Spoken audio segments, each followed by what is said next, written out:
Lambs. First to entry 7, Lazy 5 Ranch 5774, Vivian Stephenson, Mooresville, North Carolina. Second place to entry 8, Vivian Stephenson, Mooresville, North Carolina, with Lazy 5 Ranch 5783. Placing on the Southdown class of Senior Ram Lambs, first place goes to entry 3, Slow Burns Stock Farm 2070, Adriana Winland, Shakopee, Minnesota. Second place to entry 2, Pinball Burns Stock Farm 2052, Scout Ingram, Pulaski, Tennessee. Third place to entry 6, Lincoln Oldenburg, Mahal, Oklahoma. 4 to entry 10, Adriana Winland, Shakopee, Minnesota. And 5 to entry 5, Wyatt Wiersbecki of Orick, Missouri. The one entry we have in the Slickshire class, boy, this ram handles like a dream. He's very smooth down his top. He's big in his rack, carries back real nice in a wide loin. Very well deserving of the first place award. Thank you.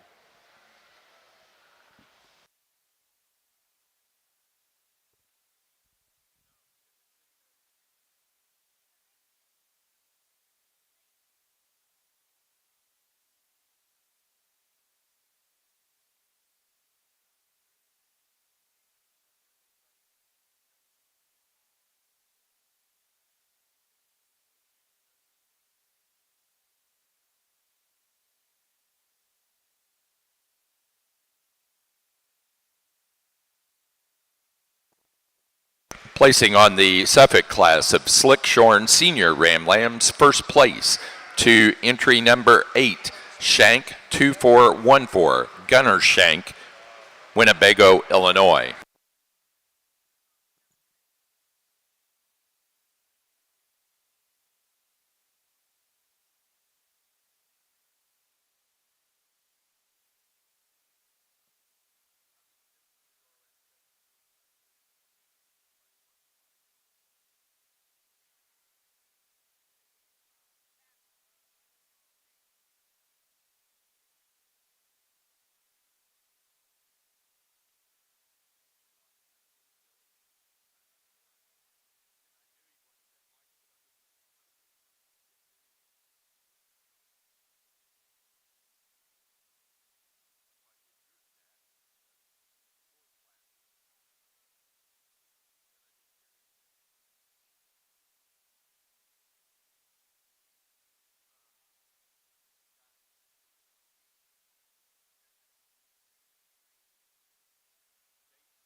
Here in the Southdown ring, as we move into the late fall buck lamb division here, I think, again, small class with just 5 of them. Again, some variation, but one that leads off that I think comes to the top very quickly. Buck's just got a lot of quality.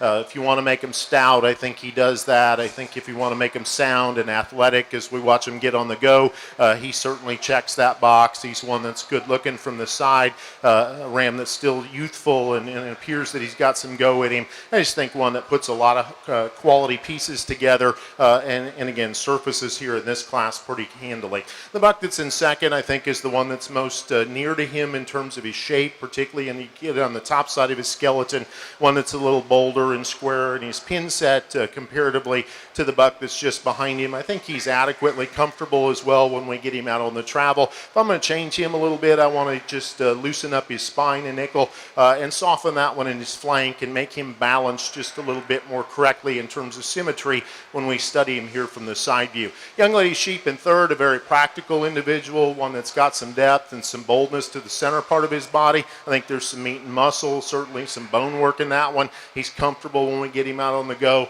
That one just doesn't balance quite as well. He gets a little deeper chested and a little longer bladed comparatively to those ahead of him, but certainly one I think that's got some quality. Big, long, attractive kind of a sheep here in the 4-hole, and if you need that, he's certainly one that fits that bill. I step around behind that sheep, lay my hands on him. I just want to open that one up in the shape of his forerib, give him quite a bit more width there, and his pin set, a little more stoutness on the top side of his skeleton comparatively. And the Young Lady Sheep on the end, a very youthful sheep, one that I think's got a bright future ahead of him. That one just doesn't come with quite the bells and whistles that we've got in those first 4, but it's a good class all the way through.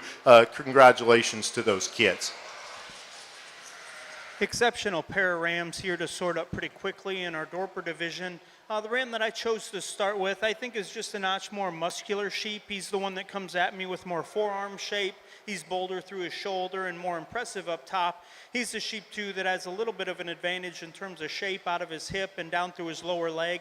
The ram in second, I prefer his hind leg construction compared to our class winner. He's a sheep that's really youthful in his look and yet a masculine ram that's wide constructed. On a comparative sense, he is just a touch more refined compared to our class winner, but still, I think, two really high-quality sheep that sort up pretty quickly. Next in line, we've got a ram that I think is extremely good built, really flexible out on the go. I especially like him out of his hip and hind leg and his added bone work. I'd just like to see him a little more massive right there behind his shoulder. On the opposite end of the pendulum here in fourth, we have an extremely muscular sheep, really wide built and powerfully constructed. He's just a little too weak on his front pasterns for me. And then the ram we're going to round the class out with, really a long-bodied sheep. Just like to see him hook up more correctly right behind his shoulder. Results for the late senior Ram Lamb class for the South Downs. First place goes to entry number 16, Canettle 2425, Carson Canettle, Downs, Illinois. Second place to entry number 12, F2303, Evan Hattie, Muscata, Wisconsin. Third place to entry 13, Francis Allie Brennan, Kirkland, Indiana. 4 to entry 11, Adriana Winland, Shakopee, Minnesota. And 5 to 15, Amelia Langdefer of Columbus, Indiana. Placing on the Dorper Spring Ram Lamb class, first place to entry 16, Haskell Hortz, Zephyr, Texas, with Snyder Dorpers 300. Second to entry 13, Lazy 5 Ranch 5835, Vivian Stephenson, Mooresville, North Carolina. Third place to 17, Blaney Hesse, Annville, Pennsylvania. Fourth to entry number 15, Vivian Stephenson, Mooresville, North Carolina. And 5 to entry 12, Jackson Meadows, Terre Haute, Indiana.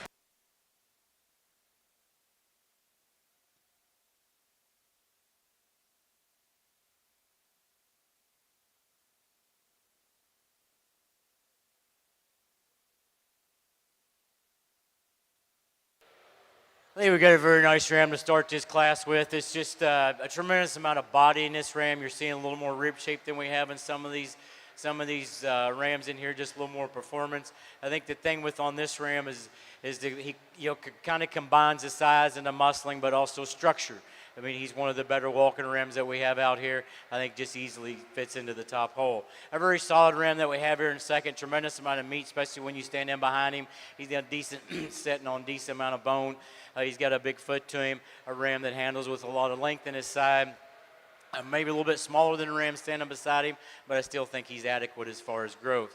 I really like the the profile on this ram that we have here in third. He's very long, extended. I like how he, his neck comes out of the top of his shoulder. It's the ram here that we got to change his back legs to get him up any higher today. Then the next ram, just a moderate size. He's not. There's not really nothing really wrong with him other than, you know, as far as structure, he's good. He's good-legged. He moves around the ring good. Maybe not, he's just not quite long enough compared to the rams we have above him.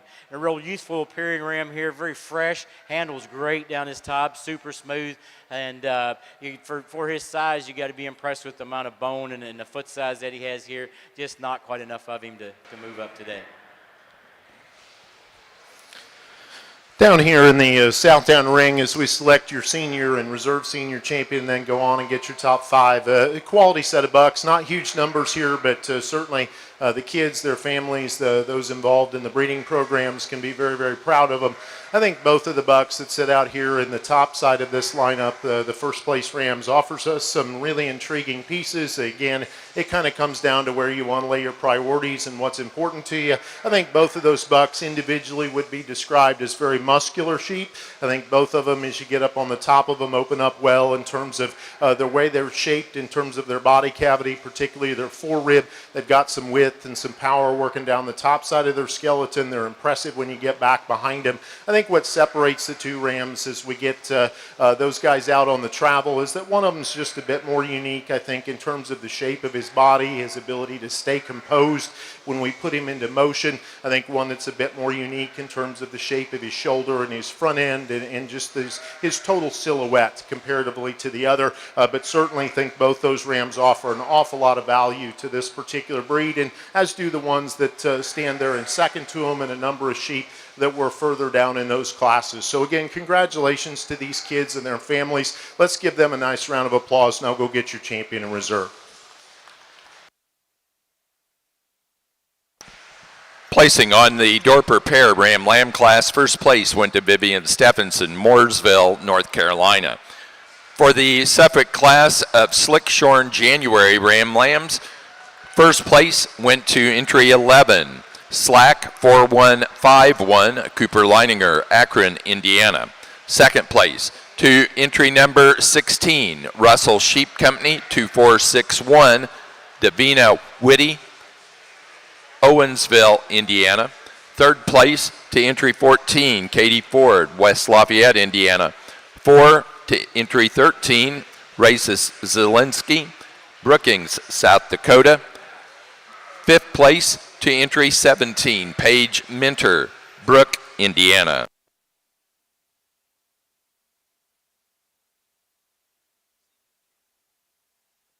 For the South Downs, our senior champion went to our class winner from the late senior Ram Lamb class, entry 16, Carson Knettle, Downs, Illinois, with Knettle 24-25. The reserve senior champion to entry number 3, Adriana Winland, Shakopee, Minnesota, our class winner of the early senior Ram Lamb class, Burns Stock Farm 2070, Slow Burn.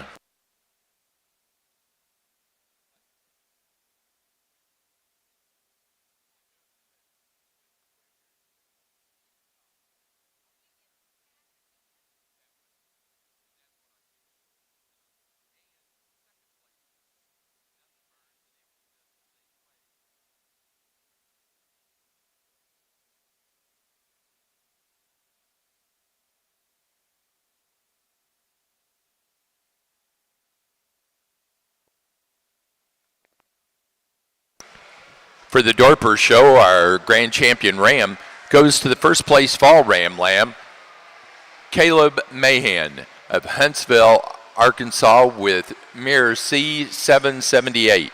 The reserve champion to our class winner from the spring Ram Lamb class, entry 16, Haskell Howards, Zephyr, Texas, Snyder Dorpers 300.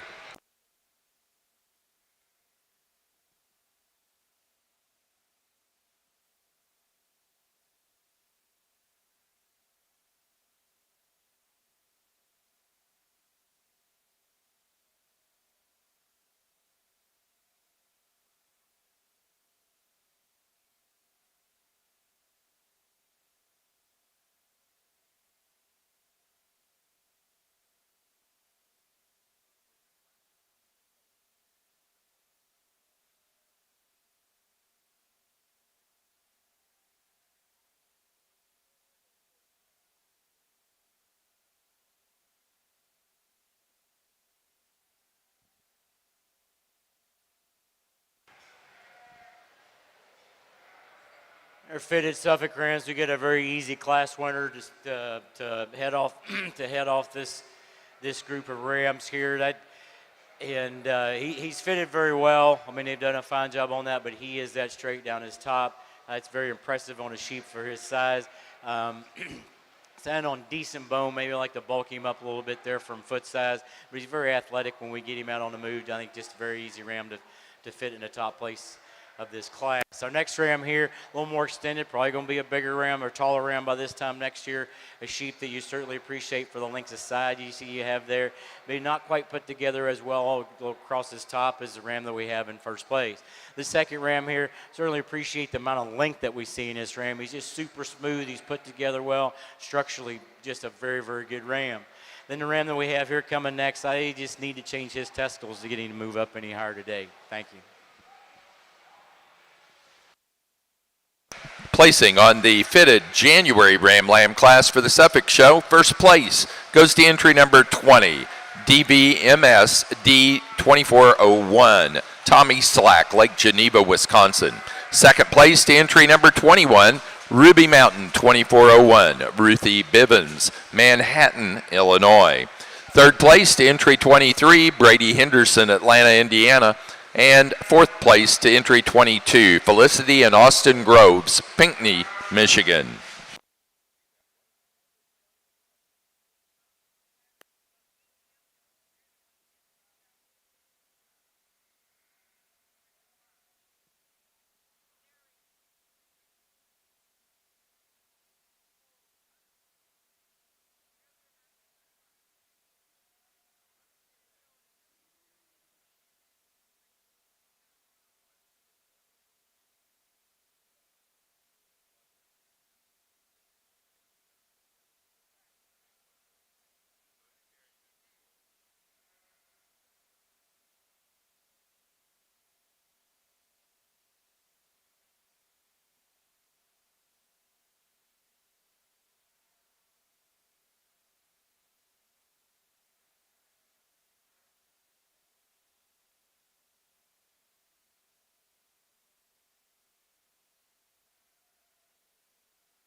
Solid set of rams that we have here. I think we've got a very easy class winner.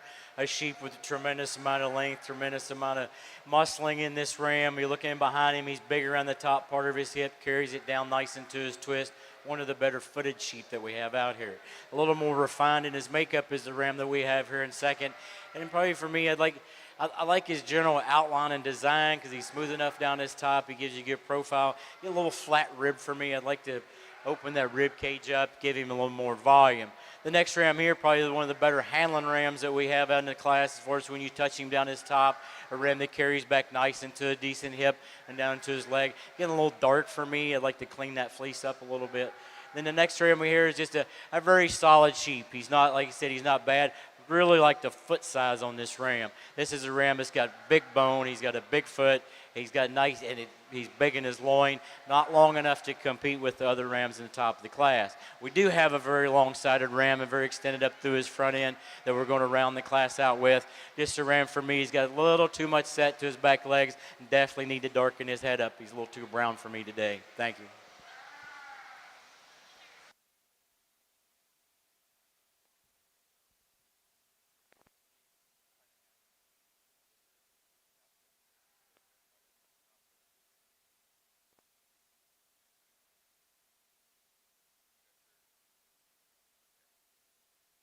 Placing on the Slick Shorn February Ram Lamb class for the Suffolk Show. First place goes to entry number 27, Slack 4286, Cooper Leininger, Akron, Indiana. Second place to entry number 24, Luke Letman 1605, Luke Letman, Waterloo, Illinois.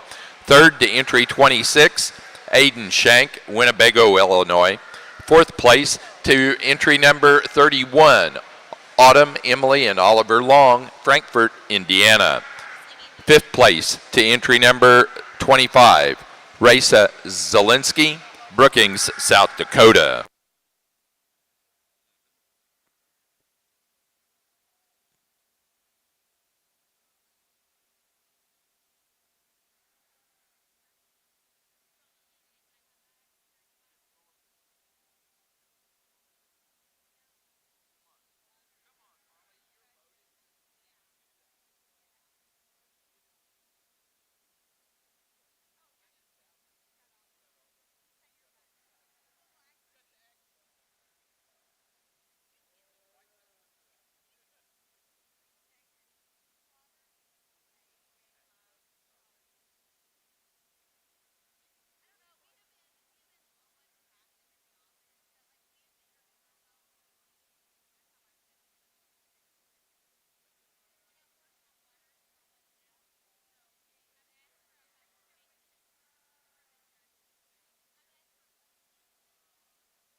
Our two entries in the class here, I think we've got an easy class winner, a ram that's just a little more athletic when we get, he holds himself together a little better when we walk.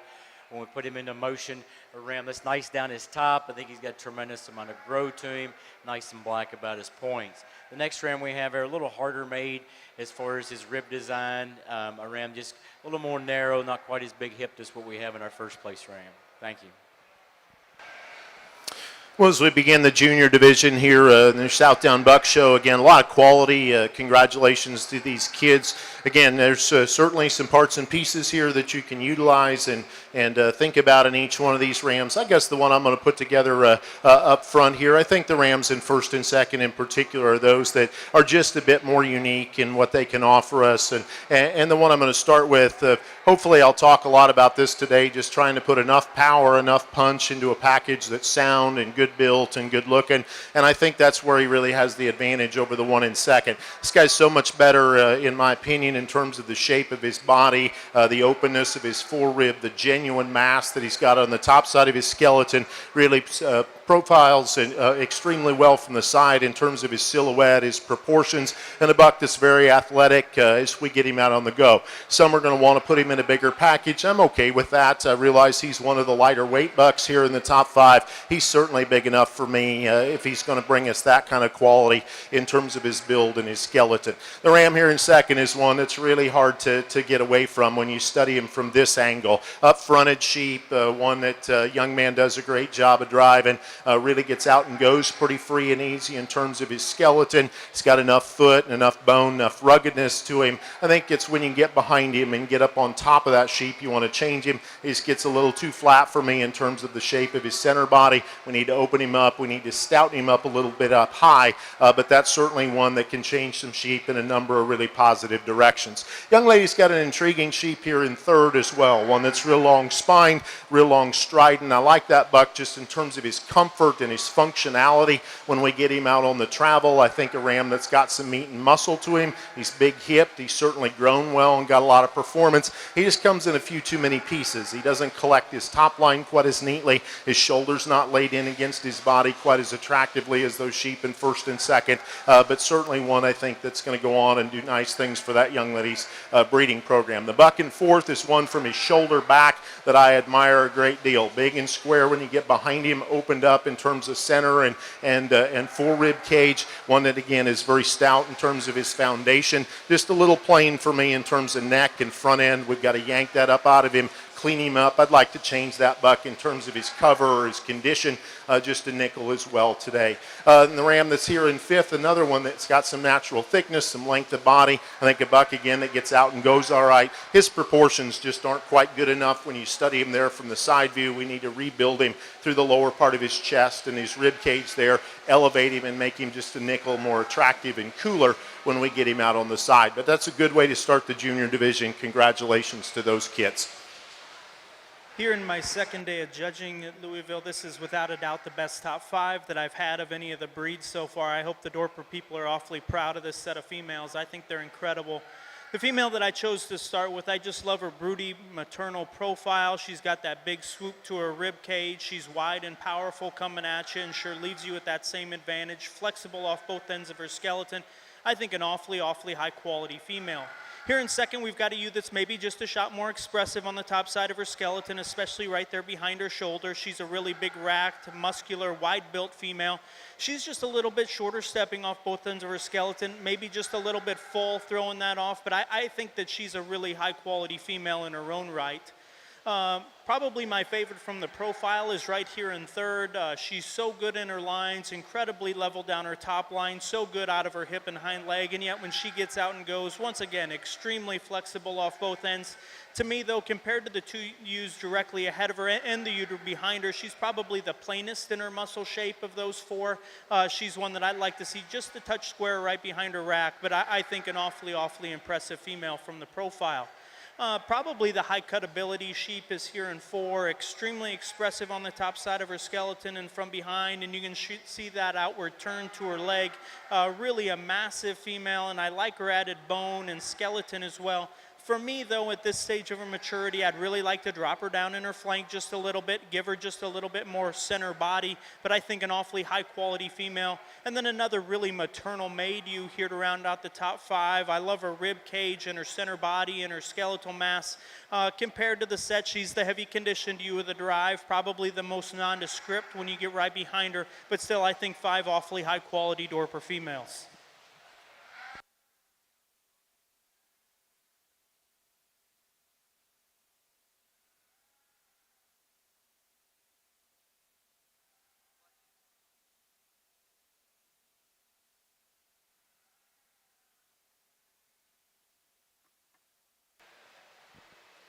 I Our slick sheared ram class, we've got kind of a big, heavy, massive. You look at how much bone he's got and how much body he's got.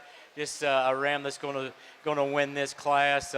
Maybe not as structurally sound as we'd like to see, but I just can't get past how much body that ram has. The next ram here is a sheep that handles very fresh, very young appearing. A ram that's for his height is extremely long hind saddled. You sure like how long he is. That he still holds his top together when we get him on the move. Just a nice sheep to stand second. A ram with a little more grow and a great big old foot we have here in third.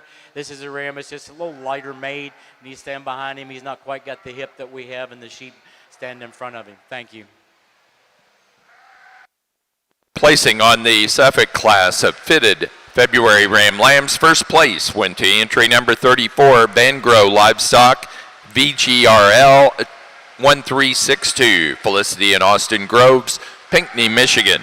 Second place to entry 37, K Silva 24K7, Casey Silva, Porter Valley, California.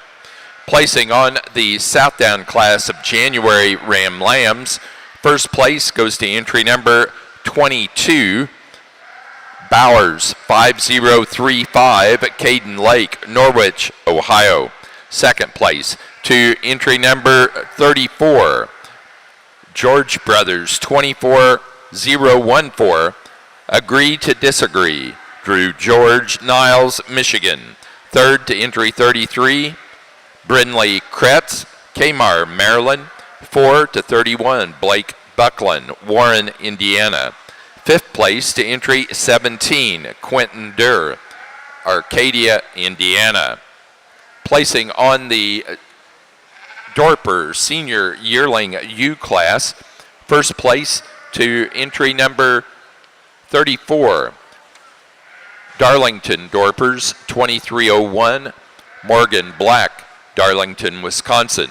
Second to entry 28, RR Dorpers North 2315, Riley Bigner, Prairie Grove, Arkansas. Third place to entry 26, Vivian Stephenson, Mooresville, North Carolina. 4 to 25, Jess Vaught, Auburntown, Tennessee. 5 to 24, Jess Vaught, Auburntown, Tennessee. Placing on the class of Southdown Slickshorn March or later Ram Lambs, first place to entry 39, Russell Sheep Company 2481, Claire Ford, West Lafayette, Indiana. Second to entry 40, La Frontera 2335, Hudson Hortz, Zephyr, Texas. And third to entry number 38, Mackenzie Hornbostel, Hoyleton, Illinois.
Our fitted Suffolk Ram Lamb class here. We're going to use the ram that I think is by far the most structurally sound ram that we have out here.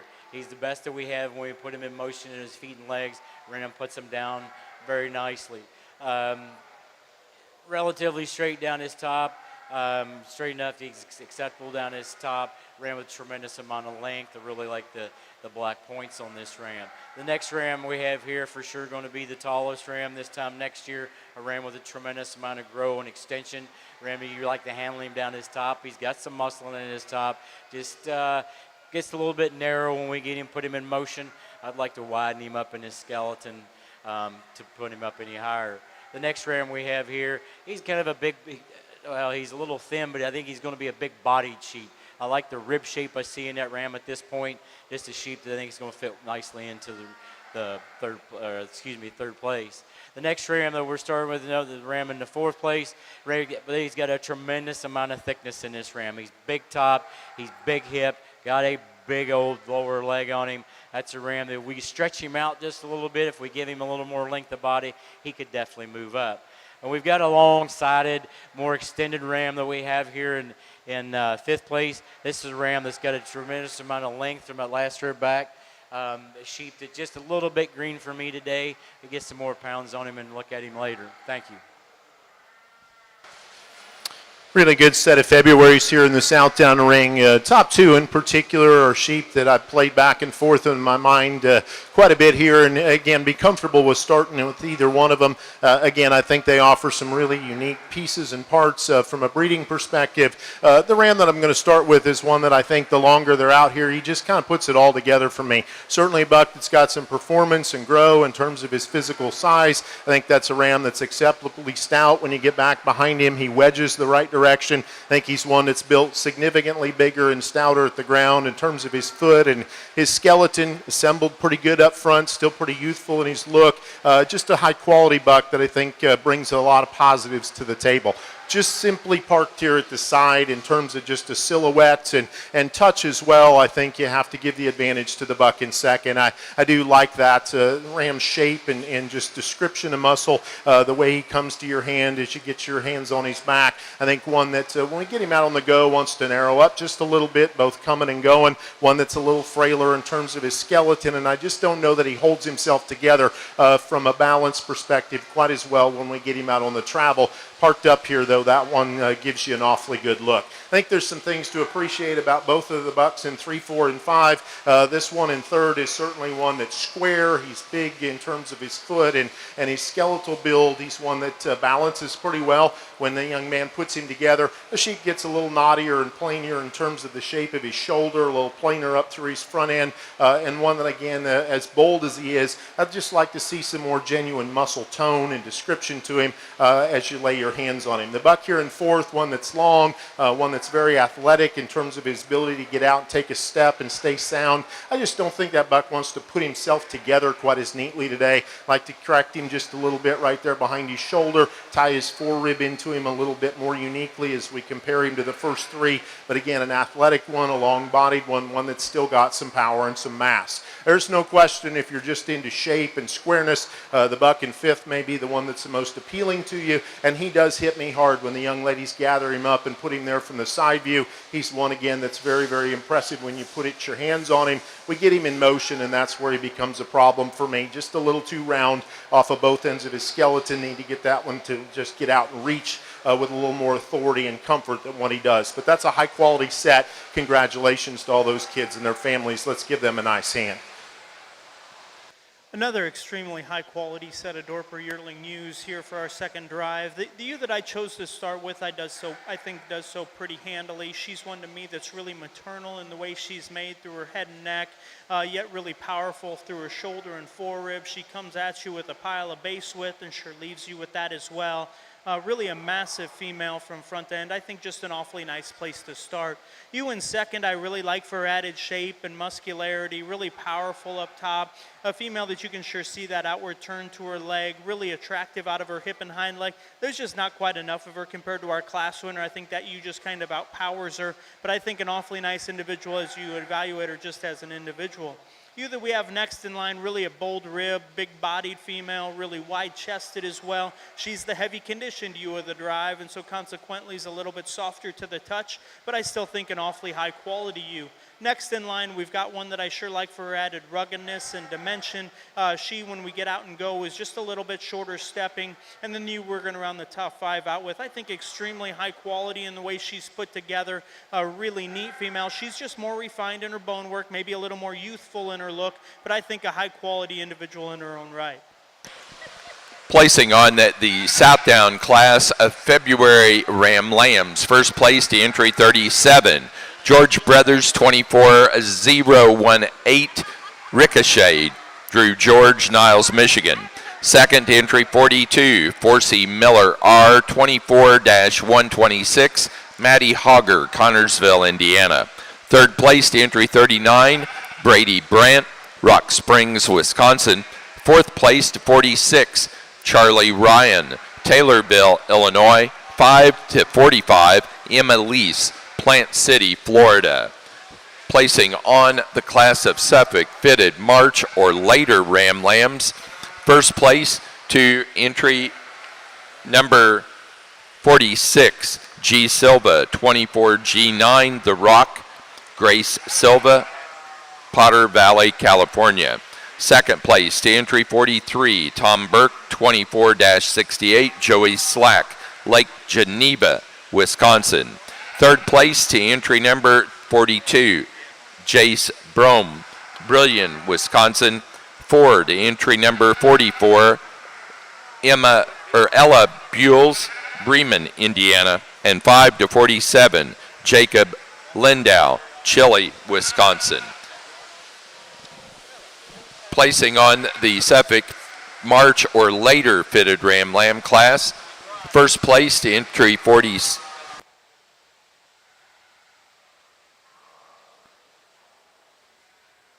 Placing on the Dorper class of junior yearling ewes. First to entry number 37, Uptown Farms, 1403, Meyer Lambert, Laclede, Missouri. Second place to entry 45, Lazy 5 Ranch, 5555, Vivian Stephenson, Mooresville, North Carolina. Third place to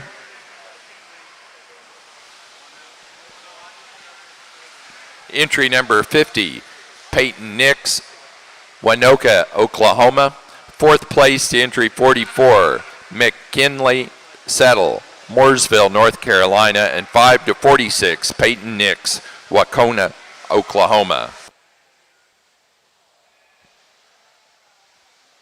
So in our Slick Shirt Suffolk Champion Ram Drive, what we try to do is, the big thing for me is breed type and structure, plain and simple.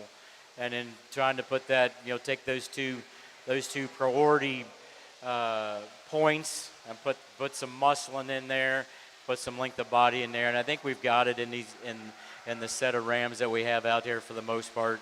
But if we talk about how they move around the ring, how are they athletic or not? There's two rams that I think come out here and hold themselves together and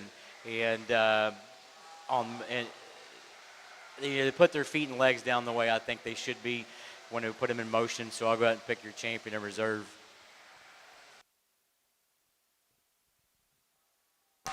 Exhibitors today, we want to remind you, if you get one of the white sheet info sheets to fill out, those are for our breed champions and are in rams and in ewes today. That's to help us give a little bit more information about you whenever we announce the Supreme Championship. So if you would, please fill those out and get them back to us within 20 minutes of the conclusion of your show. Also, if there's any out there from yesterday, please bring those up to the announcer's desk now. Placing on the pair of yearling ewes for the Dorpers, first place goes to Vivian Stephenson, Mooresville, North Carolina. Second to Peyton Nix, Winoka, Oklahoma. And third to Jess Vaught, Auburntown, Tennessee.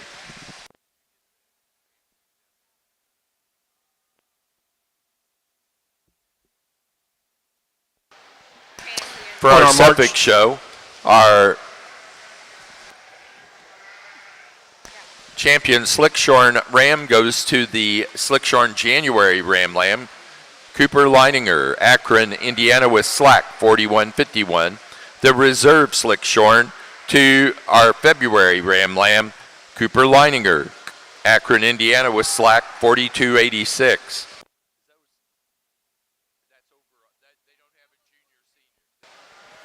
Here in our March class in the Southdown Ring, one that comes to the surface pretty quickly for me. Again, you talk about whatever priority is important to you in sheep, and I think this one kind of fits that bill. He's stout, good built and good balanced, comfortable enough when we get him out on the go. I see some future in that particular ram. I think he's weighed good enough in terms of his type and just gives you a really quality look here from the side view, and so very, very impressive when you get your hands on him. The buck in second just needs time. I'm a big fan of this one's silhouette and the quality that he gives us when he's propped up. That one's up fronted, long neck, smooth shouldered, certainly very age appropriate in his look here out in the ring. He just needs a little more groceries and a little bit more maturity. If we can get him to open up, that one could be very, very competitive a year from now, just in terms of the skeletal build and presence that he has here in the show ring. I think there's a lot of pieces and parts to like in the one in third as well. Again, this is a sheep that reads really young to me, and at this particular point, he's still just trying to come together. Today, he's not pieced quite as neatly down his top line. I don't know that his pieces underneath fit quite as well. But again, that buck's pretty athletic. He's got some feature to him. I think one that's got better and brighter days ahead of him. The young lady sheep there in fourth looks pretty good propped up. He's a long-bodied, big-bodied kind of a sheep. Got some meat and muscle, some bone work underneath him. Sheep, as we turn him loose and get him set into motion, just wants to come in more pieces in terms of his assembly, particularly up through the front portion of his skeleton. Young lady on the far end got a nice buck in his own right, some performance, some grow certainly in that one. I just don't read quite as much natural thickness and dimension to go with that skeleton as maybe what we had in the first four. But it's a good way to round out your buck show here. Congratulations to these kids.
Our Suffolk fitted champion ram drive. We've got seven solid rams out here. I think they have advantages all in their own right. But here again, when we talked about the breech height, the structure, and we're definitely not going to see as much thickness and we don't expect to see as much thickness as we do in the fitted sheep. But I do need to see a wide skeleton. And I think we've got, for the most part, on the rams, especially on this side, we've got that. We've got rams that travel pretty well, rams that are good on, that are relatively athletic when they move. So I'll go out and pick your champion or reserve.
Placing on the Southdown March and later Ram Lamb class, first place goes to entry 51, Oldenburg 4078, Lincoln Oldenburg, Mulhall, Oklahoma. Second to 49, Showen 2440, Blake Martin, Attica, Ohio. Third to 48, Mackenzie Gill, Whitehall, Maryland. Fourth place to entry number 52, Addison Ship, Keatsville, Missouri. And 5 to 50, Claudia Warren, Georgetown, Delaware.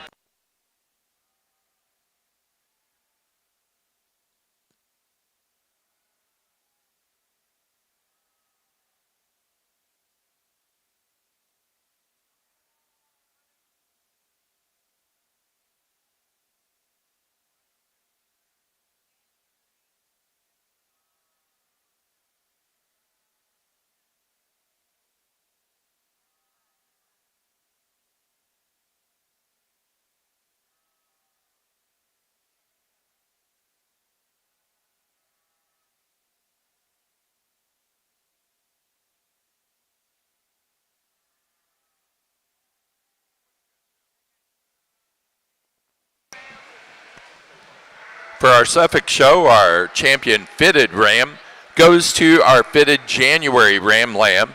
Entry number 20, Tommy Slack, Lake Geneva, Wisconsin, with DVMS 02401. The reserve senior champion, or reserve fitted champion, goes to our first place in the fitted March and later Ram Lamb class. Entry 46, Grace Silva, Porter Valley, California, G Silva 2469. Well, if you would, ringside, put your hands together and congratulate these kids here in the junior drive of your National Southdown show. Just a high-quality set of bucks. Again, not tremendous numbers in these class, but good numbers, and really tickled with the quality of sheep, particularly in the top end.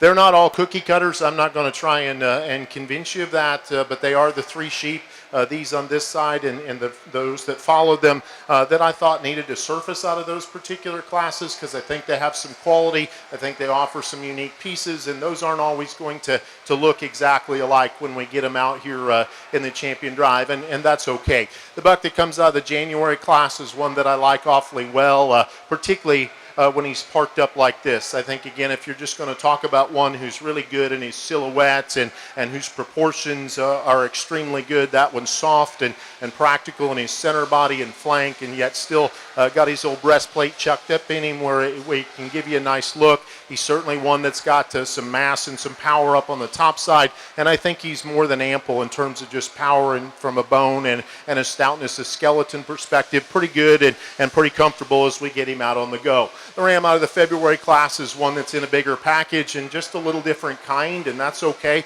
I don't know that you point to him and go wow about any one particular feature, but what I think you say is that one's hard to poke a lot of holes in. Big-footed, again, comfortable when we get him traveling, length of body, some muscle mass in him, good in terms of his character. I think just a very, very solid sheep.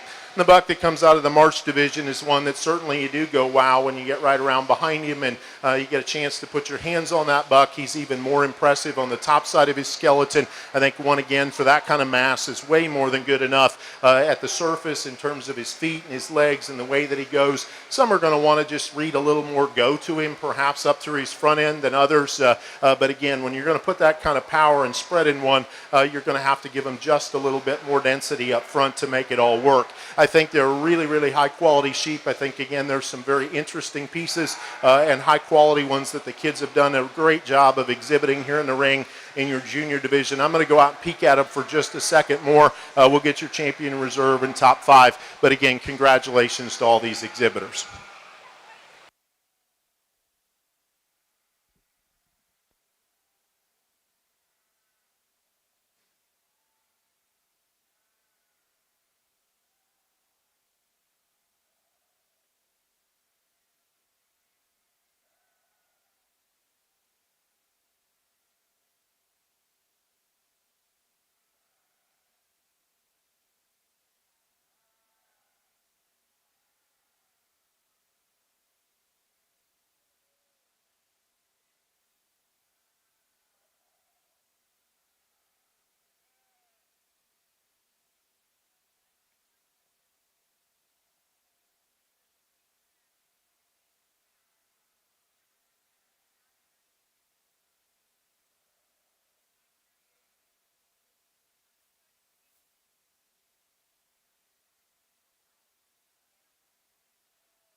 For our Southdown show, our junior champion ram goes to the March and later born Ram Lamb class winner, entry 51, Lincoln Oldenburg, Mulhall, Oklahoma, with Oldenburg 4078.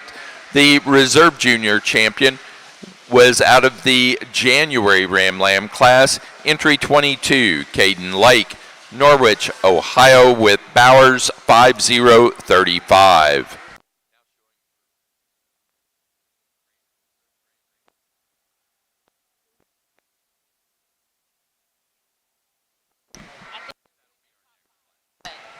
Our next class will be for Grand and Reserve Grand Champion Ram.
Quite a bit of variety here in our first class of fall Dorper ewe lambs. The one that I chose to start with is the female that sure hit me hard when she first walked in. Her design, her build, her look from the side, and yet her added dimension and ruggedness.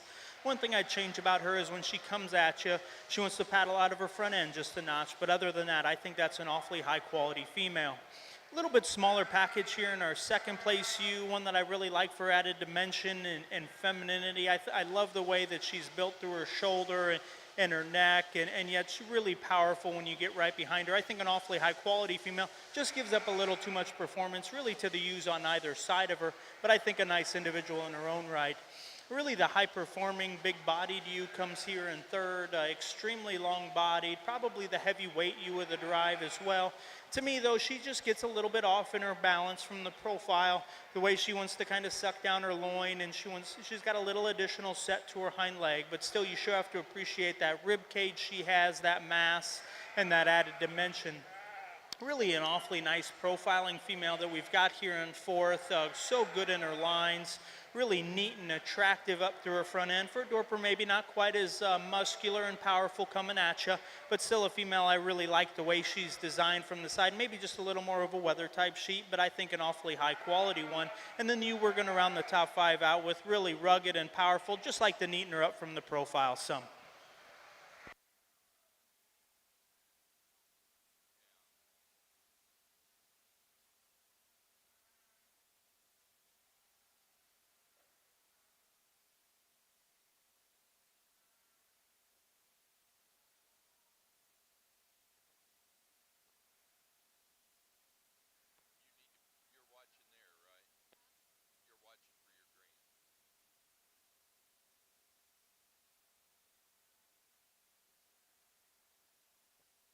Placing on the Dorper Early Fall ewe lamb class.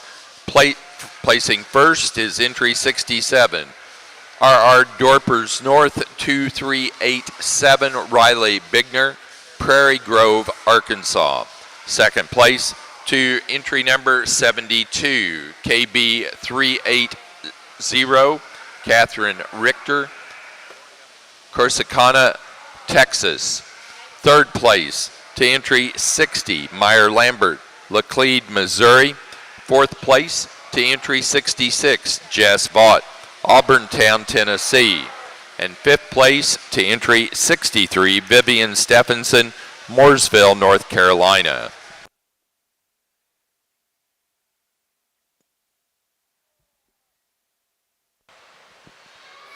Certainly know we have a long ways to go in the Southdown division today, and looking forward to the female show that will undoubtedly have more numbers than what we had on the buck side. But as a breed, and those of you who are here exhibiting sheep, I think you've got to be very excited and very pleased with the quality that you did have in these in the bucks, various classes here in the two drives, and now as we get to the champion. I think the world of both of these sheep that are out here on this side. That's not to take anything away from two very high quality bucks that are reserve in both of these divisions, but I think the decision at the end of the day is between the two closest to me. I think they're a little different, and again, that's all right, but I think they're both really, really high quality, and where you want to lay your priorities. The buck that comes out of the senior, the fall buck, is one that's just extremely complete. Love that buck when we get him out on the travel.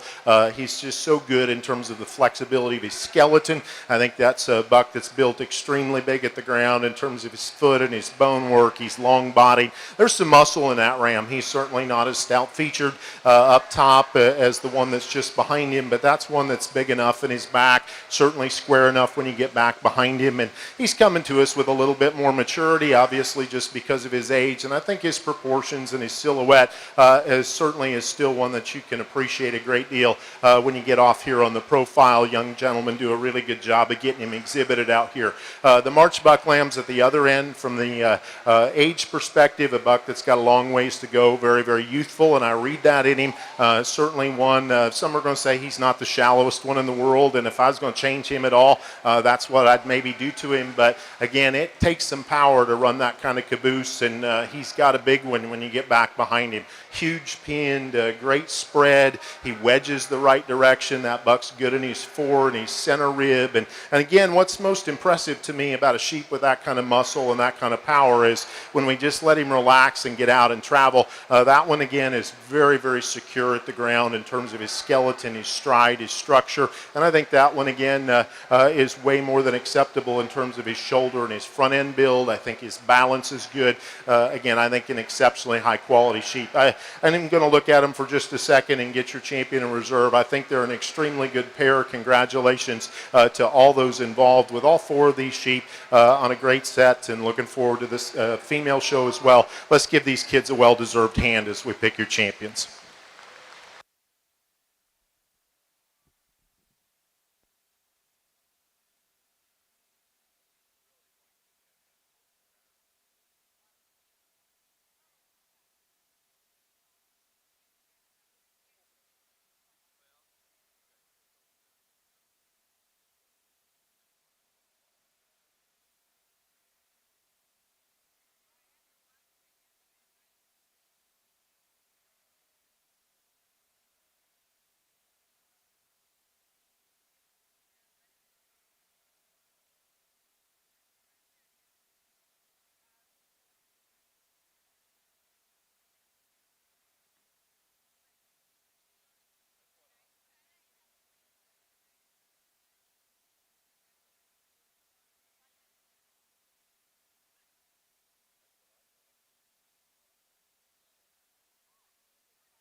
Our overall grand champion for the Southdown Ram Show goes to our junior champion.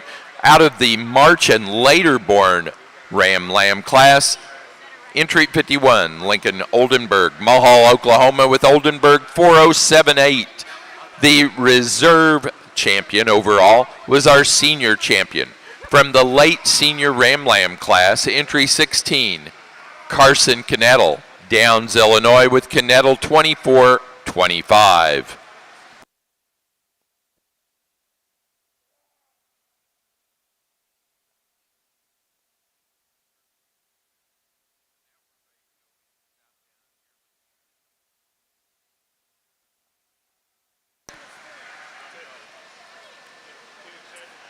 This time we're ready for Southdown Early. We do have a champion and reserve champion overall bred and owned ram for the Southdowns in the book.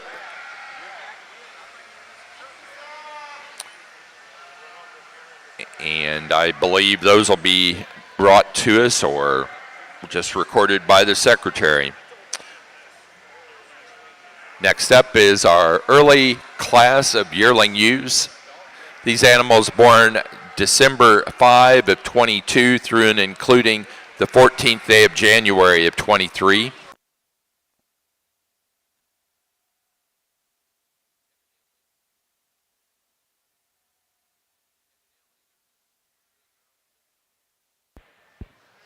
Really high quality set of late fall ewe lambs in the Dorper ring. The ewe that I chose to start with I think does so pretty handily. Her basic build, her muscle shape, her added power and dimension, I think she's an awfully logical place to start. Ewe that we have here in second, really impressive through her center body, really a wide built, wide skeleton ewe. For me, she's plenty heavy conditioned at this stage of her maturity, and she's just a little too upright at her hock for me, but still one you sure have to appreciate for her added mass. Ewe we've got next in line is one that I initially thought would follow my class winner quite nicely. She's a very heavy muscled, shapely ewe. I like the power out of her upper hip and down through her lower leg. But you get off to the side of her, and I think she needs more rear rib and flank to go with her chest. And when she gets out and goes, she wants to get just a little bit high at her loin, but still one that I really like for added length of body and muscularity. A little more moderate framed ewe here in fourth, comes at you with a lot of dimension, really wide chested, and sure leaves you with that as well. She's just a little too conventional in her frame for me. And then a really long bodied ewe here to wrap out the top five, extremely level in her design as well. I'd just like to see her with more shape and dimension from behind.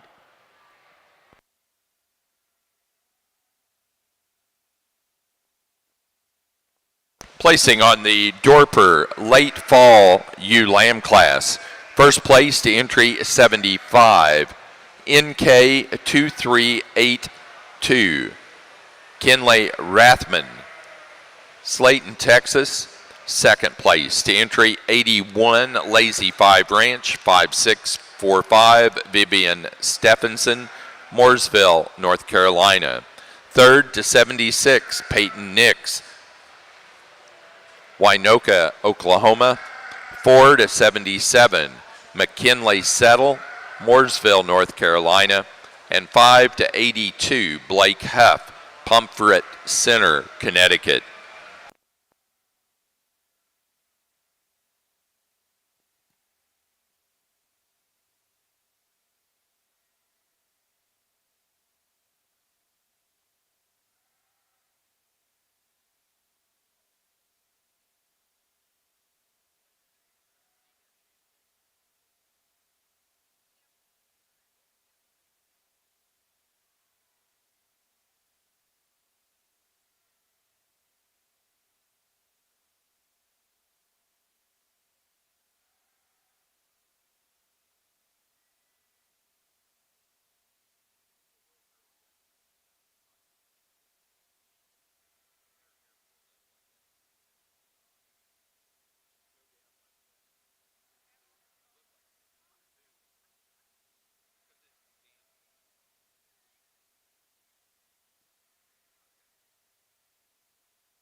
kind of a difficult class to sort. There's lots of different kinds and lots of different shapes that we had in here, so trying to keep that in mind and trying to put the complete sheep on one end. That was where I was struggling. We had to make a few compromises here.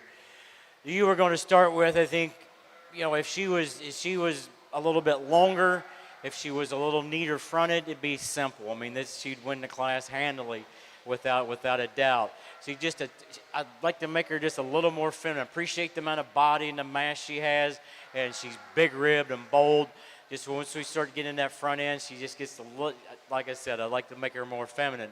And that's the big issue with the ewe that I have here next. As far as the body mass, well, she's too fat for one thing, the ewe in second. But the body mass, the top, the width of hip, the width of skeleton as she walks, I really, really like, but she's too wide fronted. Right in that chest floor, I really like to neaten her up to move her up any higher. Now, the very feminine ewe we have here in third is a sheep that she's long-sided. She's way up fronted. There's a sheep that's just a little lighter made. I like to make her skeleton heavier. I appreciate the amount of rib that she has and the balance that she has. She's just a little fine appearing. We mass her up a little bit, then she wins the class. Then we've got two ewes very similar here at the end of the class that I like for their growth. Love the size, the length, the body on these sheep.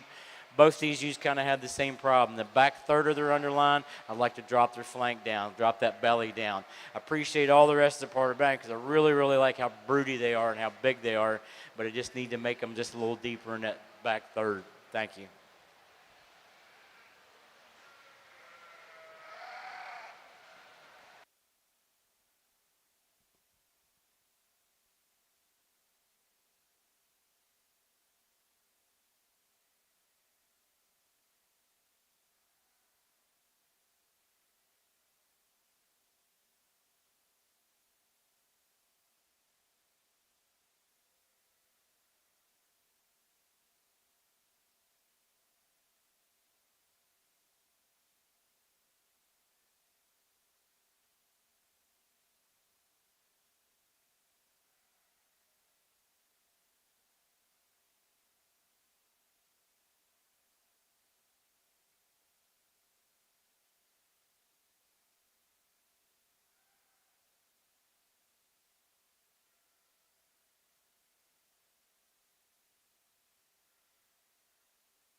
Placing on the Slickshorn Yearling U class for the Junior Suffolk Show.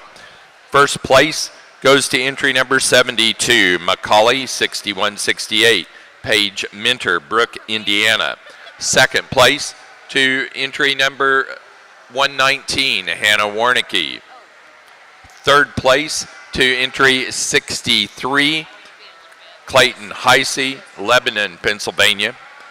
Fourth to entry number 55, Raisa Zielinski, Brookings, South Dakota. And fifth place to entry number 53, Mackenzie Hornbostel, Hoyleton, Illinois.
For our Dorper show, our senior champion U came out of the senior yearling U class, entry number 34, Morgan Black, Darlington, Wisconsin, with Darlington Dorpers 2301.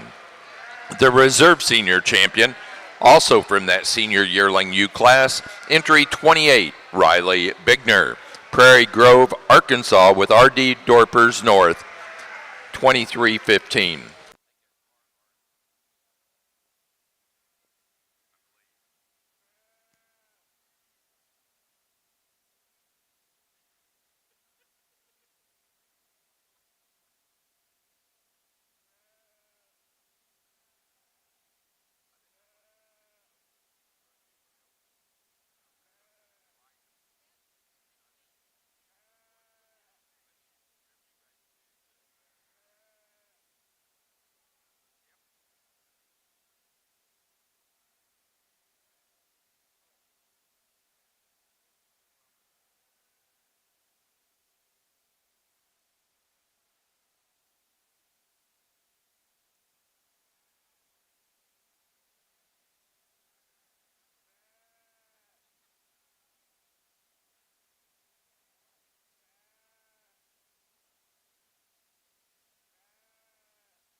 Dorper exhibitors, please note that in your junior show there is no bracing allowed in the breeding sheep show. For the Dorper breeding sheep show, the rules state that there is no bracing.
Well, here in the Southtown Ring, what a good way to start the female show, and no doubt it's going to continue to get better and better, but really nice one, I guess, for me to tie into and lead your first class of, I'm assuming, older yearling ewes off with. Just one that's so high quality, regardless of how you want to talk about her. This one's silhouette and build from the side at the standstill is one that's really, really remarkable in terms of her proportions. Really got some sweep and some maternal look to the back half of her body, and yet still elevated and tucked up there in her chest, and really gives you a high quality, youthful kind of a look, one that's built big in terms of foundation, and she's so much fresher, she and the ewe in first and second, just in terms of her condition and her touch and the way that she's been prepared, that makes her really impressive when you lay your hands on her. I think that one's way more than good enough when we get her out on the travel. Just a really, really nice one to start off with. I've played with the ewes in 2, 3, and 4 in various orders, and I can talk them to you in any order you want, but again, as I just talked about freshness and tone and touch, and one that really represents what she is today, I think the young lady sheep there in second fits with our class winner as well as any. I realize she's given up some performance and a nickel in terms of length of body, particularly back through her hip, and that's where I want to change her a little bit, but that's one that's really cool when you get up on the top side. She wedges in the right direction. She's really feminine and ladylike in terms of her shoulder, the way she's built through her neck and head, and again, one that's really good there from the side view as well. Hard to poke a lot of holes in the ewe here in third. I just wish there was a little bit more of her in terms of just genuine mass and power. From the side view, she's good, really comfortable, and again, functional, not only in terms of her body, but in terms of her footwork and the way that she gets out and goes. Get up on top of her, get your hands on her. This one's just not quite as bold, not quite as real in terms of just what she's got down her backside. I want to spring her pins apart and give her a little bit more shape and squareness when we get behind. Again, maybe some similar stories in the ewe that comes here in fourth. A little darker featured ewe. For some, that's not the reason that she's there. I just wish this old girl had seen a little less feed bucket.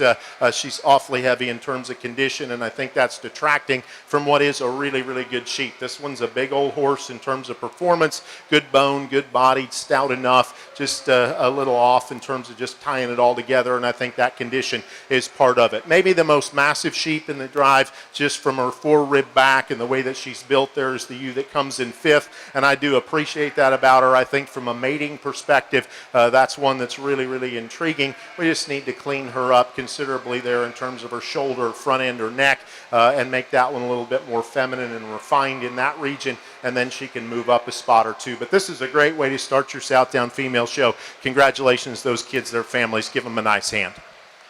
Here in our January Dorper female class, I think a pair that soared up pretty quickly, and the one that I chose to start with is just so massive in her kind. She's really wide-chested, extremely powerful up top and from behind, really rugged in her bone work, and yet when she gets out and goes, she's sure flexible off both ends of her skeleton. I think a pretty similar design in the female that we have here in second, extra long-bodied, really a wide-built sheep, maybe not quite that added expression down through the lower portions of her leg, but still an awfully high-quality female. The next three I think are awfully interesting to try to sort through. Ewe that I chose to use here in third is one that when this young lady gets her set, I think is so attractive in the way she's built out of her hip and hind leg. She's one that sure has plenty of dimension, but the parts of balance that I'd like to change her is right behind her shoulder. I'd really like to change her design into her rack shape, and when she gets out and goes, that's really accentuated as her chest floor wants to fall out of her some. Just a nice complete sheep here in fourth, one that sure has more than enough skeletal width, a nice design female in terms of her flexibility as well. Maybe more refined in her bone work than the ewes on either side of her, and not quite as expressive in her muscle shape, but still I think a high quality female just in her basic build. And then the ewe we're going to round the top five out with, really a wide-chested female. I like her added barrel as well. She just from the profile hits me as a little bit plainer.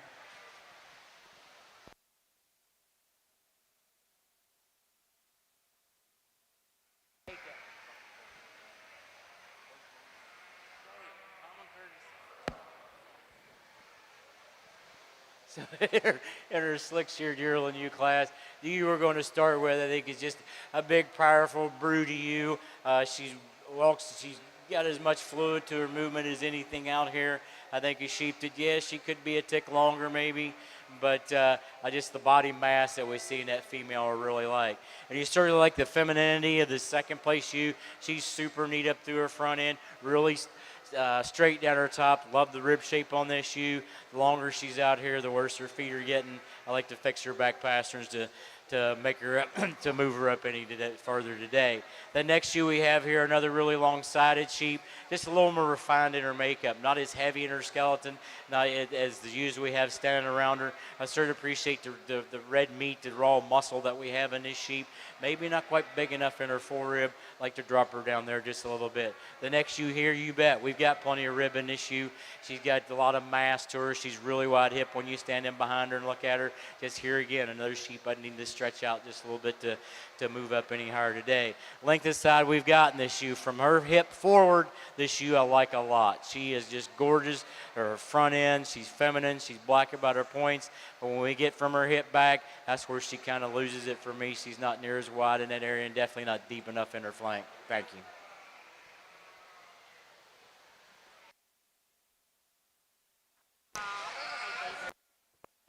Placing on the Dorper January ewe lamb class.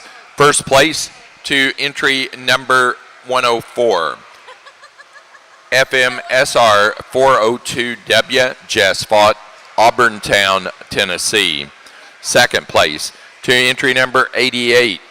RR Dorpers North 24012, Riley Bigner, Prairie Grove, Arkansas. Third to 87, Lydia Wilson, China Grove, North Carolina. Fourth place to 93, Jess Vaught, Auburntown, Tennessee. And 5 to entry 90, Morgan Black, Darlington, Wisconsin. Placing on the Southdown class of early yearling ewes. First place goes to entry 73, Knettle 2333, Carson Knettle, Downs, Illinois. Second to 68, Hogger 23019, Maddie Hogger, Connorsville, Indiana. Third to 81, George Brothers 23030, Drew George, Niles, Michigan. 4 to 64, Levi Willman, Hartford City, Indiana. And 5 to 65, Caleb Formo, Blue Mounds, Wisconsin.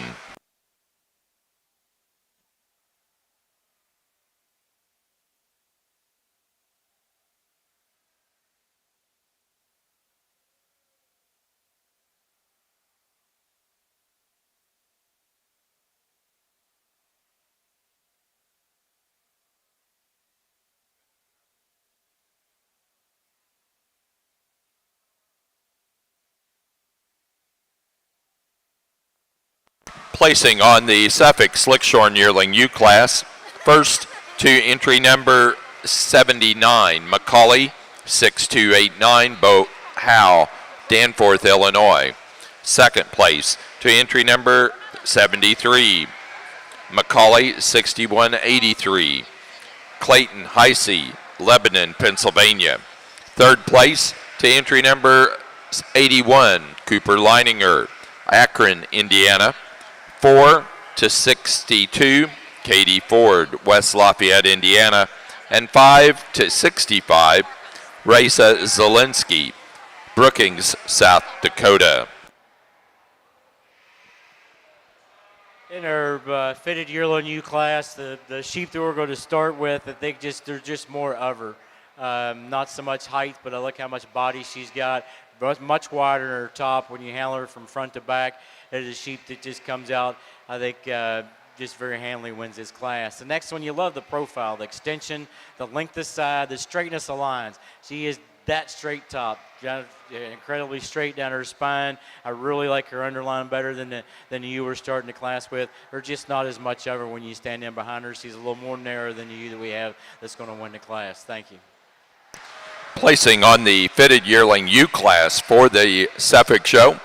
First place goes to entry 88, Tom Burke, 2336, Tommy Slack, Lake Geneva, Wisconsin. Second place to entry 86, Keeper Suffolk, 2323, Jacob Lindow, Chile, Wisconsin.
Very impressive view that we have in this class.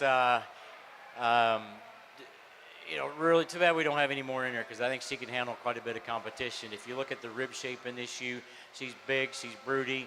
I mean, big being three-dimensional. I mean, she's pretty tall, but also she's big around. And you watch her walk, I mean, she's pretty wide base. I think a nice sheep to win this class. Thank you.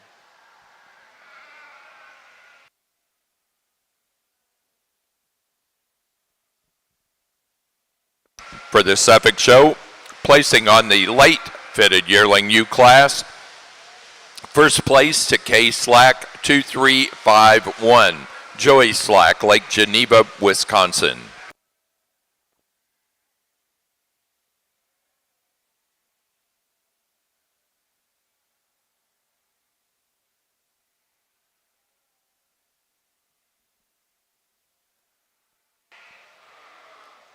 Here for our February Dorper ewe lambs, I think a nice place to start in terms of just a really powerful, complete female. She's so big-footed and big-boned and yet really wide-chested and impressive through the center portion of her body. And when this young lady gets her set, she's sure attractive from the profile as well. The sheep that we've got here in second is quite a bit square built. She's one that you sure have to appreciate how expressive she is up top and from behind. She's one that I like her correctness of lines as well. For me, though, she's just too refined in her bone work, and she's getting a little too upright at her hock for me.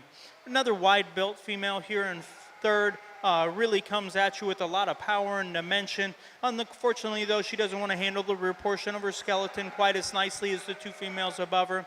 We've got next in line another really rugged female. She's just really starting to open up at the top of her shoulder. And then we're going to round the class out with really practical in her basic build, just a little more mature for me today.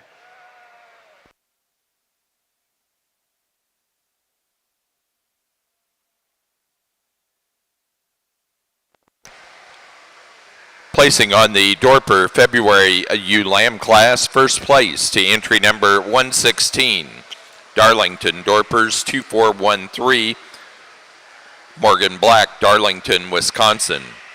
Second to entry 110, Hohertz Livestock 4002, Ryland Nix, Winoka, Oklahoma.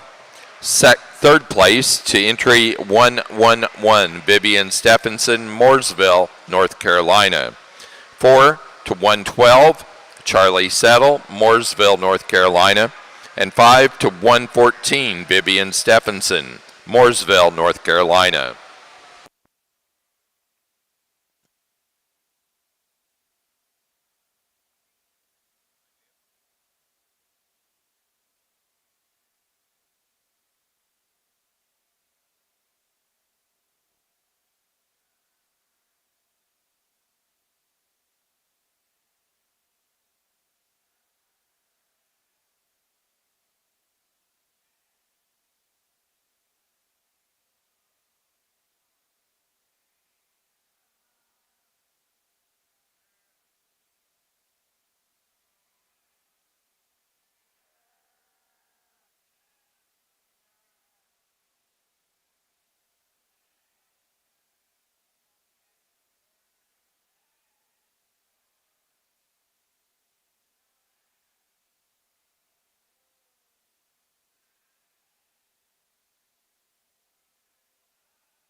I think a ewe lamb that wins for fun out here in the March class, one that's so good built and really expressive and shapely as well, still really youthful up through her front end. I think just such an easy winner here in your March ewe lamb class. Ewe lamb that we have next in line is just a little more rugged in her design. She's got a little more bone and foot, really a big chested female. Just like to square her up right there behind her shoulder some. The next ewe in line is another one you sure got to like her added mass and center body. When she gets out and goes, though, she just gets too high in her loin for me. Ewe that we've got next in line, a little bit more of a weather-type sheep, really shapely and expressive in her kind, really wants to run uphill, just really like to change her head a little bit. And then the ewe we're going to run the class out, or around the top 5 out with, really a wide-chested female. I like how practical she is in her body type, just like to square her up from hock to ground from behind.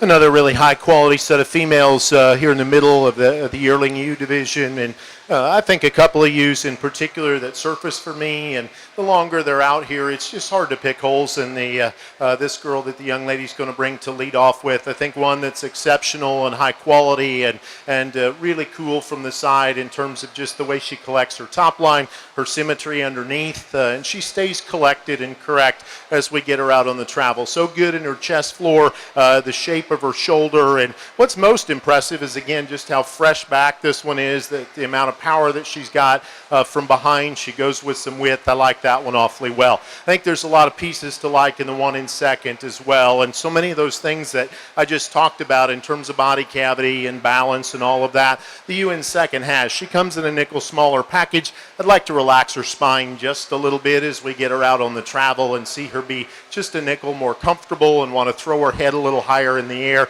Her proportions, when we study her from the side, she may read just a bit deeper there through her breastplate and not be quite as up-fronted and elegant as our class winner, but there's a lot of value in that one in terms of forerib quality, center body shape, mass down her top. Again, one that's been fed very well from a condition standpoint. I think a nice one to start off with. Young lady does a great job with the one here in third, and this is certainly her best angle.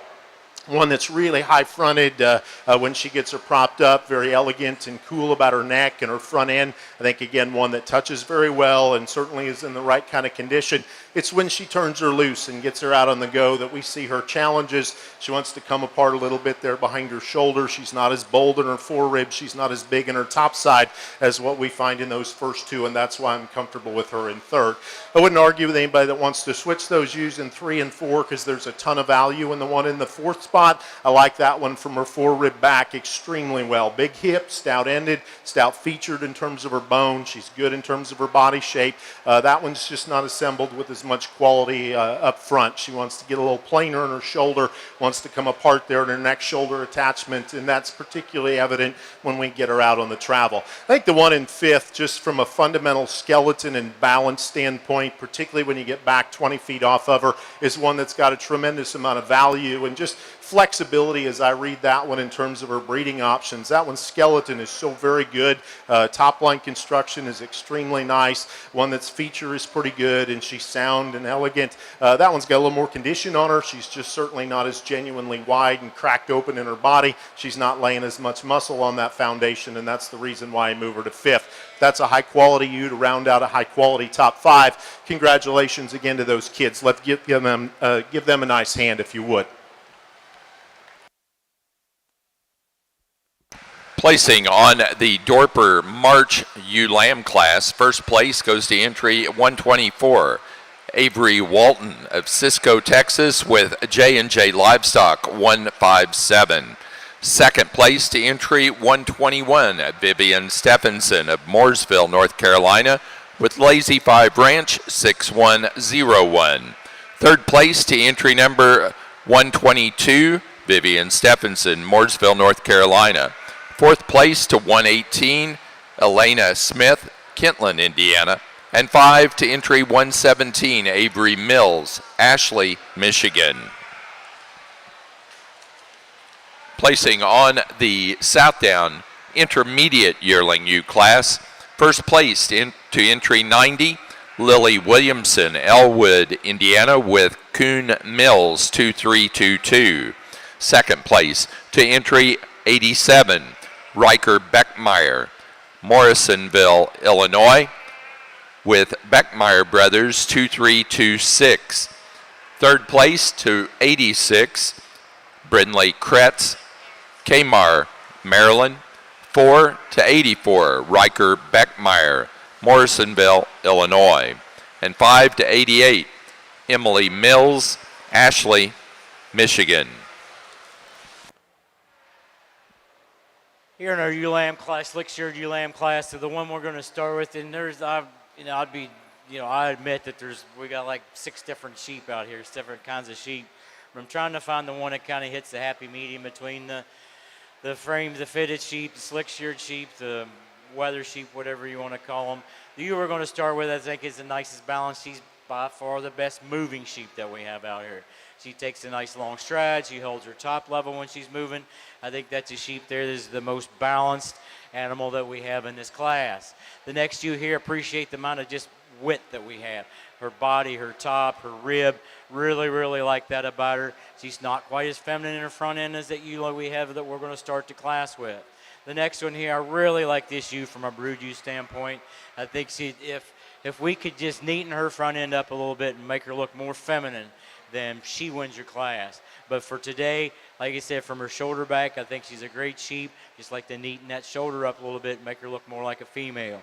The next ewe we have here in class, I think at times you really like this sheep a lot. Depends on when they get her set up and how they get her set up.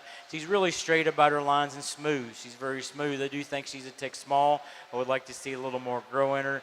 But for one thing, compared to the ones that we had standing in front of her, I'd like to stretch her out. We do have the long-sided ewes here in fifth. I mean, this ewe is nice and level than her top, maybe a little more oriented toward the weather side of things as far as her general look goes. That's a sheep for me that I need to appreciate the amount of meat and muscle she has, especially when you stand behind her. Does not take a long enough stride for me. She's short, choppy step. She wants to drop her front end down as she's moving around the ring. But other than that, on the standstill, we really like that sheep a bunch. This was the ewe that probably gave me the most problem when she first come out. I'm going, shoot, we've got our class winner. Watch that ewe move off of her front end, way too wide. I can't, I like the rest of her extremely well. I think she's a great sheep. She's structurally unsound up front. We changed that and she wins the class. Today, she's going to be 6th. Thank you. Placing on the Dorper pair of ewe lamb class, first place goes to entry 132, Riley Bigner, Prairie Grove, Arkansas. Second to 136, Morgan Black, Darlington, Wisconsin. Third to 137, Jess Fott, Auburntown, Tennessee. 4 to 140, Peyton Nix, Winoka, Oklahoma. And 5 to 139, Vivian Stephenson, Mooresville, North Carolina. Placing on the Slickshorn Senior Ewe Lamb class for our Junior Suffolk show. First place to 191, Bo Howe, Danforth, Illinois, with Macaulay, 6327. Second place to entry 93, Paige Minter, Brook, Indiana, with Macaulay, 6349. Third place to entry 92, Noah McAllister, Delaware, Ohio. Fourth place to entry number 100, A.J. Harris, Jacksonville, Illinois. And 5 to 97, Vivian Stephenson, Mooresville, North Carolina.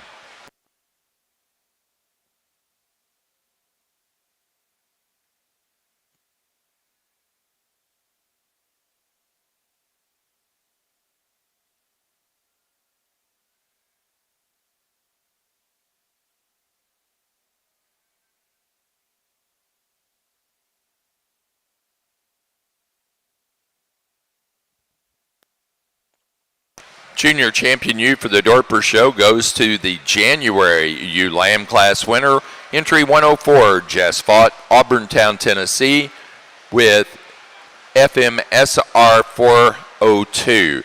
The reserve junior champion goes to entry 124 out of the March ewe lamb class, Avery Walton, Cisco, Texas, with JJ Livestock 157. Our fitted fall you sort of appreciate the amount of growth that we have here. She's feminine up through the front end, nice extension. They're like the head on this shoe, and she is dead level down her top. I really like that about that sheep. Nice shoe to win your class. Thank you. Placing on the Suffolk fitted senior ewe lamb class, first place to entry 101, Tommy Slack, Lake Geneva, Wisconsin, with DBMS 2355.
In our late fall slick sheared U class, I think the ewe that we're going to start with, I think is for one thing, she's in the proper condition. These other ewes are they're just overdone. There's too much weight on them. The first place ewe, she's nice and lean. She has some condition on them. She's very straight about her lines. I do wish she's a little harder appearing. I would like to see a lot more rib in that sheep. Drop that belly down a little bit. She's maybe a little too neat in her underline for me. The next ewe that we have here, I think this is a ewe. If we change her off her front end, she could win the class. You kind of like the way the gentlemen have her show now. When we put her in motion, she wants to get pretty ewe-necked and drop that chest floor down. I don't like that about her. The next ewe that we have here, this is you. I think if we took some weight off of her, she could most definitely win the class. Because I like the mass that we see in this sheep. She's big skeleton, heavy-footed, big bone. She's big in her top, but for right now, when she's putting all that weight in her front end, that extra weight in her front end, it makes her look pretty coarse. She's not very feminine today, but I do like that sheep other than that coarseness of front end. The next ewe we have here, very straight about her line. She's excellent in her dock set. Your wide base when she moves around the ring. She just wants to get a little lower fronted when we put her in motion than the other ewes that we have out here. Thank you.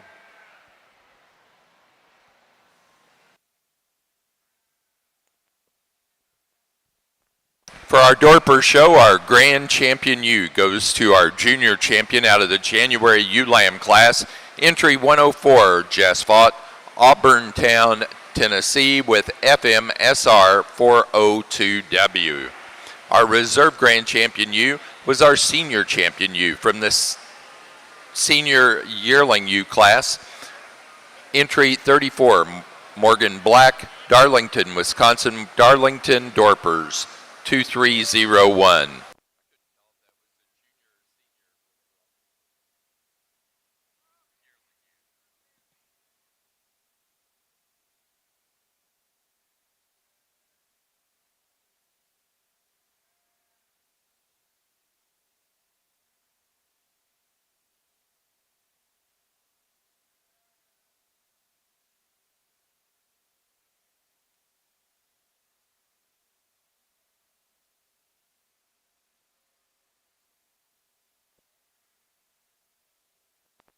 Placing on the Suffolk Slickshorn Senior Ewe Lamb class. First place to entry 104, Cooper Leininger, Akron, Indiana, with Slack 4087. Second place to entry number 103, Clayton Heisey, Lebanon, Pennsylvania, with Allville 49782. Third place to 105, Autumn, Emily, and Oliver Long, Frankfort, Indiana. And 4 to 102, Mackenzie Hornbostel, Hoyleton, Tennessee, Illinois.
Placing on the Dorper Flock class, first place to entry 147, Vivian Stephenson, Mooresville, North Carolina.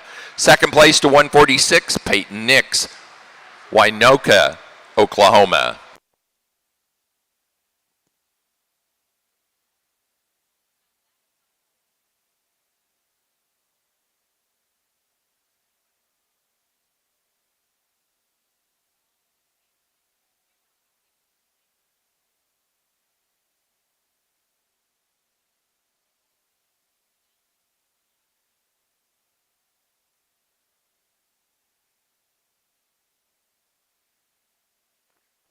In the center ring, we're now ready to move into white Dorpers. White Dorpers will be your next class.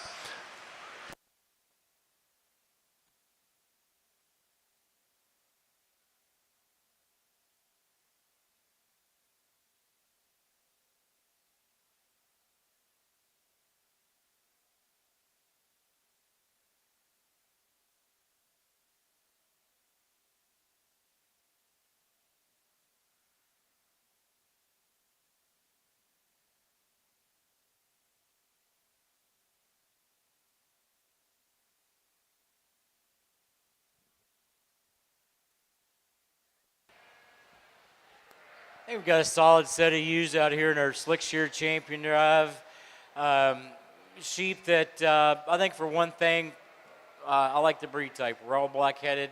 You haven't brought many woolly-legged Suffolks, which I really appreciate that.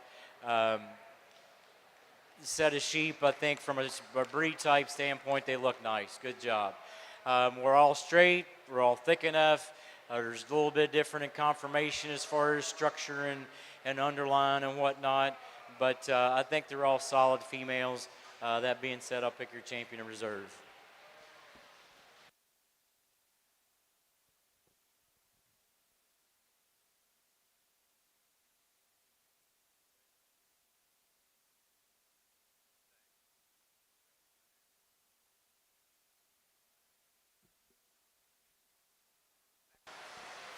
Well, you're in our final class of Southtown Yearling Ewes. I'll be honest with you, this one's a little more challenging to put together in the top 4 or 5. A lot of differences and things you just want to swap between the sheep, make some adjustments to each one of them. Again, not going to argue with anybody, particularly in first and second, which direction you want to go.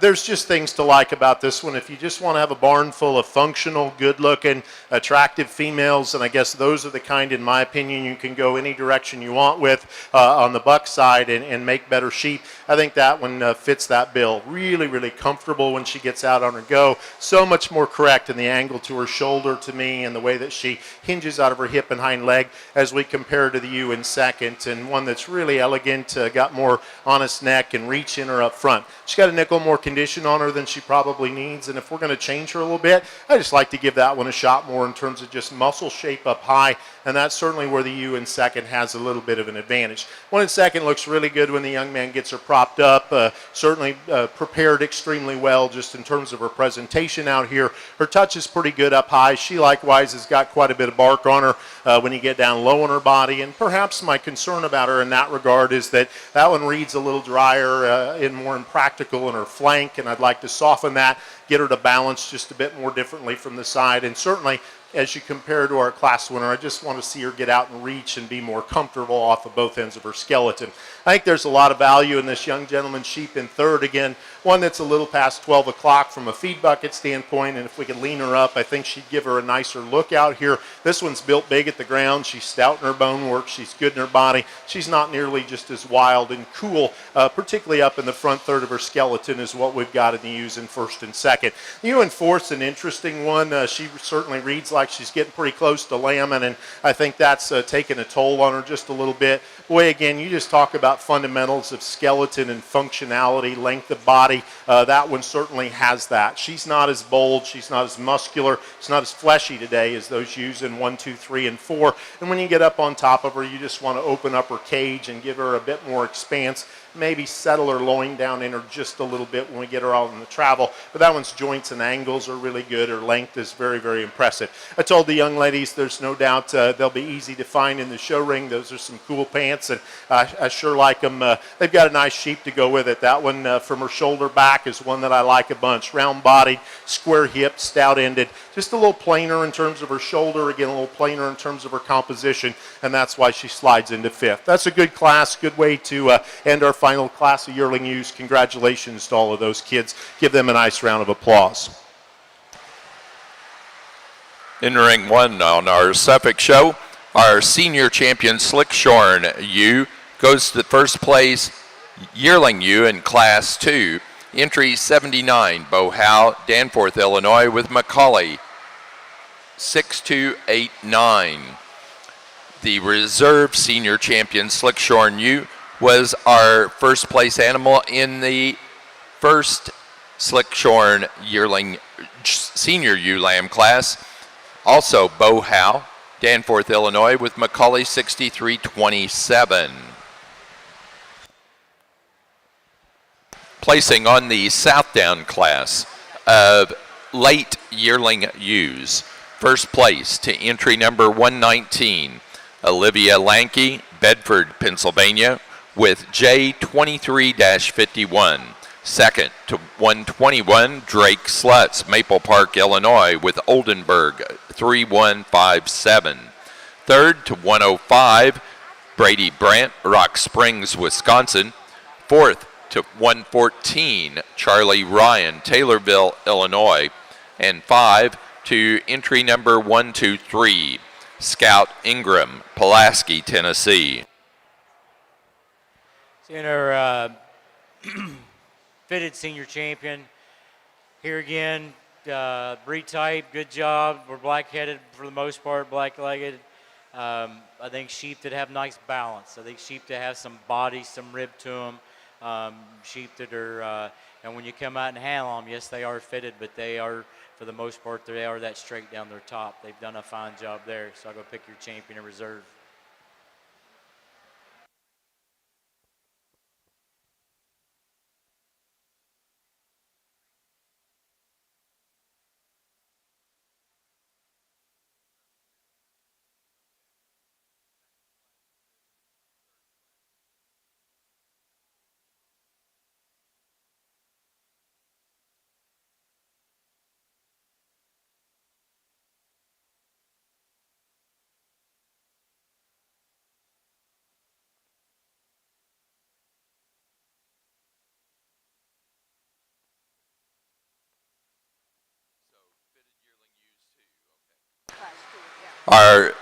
For the Suffolk show, in our fitted portion of the show, our senior champion fitted ewe was our class 2 yearling ewes, entry number 90, Joey Slack, Lake Geneva, Wisconsin, with K Slack 2351.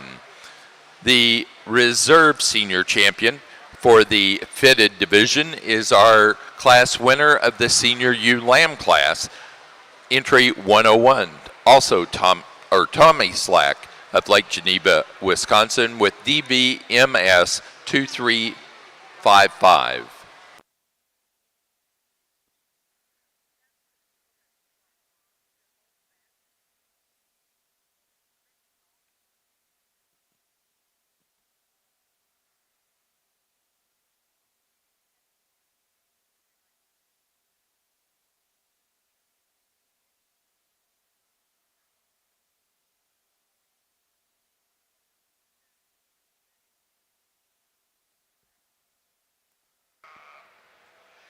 Interesting class of fall rams to start the white Dorper division. The sheep that I chose to start with, I think, is the most complete and rugged in his kind. He's so powerful when you stand right in front of him. He's a sheep that's just massive from behind as well. His added bone and foot I sure appreciate. And yet when you get him on the move, he's as flexible as anything in the drive. I think just kind of a nice complete sheep to start with. Ram we've got next, extremely shapely, really a muscular ram when you stand right behind him, really wide-based as well. Just like to see him a little bit square to the edge of his loin, maybe just a shot more middle as well in that sheep, but I think a high-quality one with his added bone and foot. Ram we've got next in line, when this young lady gets him set, might have a class advantage in terms of profile, a sheep that's so level and square out of his dock, a lot of dimension in that ram. Just like that, a little more pigment and see him more flexible out of the rear portion of his skeleton. Extremely long-bodied here in fourth, really neat profiling sheep in terms of his correctness of lines, one that I really like him out of his hip and hind leg, as flexible as any in the drive. For me, though, he just gets out-horsed when you stand right behind him. Of these top five, he's probably the flattest out of his hip and wants to taper some through his leg. And then the ram we're going to round the top five out with, just a really muscular power sheep that I'd like to see a little squared up more right behind his shoulder.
Placing on the White Dorper Fall Ram Lamb class, first place goes to entry 155, Caleb T. Welty, Evansville, Indiana, with S-Bar T Livestock 2055 BK. Second place to entry 152, Haskell Hortz, Zephyr, Texas, with Hortz Livestock 3007. Third to entry number 150, Hainsley Hatfield, Zanesville, Ohio, 4 to 149, Billy Wade, Scio, Oregon, and 5 to 148, Avery Lindsay, Coshocton, Ohio.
I think 2 white rams that soared up pretty quickly in our early spring class. Really a massive power sheep here to start with. So masculine in the way he's designed up through his front end. Extremely powerful through the center portion of his body and really rugged in his bone work. And yet when that sheep gets out and moves, really flexible off both ends. Really a similar package here in second, extra long-bodied sheep. Maybe a sheep that's just not quite as far along in terms of his maturity, not quite as much added power as our sheep that we start with, but still I think very similar designed and extra flexible. Next sheep in line I like for his added bone work and chest floor. He's a sheep that's really impressive through the center portion of his body. Just like to see him toe a little square up front. Ram we've got next in line I sure like for his mass and muscularity. He's just a little too small testicled for me. And then the ram we're going to round the top 5 out with, a sheep that has some neat pieces of balance, really expressive in his muscle shape. I'd just like to see him more impressive through his center body.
Placing on the White Dorper Fall Winter Ram Lamb class.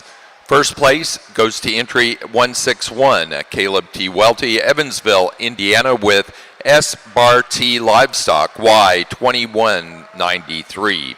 Second place to entry 160, Caleb T. Welty, Evansville, Indiana, S. Bar T. Livestock, Y 2192.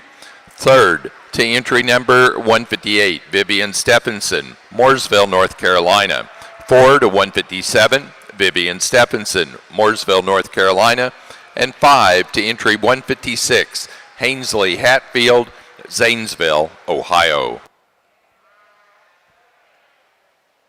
There's slick-sheared ewe-lamb class here. And granted, here again, I'll admit we've got quite a few different kinds just standing out in this top 5. But the ewe we're going to start with, I think for me, she's the one that would put her in motion here again. She's the most structurally sound. This is a sheep that's got some mass to her, yet she's feminine enough in her front end. She's not long enough. I wish she was a little longer sided, but I think other than that, she's the most balanced sheep that we have out here. That second place ewe just follows in that pattern. She's nice and square in her hips. She's heavy. She's got a pretty good sized foot to her. A sheep that I think that here again, I like to stretch her out a little bit, but I like the maternal look to her. I really like this ewe that we have here in third. Other than she's kind of out of proportion. I like the super length of body on this ewe, her extension, her heavy skeleton. She's the widest base one as we walk her around the ring. She's with true natural thickness. Other than she's got too much shoulder for the lack of hip that she has. So vice versa, either clean her front end up or give her more hip. My problem 2 ewes are here in third and fourth. These are 2 ewes that are they're very dry, they're hard in their appearance. Those are sheep that just don't have enough rib for me. I need to see more rib shape in those ewes. I need to drop that belly down. And that's, for me, you got to appreciate the length of side on both these ewes, the length of side, the length of hind saddle, and the muscling. They're just not big enough in the rib for me. The ewe that we're going to round out the class in sixth here is a sheep that's just a little more refined in her makeup. She's super pretty, super ultra feminine. I just need to make her heavier all the way around, heavier in her muscle, heavily in her bone work, but a sheep you certainly admire for her femininity. Thank you. Placing on the Slickshorn January ewe lamb class for the Suffolk Show. First place goes to entry number 117, Bo Howe, Danforth, Illinois, with Howe Farms 2435. Second place to entry number 112, Raisa Zelensky, Brookings, South Dakota, with Barzell 24032. Third place to entry 115, Raisa Zielinski, Brookings, South Dakota. Fourth place to entry number 121, Paisley Holloway, Tamawa, Wisconsin. And 5 to entry 110, Cooper Leininger, Akron, Indiana.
Really nice way to start the fall ULAM division. A lot of quality in here, a big class, and the quality ran deep. Top three in here, top 4 or 5. I like them all a lot. Played with different orders of the first three in my mind, and I think you can do that depending on, again, where you want to lay your priorities. At times, a young man here doesn't get this one gathered up, and I'm not saying he doesn't do a good job, but when you get this old girl out on the travel and just watch her cruise, and when he'll get out of her and just allow her neck to come up out of her body, that one is assembled so good. Big-footed, rugged, long-bodied ewe lamb, a ton of muscle. She wedges the right direction, and when she'll just relax and come together, I think that one's skeleton is probably as good as any of them that we've got out here, and I really read her to have a bright future as a yearling ewe come a year from now. You just want to talk about power and dimension. The one in second is the one that you can tie to pretty quickly. Extremely big-hipped and stout-ended, really robust in the center part of her body, big in her forerib, big-backed, all of those things. I want to lengthen her hip just a little bit, change the angle to her hind leg, see that old girl get out and reach just a little further than she does, and maybe she just doesn't proportion quite as nifty from the side as the ewe lamb's probably on either side of her. You know, when the one here in third came in the gate, I was like, wow, that one's really nifty, and she is really, really nifty. If you just want to talk purely about profile, and the young man obviously gets one driven extremely well, that one's tall-fronted, collected in her lines, certainly, again, very well presented out here, big featured at the ground. Her problem comparatively to first and second is whether it's on the handle or whether you watch her come and go, she just gets quite a bit narrower in terms of her cage, quite a bit narrower underneath. If we could stouten her up, there's a chance she could go ahead and run to the top of the class. Young lady in fourth does a great job of putting this one together as well. At times on the profile, you like that one as good as any, taller fronted than she is at her hip, and I like that. Again, one that's heavy boned and heavy duty, a little shorter sided in truth when you get your hands on her, and again, when we get her out of that brace and get her out on the travel, I think her front end starts to become a bit plainer relative to some of those that were just up ahead of her. You just want to talk about one that's really young and really fresh, and the front 2/3 of her is extremely cool. That one in fifth will do that for you. Impeccably well presented out here today and prepared to come to the ring in terms of skin and hair. Certainly one that, again, runs in the right direction extremely well. Her problem, again, is that she just wants to become a bit too refined in terms of her body, a notch too flat there behind her shoulder. If we can stouten her up, then she has a chance to move up several spots in the class as well. Good start to our ULAM division. Congratulations to all those kits. As we wrap up the White Dorper Ram show, I think we've got a pretty logical place to start. The sheep that I really like is power and dimension, really massive up top and out of his upper hip and through his lower leg. A sheep with a ton of bone and foot under him as well. I think just an awfully nice sheep to start with. One that we've got next in line, really youthful in his look, maybe a little less far along in his maturity, but a sheep that I really love his basic build. As flexible as any sheep out here in the drive, great through the center body and rib cage. A sheep that sure leaves you with base width. Doesn't have the muscle expression of the Ramses on either side of him, but I think the foundation's sure there to make an awfully complete functional ram. Sheep we've got next in line has some pieces that I really like. On the top side of his skeleton, he's really bold and square to the edge of his loin and rack. He's extremely expressive when you get right behind him. He's an extremely long-bodied ram. I'd just like to open him up some through his rear rib and flank and see some more added dimension through the center portion of his body. Ram that we have here in fourth does have an advantage there in his barrel. He's an extremely wide-chested sheep, extremely massive. When he comes at you, for me, he's just a little bit small testicled. He's a sheep that I'd like to see die together just a notch more correctly there out of his hip. And then the ram we're going to round the top 5 out with, really a shapely, high cutability sheep. Just like to see him tie together more correctly down his top line, especially right there behind his shoulder.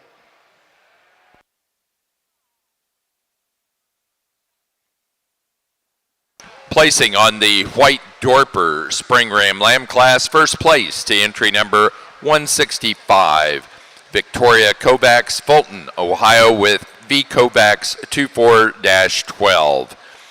Second place to 166, Mace Lambert, Laclede, Missouri, with Uptown Farms 1040. Third to 169, Kinley Rathman, Slayton, Texas. 4 to 164, Caleb T. Welty, Evansville, Indiana. And 5 to 170, Haskell Hortz, Zephyr, Texas. Placing on the early senior U Lamb class for the South Downs. First to 136, Jude Parker, Franklin, Indiana, with Parker Farms, 2331. Second place to entry number 149, Cole Knettle, Downs, Illinois, with Hicks, SDS, 2359. Third to 148, Caleb Formo, Blue Mounds, Wisconsin, with Daisy, Formo, 2367. Fourth place to 135, Landry Krieger, Washington, Indiana, and 5 to 137, Ainsley Porter, Ashcombe, Illinois. Sooner Slicks your ULAM class here. They got a little give and take in this one also, as far as trying to find the the very right one to take the lead and go to the front of the class. I think we've kind of tried to get our most complete sheep up and to win this class. This one here, as far as just the amount of the rib and body, and definitely the skeletal width. When you watch this, you walk around. She looks really, really good. She's really wide based. Here she's a little over conditioned, starting to put all that fat up into her front end. That kind of throws her off for me. Izzy, can you tolerate that and still let her win the class? Yes, today I can. The next ewe that we have here, she's the neater fronted, you bet. She's a little more feminine. She ties that shoulder in good. I really like that. She's nice and smooth down her top. Maybe not quite as wide in the hip as in her hip structure as we have in that first place ewe. Not quite as long-sided as the first place ewe. I like the depth of rib that we see in that ewe, but just maybe just not quite. She's a little. She actually handles long enough. She's just a little shorter rib compared to that other ewe that won the class. The next ewe here, she's kind of a problem ewe for me, because if you watch this ewe move, she looks gorgeous. When she comes standing in, she doesn't look so good. So that's, that being what it is, maybe is it a structural fault? I don't think so, but it kind of looks like way now. Put her on the move. She's the best moving one we got out here. She's dead level on her top. She keeps her head up. Anyway, just the way we get her when we're standing still, there's just not enough. We need to add a little more set to her hocks and pick her neck up out of her shoulders. The next ewe we have here, very stout and heavy in her bone structure and her skeleton. I like that rib shape. I like that depth of chest that she has with the even underline to give us that more capacity, more body to her. This is a ewe here that gets a little plainer when we get out through her hip, and we look at her. She wants to rotate her. She's a little bit washed out in her loin today, which kind of breaks up her top line when we look at her from her profile.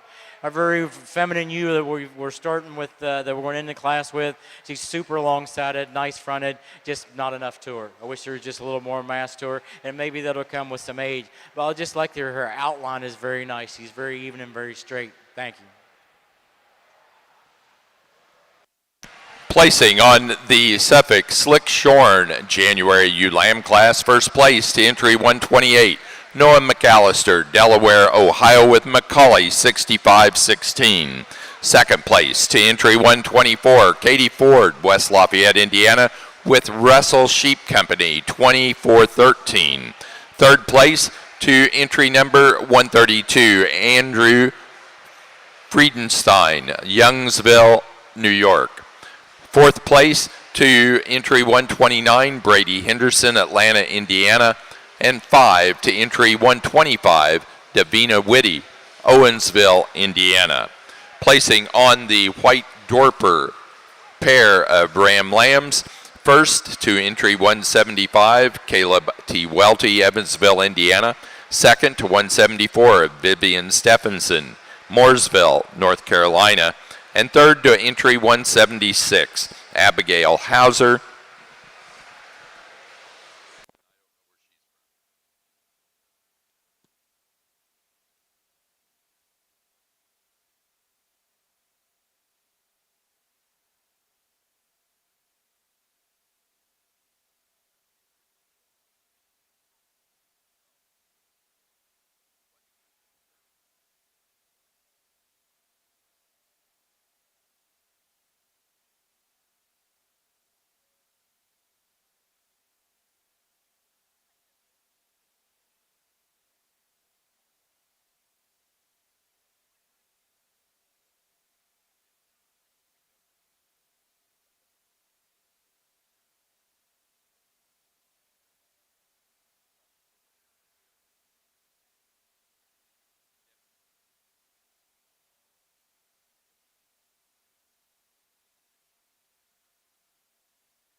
For our white door.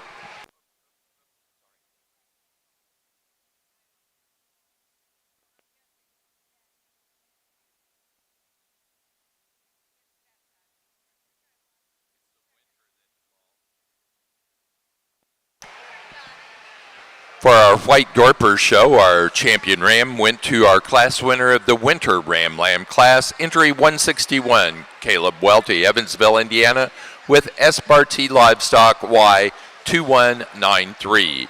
The reserve champion went to the fall class winner, Caleb Welty, Evansville, Indiana, with Espartee Livestock 2055BK.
We're going to use the smallest shoe in the class to start our class with, but I think she's by far the most complete, structurally sound one that we have out here.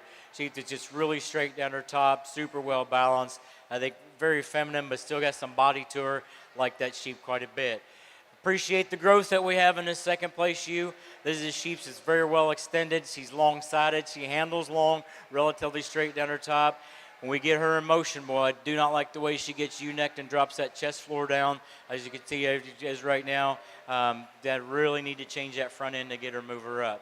This is the kind of my problem U, my disappointment U in this one here, because I like her overall look, her profile, her length, her style. I need to change her mouth. We need to make her mouth right to get her up in that first place hole. The next ewe that we have here, very nice feminine ewe. She's good, beautiful about her breed type. She's good and big in her hip. Just we need to stretch that ewe out just a little bit. She's a little short-sided to fit into this class, but congratulations on this class. Thank you.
Placing on the Suffolk fitted January ewe-lamb class, first place to entry 141, Brady Henderson, Atlanta, Indiana, with D. Henderson 24-12. Second place to entry number 135, Cassie Knutson, Centerville, South Dakota, with Knutson 24-2. Third place to 136, Felicity and Austin Groves, Pinckney, Michigan. And 4 to entry 134, Sawyer Buells, Bremen, Indiana.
Nice you to start the class with here. I think she's like the, just a general look of that you. She's feminine fronted. She's got like a very maternal look to her. I like the turn of her belly. Just a nice shoe to start this class with. The next one, I appreciate the amount of meat that we have in these shoes as far as down her top. She's really wide base when we put her on the move. She's a tick overdone as far as condition wise. I'd like to lean her up there a little bit, but I think a good solid U to stand here in second. The next shoe that we have here, super long sided, very long handling U for probably one of the longest hind saddle sheep that we have in the class. I just like to change her neck shoulder junction there just a little bit. She's a little more out the front of her a little bit, maybe give her a little more bone.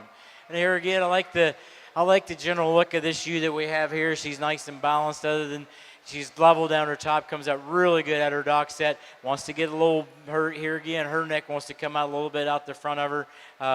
I'd like to kind of pick that up just a little bit and maybe stretch her length of side out. We've got the long sheep that we're going to round the class out with here. One of the longest sheep that we have out here, I think, is from end to end. You got to appreciate that. She's really good on her feet and legs. I like her in her top line. She's nice and even. I like her underline. Just stand behind her. Not quite as much hip or lower leg as what we have standing in front of her. Thank you.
Placing on the Slick Shorn South Suffolk February U Lamb class. First place goes to entry number 149, Cooper O'Keefe, Marlborough, Connecticut, with O'Keefe Brothers 2402.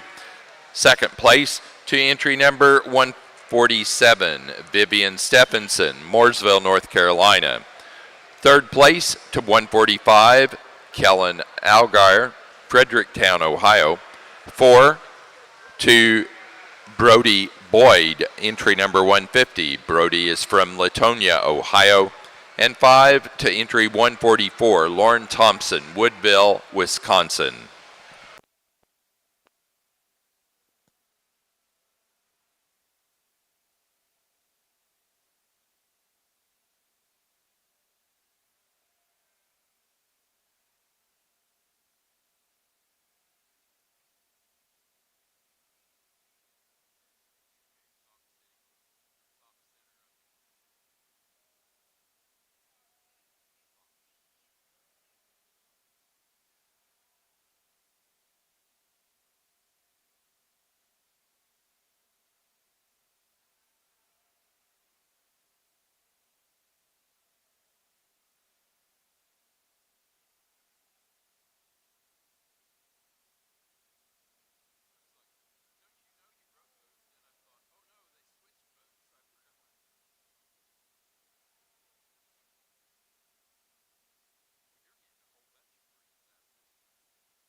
An exceptional white Dorper female to start the U show off with. One that's so big and bold through her center cavity and massive from behind, and yet when you stand off to the side, she's so attractive in the way she's put together. She's feminine about her head and neck and shoulder, great in her lines, and still one that I think is sure attractive out of her hip and hind leg as well.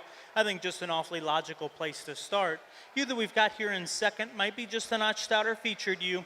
She's really big-footed and shapy on top of her skeleton. She's a female that I really like for added mass and dimension.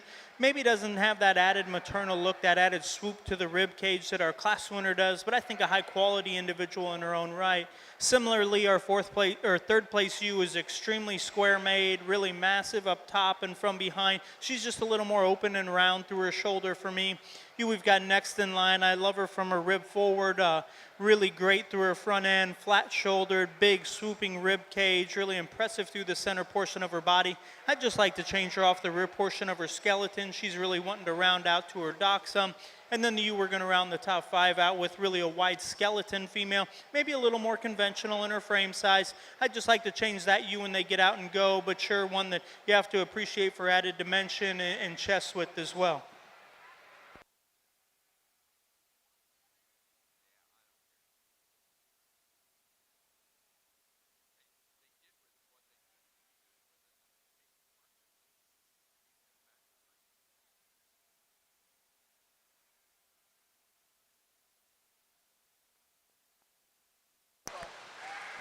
Placing on the white Dorper senior yearling U class, first place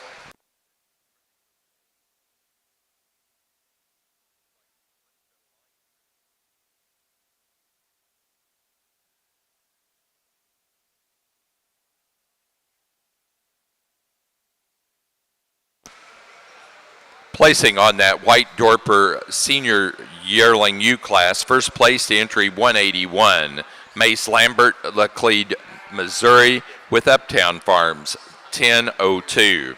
Second place to entry 189, Vivian Stephenson, Mooresville, North Carolina, with Lazy 5 Ranch, 5964.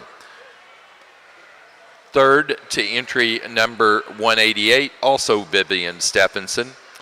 Fourth place to entry 179, Billy Wade, Scio, Oregon.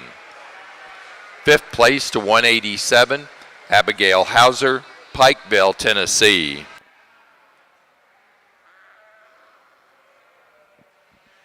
Their slick-sheared ewe lamb class, I think the one we're going to start with, I really like these sheep for its balance and levelness of the design.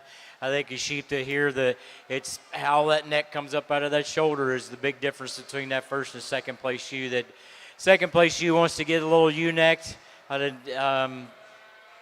Yeah, I just like to need to change that. If we could bring it up out of her instead of over top of her back, we'd appreciate that. The ewe that we have in third here, just a nice, solid, heavy-made ewe. I like the big middle in this ewe. I think she's got a very maternal look. She's nice and solid, like she's decent on her legs. Really like the length of side that we see in this ewe here, really straight topped and forth. A sheep that shows you a lot, like a tremendous amount of length from that 13th rib back. I just need to change her mouth to move her up any higher today. The next ewe that we have out here is very stout, big-footed, just heavy-made. She's a little too fat for me today, but I think I really like the amount of, especially that big square hip that she has in her. Very, very good ewe there to end the class.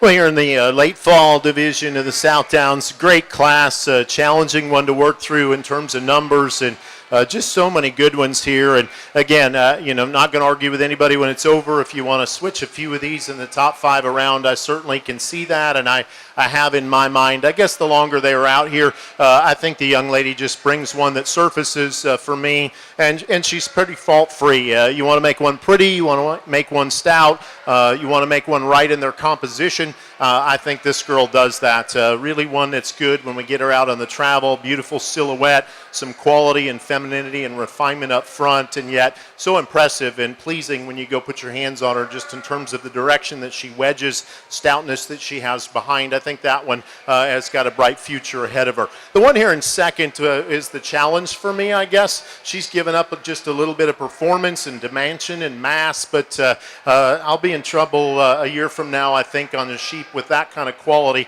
if I don't recognize that. I think that one's got an incredible future, really, really youthful, really, really attractive. I think when she finally just softens up a nickel and comes together, I just read that one to have a lot of yearling ewe potential ahead of her. So very, very sound. If you want to say she doesn't have quite as much flank and body today as a couple of them, I'm okay with that, but that one reads age appropriate. That one's just so good from the side view. Again, an excellent sheep from the standpoint of touch, muscle, composition. I think she fits with our class winner very nicely. All those things I just said about muscle, touch, composition, I think we have in the ewe in third as well. That's her most impressive feature. Go handle this one in terms of the quality and shape of her forerib, the tone she's got coming out of the back of her shoulder, the expanse she's got through her loin and hip. She does all that as well as those in first and second. I just don't think she assembles it in terms of skeleton quite as nicely from the side view. She wants to get a nickel deeper there up front and just not balanced quite as well,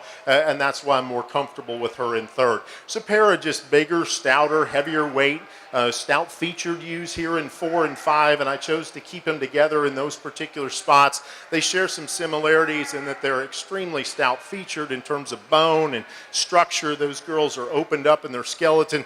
Both of them a little bit too far for me in terms of the amount of feed that's been put into them at this point, and I think that's detracting a little bit in the way that they handle, the way that they're assembled up through their front end. I do think the ewe lamb in fourth is just a nickel better there in terms of some extra shape or quality of shape to her shoulder, reach with her neck, out of her front end, and I think she gets out and goes just a little nicer. That one's got a big back and a big hind end in her, and certainly a powerful one in her own right. Ewe in fifth, a very similar sheep in those regards. To me, that one just becomes the plainest feature to the top 5, and that's the reason that she settles in that spot. But there's some awfully good ewe lambs that went back. Congratulations to the breeders and the kids and all those involved. Really nice way to end the fall division. Let's give them a nice hand as they take them out.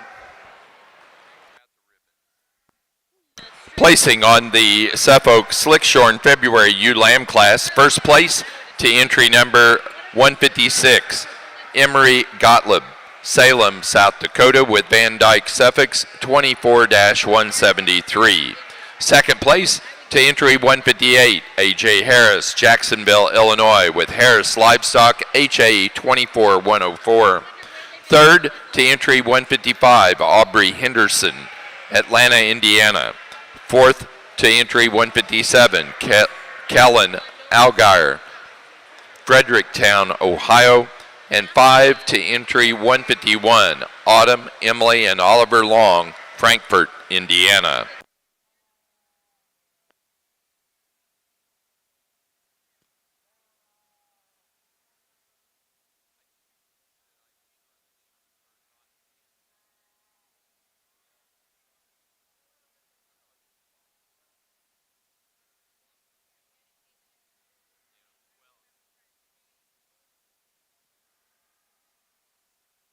Placing on the class of late senior ewe lambs for the South Downs.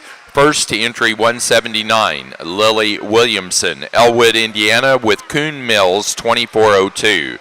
Second place to entry number 172, Riker Beckmeyer, Morrisonville, Illinois, with Fowler 2352. Third place to 177, Carson Knettle, Downs, Illinois. 4 to 174, Braden Wolf, Upper Sandusky, Ohio. And 5 to 162, Brady Brandt, Rock Springs, Wisconsin.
Well, if you would, ringside, put your hands together, congratulate the 10 exhibitors, their families on a nice set of sheep here in the Senior Champion Drive. Again, been really good classes all the way through, as this breed always brings to Louisville and just about everywhere, and been my pleasure to work through them. Again, as I've said in these classes, you breed the kind and the style that you want to breed and show and take to the ring. That's good, but I'm tickled to death with the 5 that we've got out here and the ones that stand second to them, and no doubt that as we move into our junior ULAM classes, the quality is going to continue. I hope that as the day goes on and you listen enough, my priorities become apparent. I do want them to be good looking. I want some muscle in these sheep, and I think they do that, and if we can do all that and keep them sound and keep them athletic in terms of their look, their composition, their skeleton, we can do that as well, and these girls do that.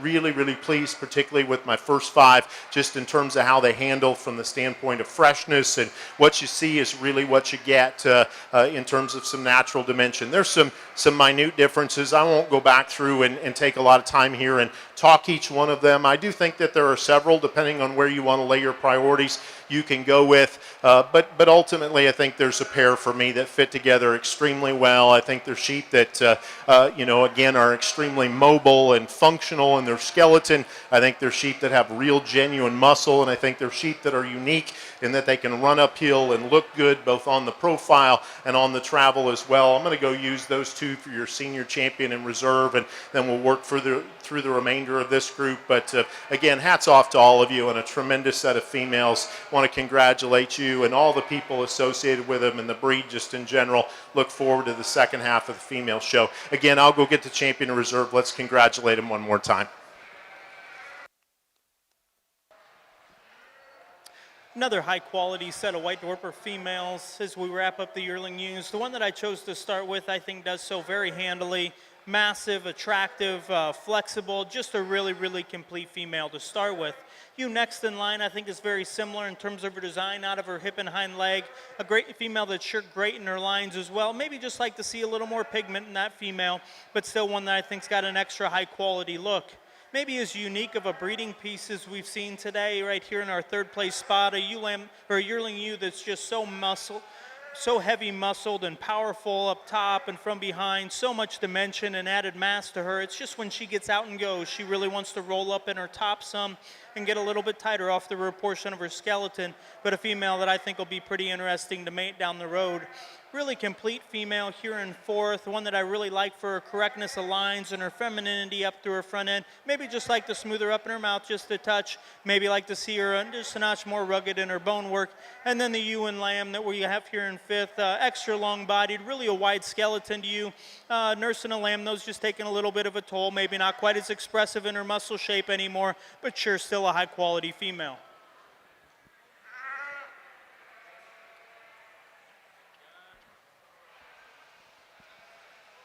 Real flashy lamb to start this class with. I think if we look at, what her potential for growth is, I think it's great, and how she holds herself together at this age too. Very wide base. Would like to pick that dock set up on her, change her hip a little bit, but the nice thing about that is she still walks all right with a rounded hip like that. She still walks good, takes a nice long stride. Heavier bodied, bigger mettled, thicker ewe that we have here next. I really appreciate the amount of volume that we see in this sheep, the amount of mass that we have in this sheep. She's really good on her feet and legs, just not quite as long-sided, doesn't handle as long as the ewe that we have is going to win the class. The next ewe here, this is a sheep that is a little piecey today. I like all the pieces. We just need to put them together a little better. Really long-sided, feminine. Really, I'd like to get that neck up out of that shoulder a little better than what she's appearing today. And I mean, it's not 100% showmanship. When the ewe walks, she wants to drop her chest floor down just a little bit. We changed that about her, and she might be the one that wins the class. This is the one here that I wish if she was just about 2-3 inches longer. Boy, she gives you a great silhouette. She's big-footed. She's stout. I think, man, if I could just stretch her out a little bit, that would change the game on her. The next ewe we have here, plenty long enough. That's great. She's stout. She's very she's kind of a broody looking, but still feminine. I think that's a really good thing. not getting along real well with her back feet today. I'd like to pick her up on their pasterns, and if we could change that, then that's going to move her up. Interesting class. Thank you. For the Southdown Show, our senior champion came out of the early yearling U class, entry 73, Carson Knettle, Downs, Illinois, with Knettle 2333. The reserve senior champion was out of the intermediate yearling U class, entry number 90, Lily Williamson, Elwood, Indiana, with Coon Mills 2322. Placing on the fitted February U Lamb class for the Suffolk Show, first place goes to entry number 170, Elroy Miller, Wassoon, Ohio, with 4 J's and a T, 2402. Second place to entry 168, Tommy Slack, Lake Geneva, Wisconsin, with Tom Burke, 24-20. Third place to 169, Ruthie Bivens, Manhattan, Illinois. 4 to entry 167, Jacob Lindau, Chile, Wisconsin.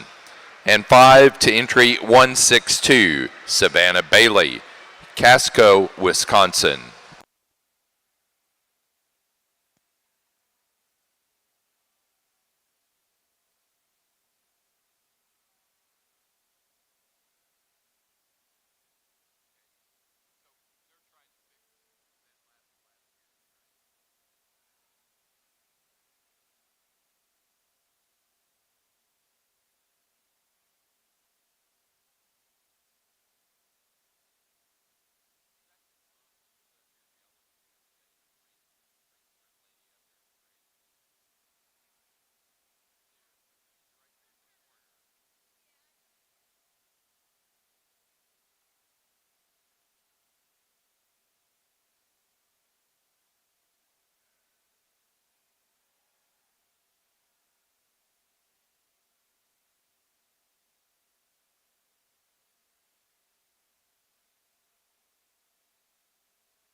you were going to start the class with. I think she's going to handle as well as anything out here as far as the amount of muscling down her top, her length of side, a little frail in her bone work.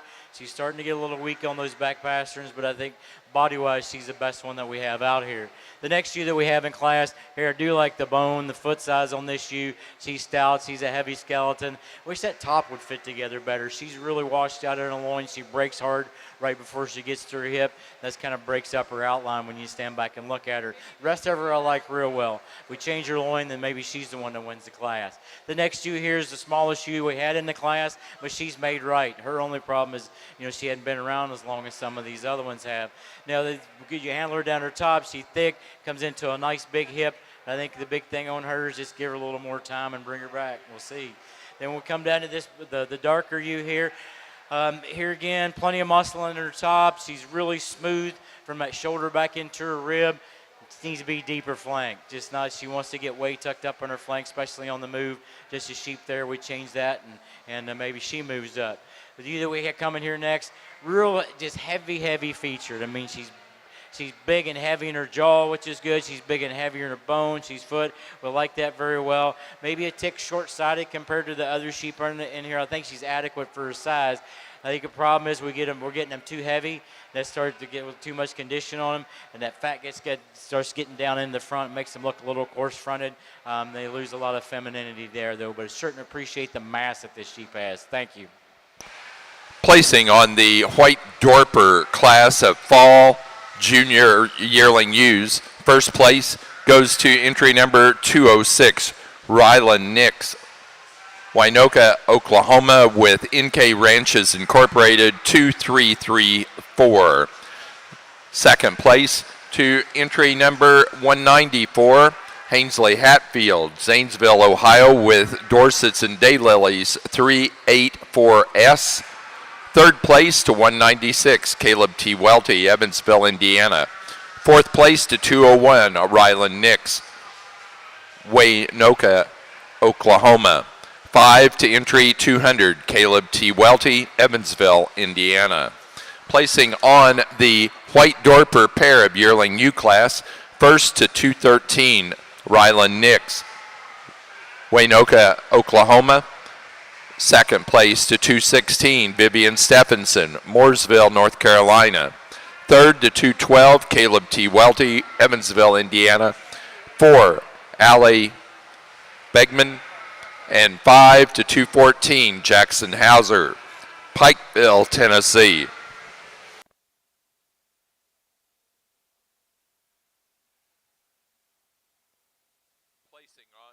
Placing on the March and later Slickshorn ewe lamb class for the Suffolks, first place to entry number 178, Cooper Leininger, Akron, Indiana, with Slack 4447.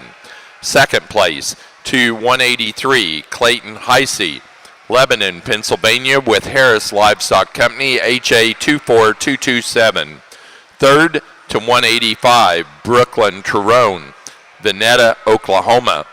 4 to 180, Vivian Stephenson, Mooresville, North Carolina. And 5 to 177, Autumn, Emily, and Oliver Long, Frankfort, Indiana.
Well, a nice set of sheep to begin the junior division here in our first class of January. It's not going to lie, this one's a little tough to put an order on the first 3 or 4. I think, again, really high quality sheep, some things maybe you want to take out of each one of them and put them together. And again, you pick the kids and the sheep that are important to you and root for them. That's good. What the ewe lamb needs that we're going to start the class with is just a little more brains when she wants to put herself together on the side. I think you get that one out on the go.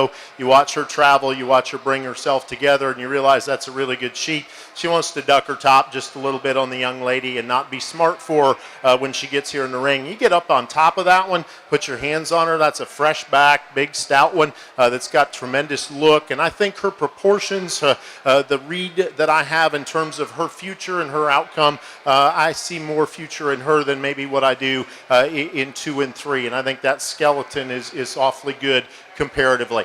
I like a bunch of things about the young lady's ewe lamb here in second. From her shoulder back, she's so very impressive. Very fresh and big in her back, stout from behind, good-footed. That old ewe lamb gets out and goes pretty free and easy. She's wanting to push, for me, just a little bit too much of her body weight, forward in her body. She's getting quite a bit deeper there from the top of her shoulder to the base of her chest. She's a little thicker necked.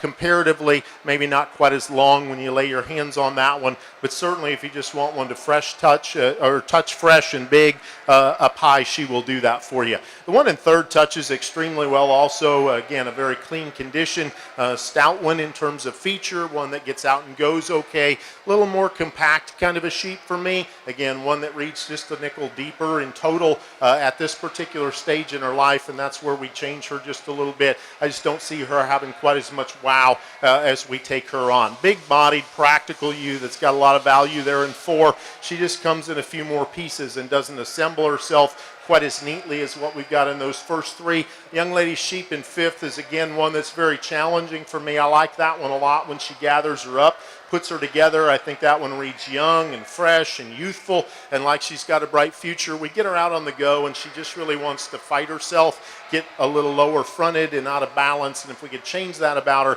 then I think she slides up a spot or 2. But that's a good way to start the junior division. Congratulations to those kids and their families. Somewhat challenging class out here in our early fall white Dorper ewe lamb class. The one that I chose to start with I thought was the sheep that combines some femininity with added mass. I think she's the one that's very ladylike up through her front end, really bold and impressive through her center body, really wide and square when she leaves you. I think she's the kind of the sheep that makes the most logical sense to start with. A little bit more showy sheep here in second, one that's really angular up through her front end, really square built from behind as well. But with that added angularity up through her front end, she's probably the narrowest chested here of the top 5, but still a sheep that I sure like out of her hip and hind leg or added muscularity up top. From her forerib back, the third place sheep is probably my favorite. That one's so massive out of her upper hip and piles of dimension, really like her hip and hind leg as well. She's just too coarse up through her lower shoulder and down through her breastplate for me. You that we have next in line, really maternal in the way she's laid in from her shoulder into her forerib, big swooping rib cage in that one. She just wants to get under herself for just a little bit with that hind leg, maybe roll up in her top and not handle her dock quite as nicely. And really a maternal, broody female here to round out the top 5, great in her lines, but a sheep that's just too soft in her condition for me, just a little bit too much cover over her forerib.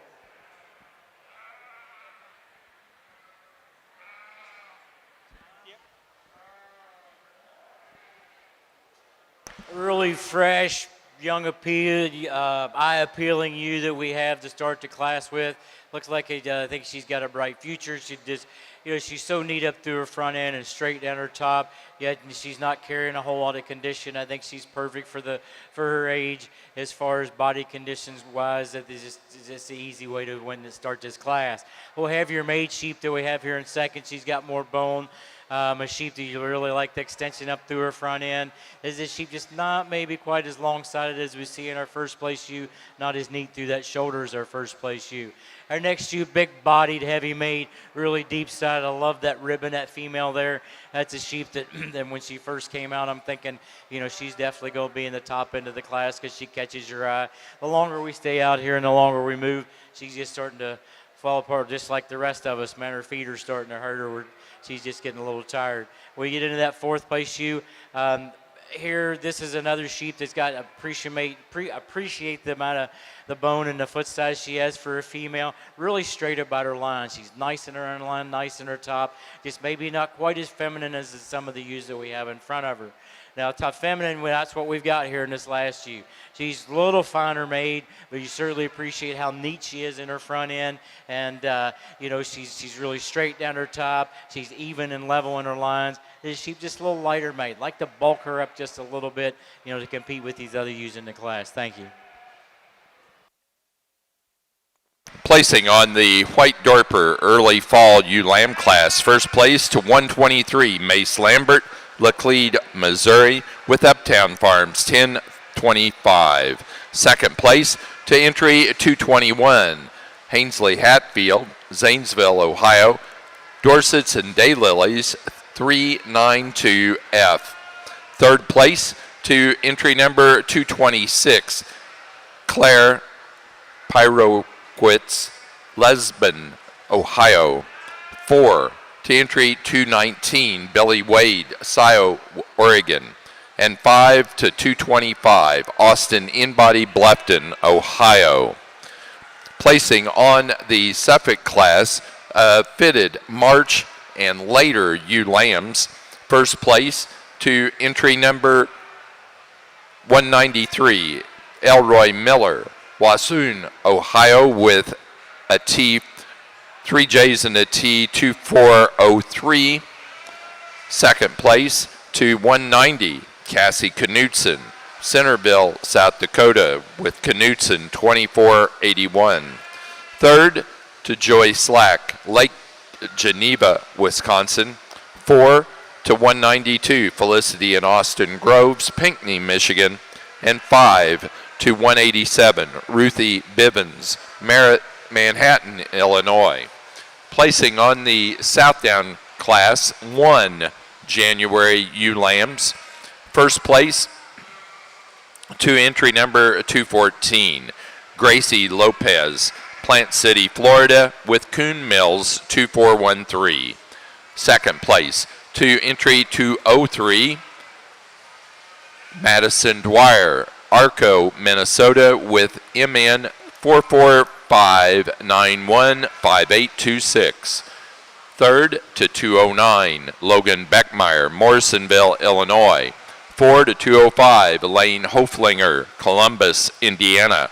And 5 to 208, Charlie Ryan, Taylorville, Illinois.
I think we got a pretty cool set of females out here for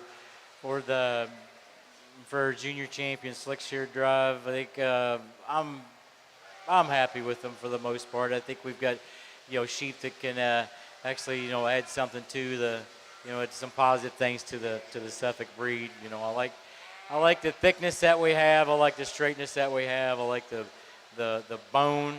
For the most part, the breed type's good out here, so I'll go pick your champion and reserve.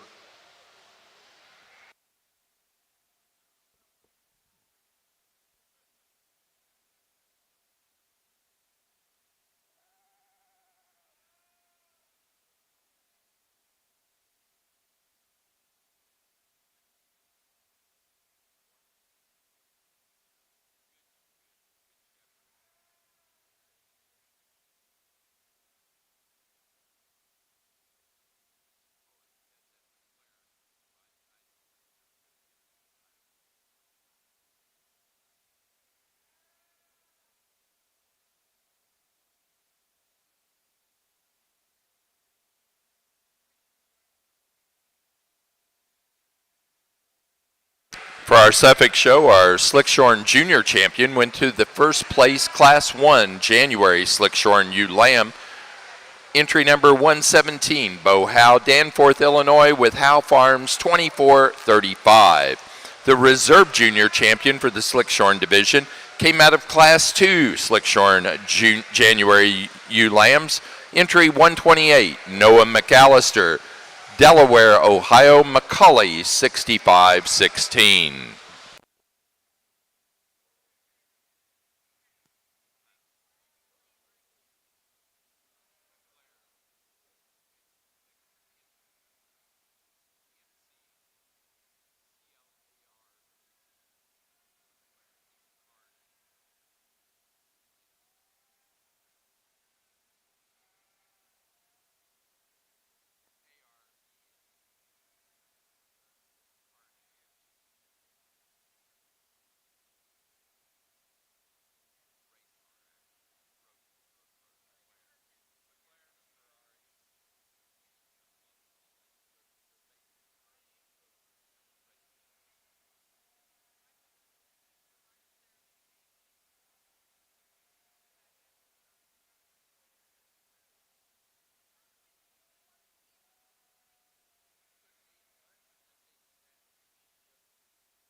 Really nice pair of females to sort up awfully quickly in our late fall white Dorper ewe lamb class.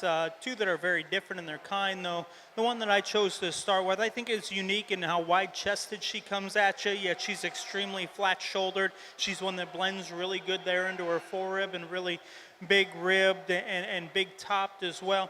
If anything, I'd just like to see her just a notch more uniform in her body depth. She's got a little more chest, more upright through her, or more outright through her breastplate, but still one that I think is awfully high quality. You that we've got here in second is more flexible when she gets out and goes. She's one that's so true and square at the ground. She's one that gets out and reaches off both ends of her skeleton extremely well.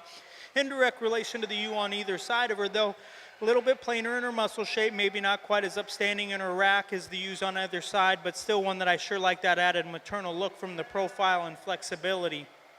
Really a big-chested, big forearmed ewe coming here in third, extremely heavy muscled female, especially from behind. To me, I'd just like to hook up more correctly right there behind her shoulder. Maybe see her just a little bit more feminine as well, but still I think a high quality female. Next to you in line's very similar in terms of the added power and ruggedness. It's just when that one gets out and goes, she really wants to roll up in her loin. And then you we're going to round the top five out with probably the longest body to the set. I'd just like to see her squared up a little more right behind her shoulder.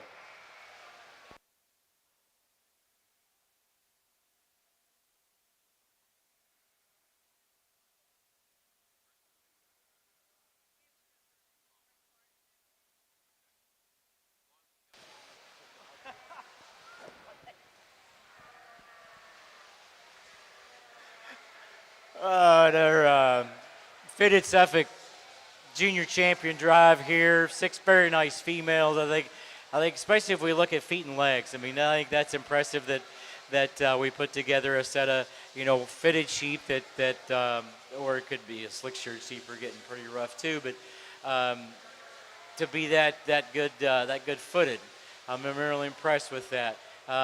Breed type's great. Black headed, black legged, looks beautiful. I think then we start analyzing, length of body versus how they're moving, and depth of chest versus depth of flank. And then there's kind of 2 ewes that fit for me to I'll pick your champion in reserve.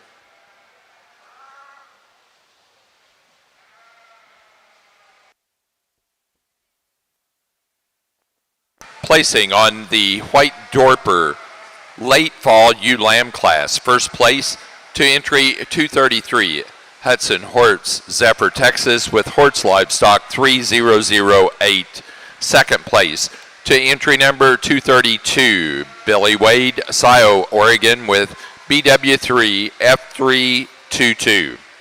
Third place to entry number 241, Caleb T. Welty, Evansville, Indiana.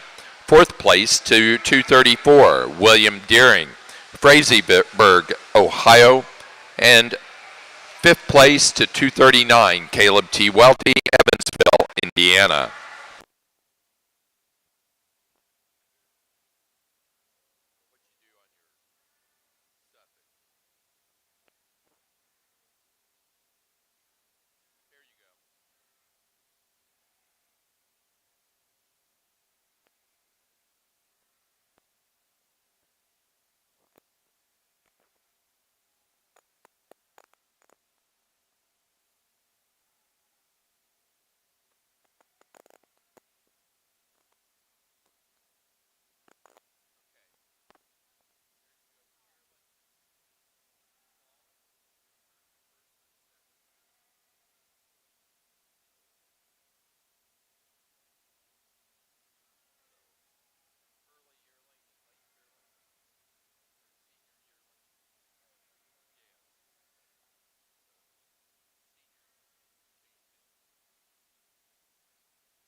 For our White Dorpers, our senior champion ewe goes to first place senior yearling ewe, entry 181, Mace Lambert, Laclede, Missouri, with Uptown Farms 1002.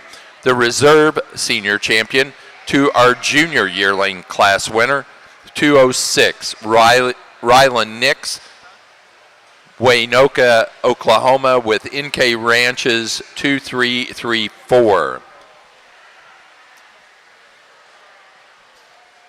For our junior champion in the fitted division of our Suffolk show, our junior champion was out of the February ewe lamb class, entry 170, Elroy Miller, Wasson, Ohio, 3 J's and a T, 2402. The reserve went to our first in the January fitted ewe lamb class, 141, Brady Henderson, Atlanta, Indiana, with D. Henderson 24-12.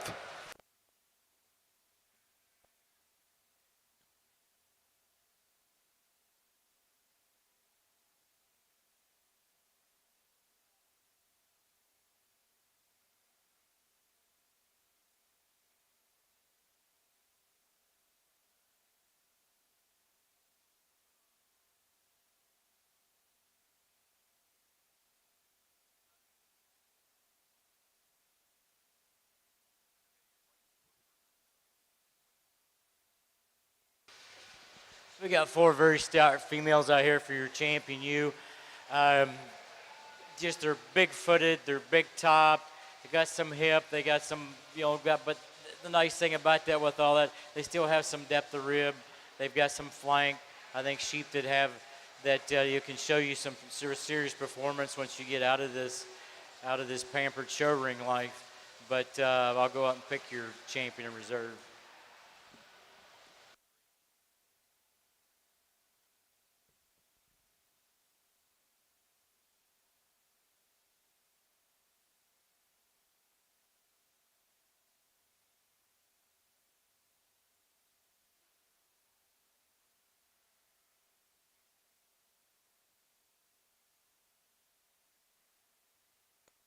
In our Suffolk show, our overall grand champion Slickshorn ewe went to our senior champion, which was out of class number 2 of the Slickshorn yearling ewes, entry 79, Bo Howe, Danforth, Illinois, with Macaulay 6289.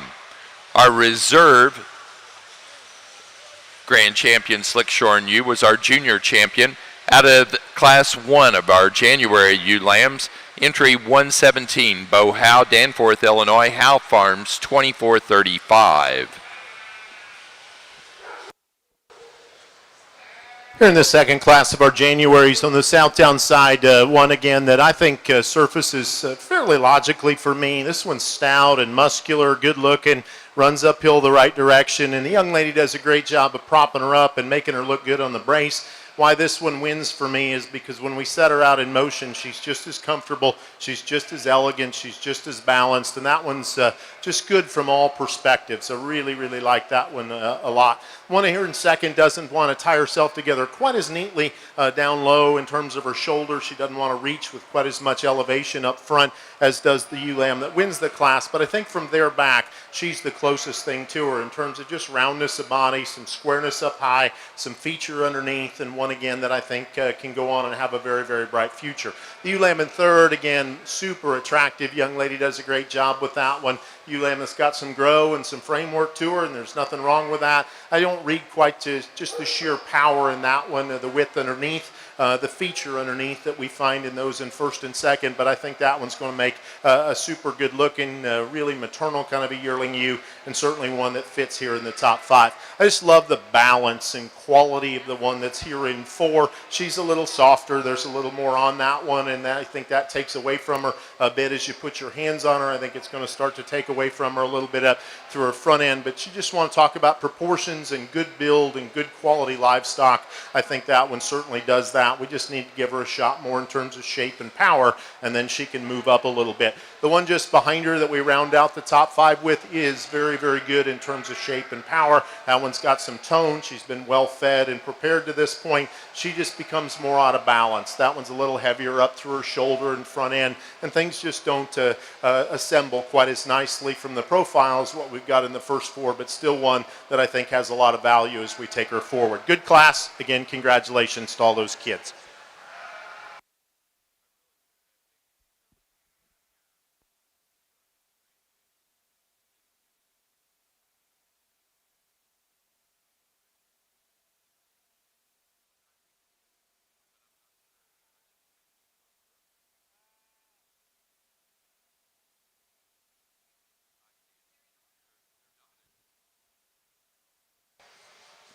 Very easy decision here. Not because I kind of knew this before they walked in the ring. Your yearling ewe is going to be your senior champion.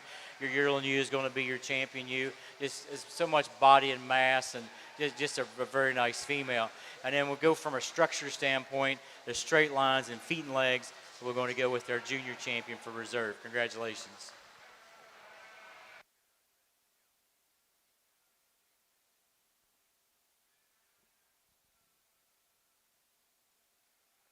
Placing on Class 2 January ewe lambs for the Southdown Show. First place to entry 235, Landry Krieger, Washington, Indiana, with Burns Stock Farm 2117. Second place to entry 238, Lily Williamson, Elwood, Indiana, with Coon Mills 2418. Third place to 240, Maddie Hogger, Connorsville, Indiana. Fourth place to entry number 229, Emilise, Plant City, Florida, and 5 to entry 221, Kaylee Murphy.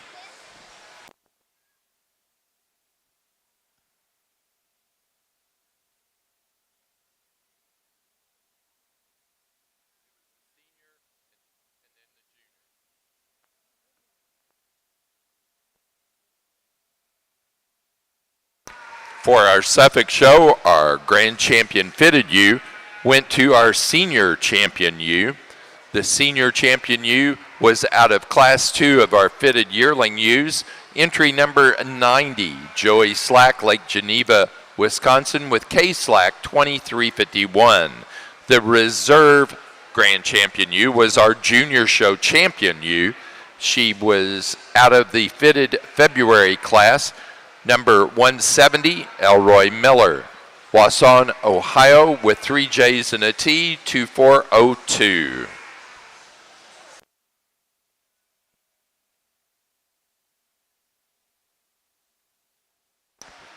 Now ready for state flock. State flock for our Suffolk show, and that will conclude the Suffolk show.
For our Suffolk show, the winner of the state flock class is Indiana. That does conclude our Suffolk show. We are ready to move on to the Oxfords.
As we start the springborn white dorper females, I think the one that I chose to start with is just the most complete. That's a female that I think is extremely hard to pick a hole in.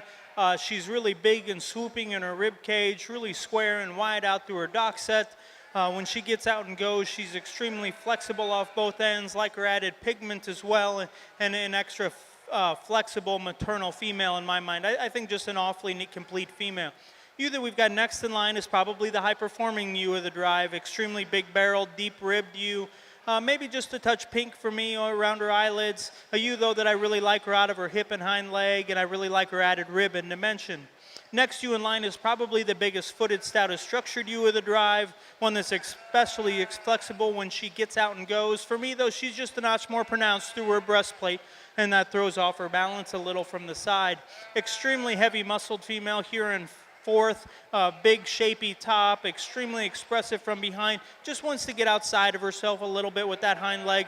And then the ewe we're going to round the top five out with, really a female that has some neat pieces of balance, really flat shouldered and upstanding, maybe just a notch more tubular in her rib shape, maybe just a little bit more refined in her bone work compared to the ewe directly ahead of her, but I think five awfully high quality white dorper females.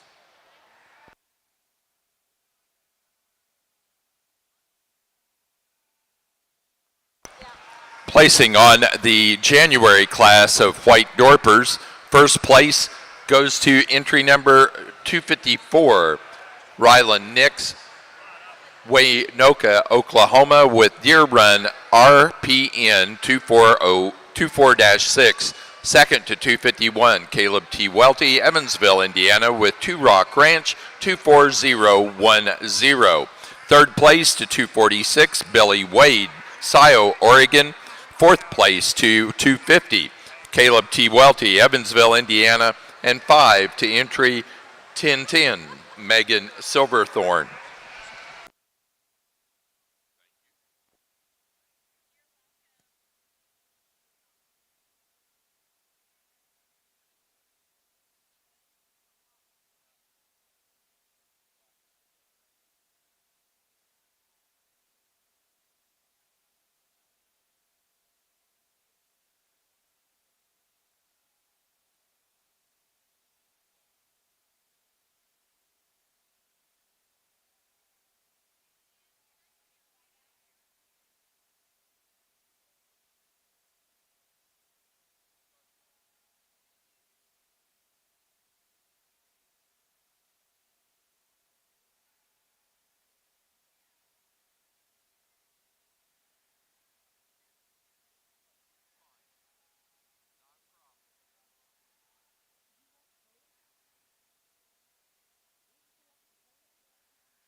not a lot of white February white Dorper ewe lambs, but still I think just an exceptional individual to start with. A female that's so maternal and attractive from the side, really feminine up through her head and neck, and still big, bold in her rib cage. Extremely level designed when you get out and go. She's as flexible as any in the drive. A little bit different kind here in second, a little bit heavier muscled female. She's more powerful up through her forearm and shoulder. She's one that handles with more expression up top. Maybe just wants to get a little bit tighter and shorter and rounder out through her hip, and so consequently doesn't get out and go quite as nicely as our class winner. Next to you in line, I really like how flat-shouldered she is. She's extremely smooth blending from her shoulder into her forerib. Maybe just gets outmasked by the females on either side of her. Really a wide-built female here next in line, really big rib. Just like to change the way she ties together, particularly there in the slope of her shoulder. And really a heavy muscled female to round the top five out with, one that you have to sure appreciate for that forearm, shoulder, and mass from behind. Just when you get off to the side of her, I'd like to see her with more rear rib and flank.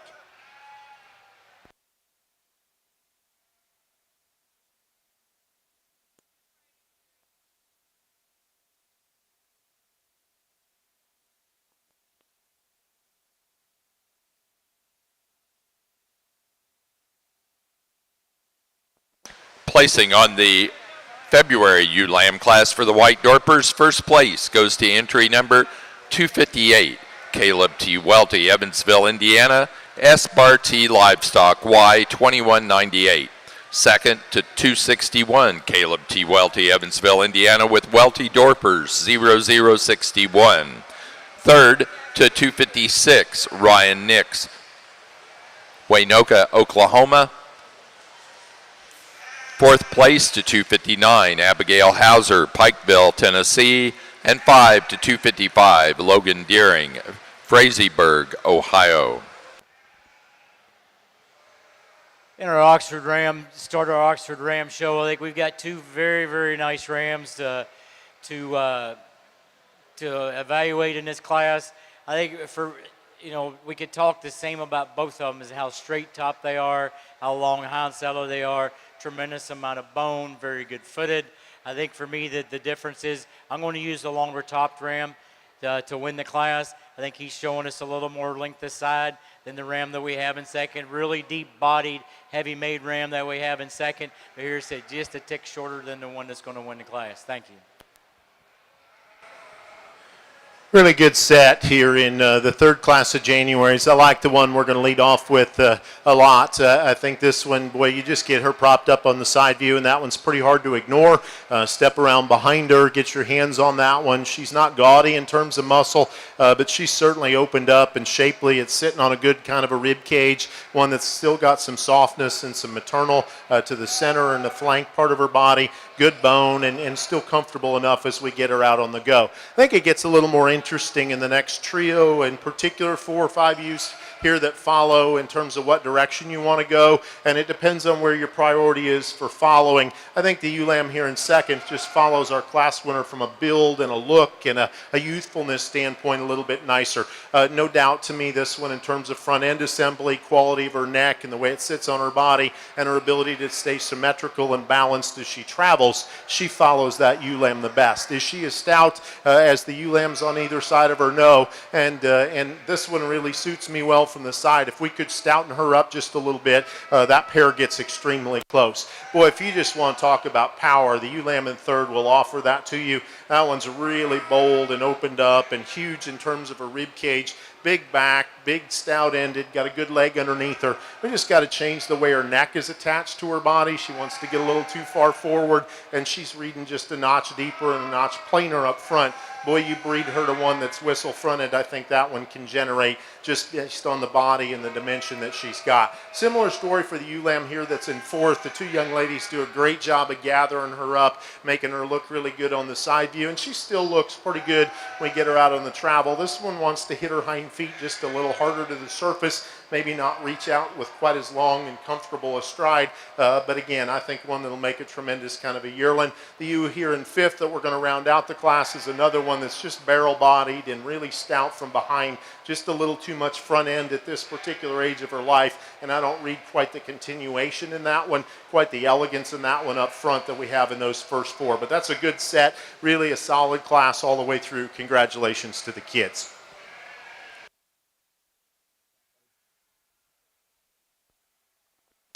For the Oxford show, first place goes to entry number 2 in the senior Ram Lamb class, Theo Angus, Piper City, Illinois, with Dover Genetics 2332.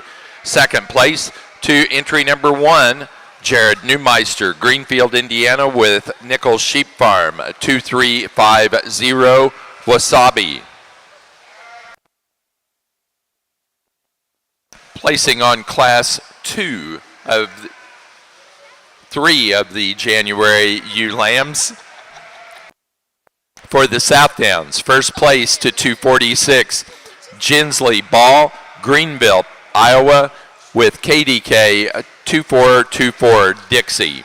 Second place to entry 254, Caden McCoy, Perrysville, Ohio, with Showen 2423. Third place to entry number 262, Peyton Howe, Danforth, Illinois, 4-354, Claire Harris, Jacksonville, Illinois, and 5-266, Wyatt Lang, Binger, Oklahoma.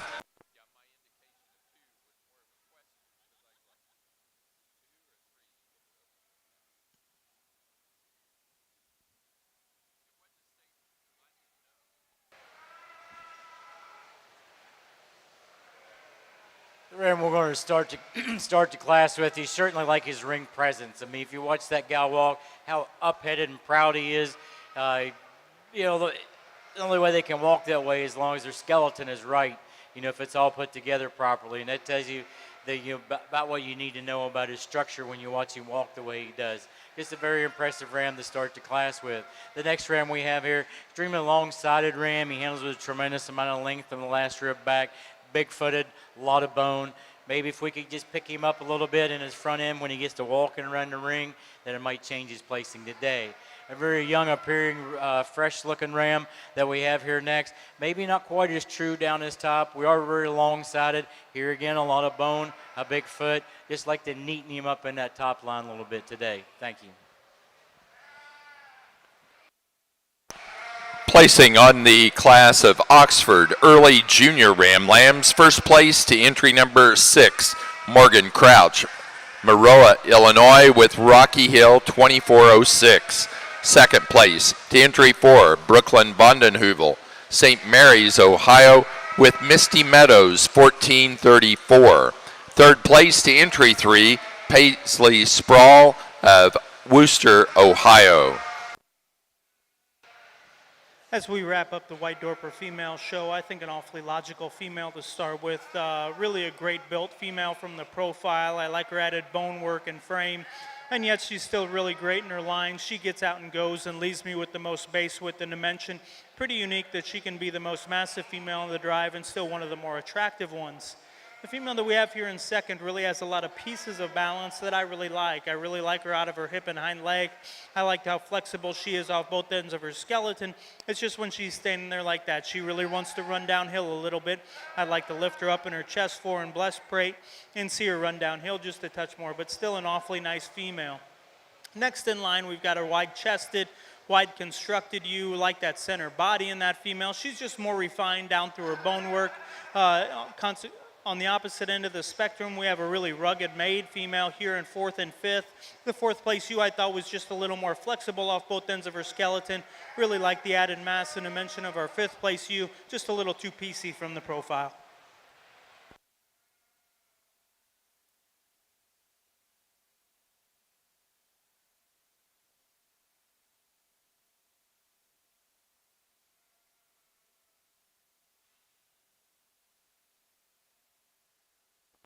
Placing on the White Dorper March ewe lamb class for the junior show, first place to 264, Caleb T. Welty, Evansville, Indiana, with S. Bar T Livestock, Y 2223.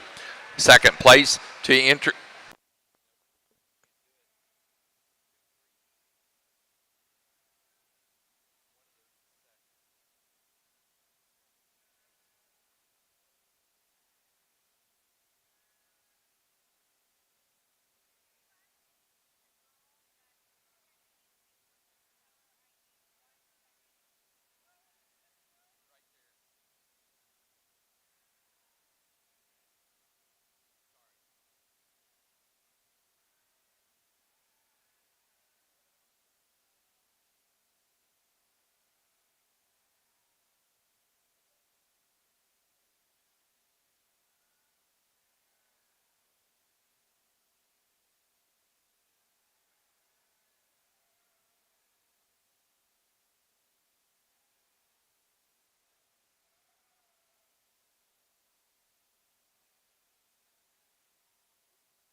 Continue with the placing of those March ewe lambs for the White Dorpers. Second place went to entry 267, Kinley Rathman, Slayton, Texas, with NK 2417. Third place to entry 268, Charlie Church, Crouch of Eureka, Illinois. Fourth place to entry 266, Vivian Stephenson, Mooresville, North Carolina. And 5 to 265, Vivian Stephenson.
Placing on the White Dorper pair of ewe lambs, first place goes to entry 275, Caleb T. Welty, Evansville, Indiana. Second place to 273, Billy Wade, Scio, Oregon. Third place to 277, Rylan Nix, Waynoka, Oklahoma. 4 to 276, Vivian Stephenson, Mooresville, North Carolina. And 5 to 278, Abigail Hauser, Pikeville, Tennessee.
For our White Dorper show, our junior champion went to the first place February ULAM.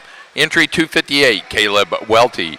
Evansville, Indiana with S-bar T Y2198. The reserve junior champion was the class winner of the March ULAM, class 264. Also Caleb Welty, Evansville, Indiana, S-bar T Livestock Y2223. Our Oxford Ram class here, the ram we're going to start with is a large, upstanding, heavy-based ram.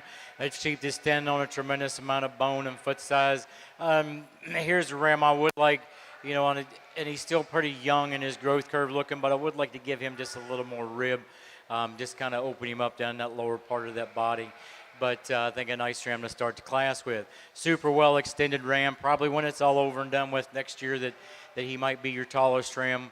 When we get to our mature height, it is a sheep that's really long down his top, long-sided, tremendous amount of length from end to end. Just need to, here again, that ram I need to add quite a bit more rib to, for more body to, to open it up a little bit and true him up on those back legs. The next ram here, appreciate for the amount of thickness that we have. Here again, big-footed, lots of bone. A ram that's big top, or one of the bigger top ones that we have in the top four. A sheep just got, handles himself pretty well, other than when we get walking around the ring, and it might be just the way he's fighting today, but the way I see it, he's kind of hard to look at. He really wants to roach pretty bad, and I'd like to have him take a little freer stride, fix his mouth a little bit. The next ram here, got some presence to him. He got some flash to him. I like how nice and neat he is up through his front end. This is the sheep that if we can make him a notch longer, he's going to win the class. I think structurally he's a really good sheep. He just wants to shorten up quite a bit compared to the ram standing in front of him. The next ram that we have here, he's pretty raw. The next two rams are still really young appearing. There's not a whole lot of weight on these rams just yet because those are still growing. They're nice and good about their outline, just not quite enough to them to compete against the ones above them. Thank you.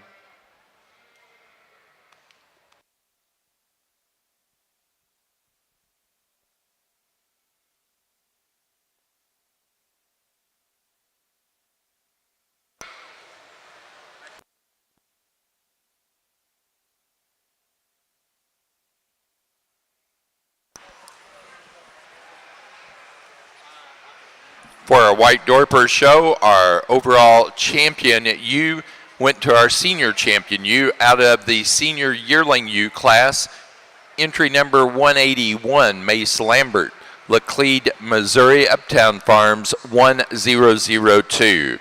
The reserve grand champion U was our junior champion U out of the February ULAM class, 258, Caleb Welty, Evansville, Indiana with S-bar T Y2198.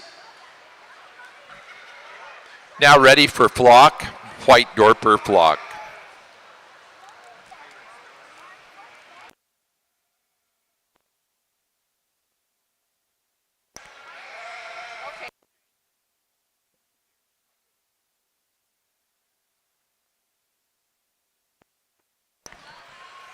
Border Cheviot exhibitors, we are finishing up last class of White Dorpers, so please be getting those fall ewe lambs or ram lambs ringside and ready. Placing on the Oxford late junior ram lamb class, first place to entry 8, Emily Erickson, Burlington, Wisconsin with Isaacson, 508.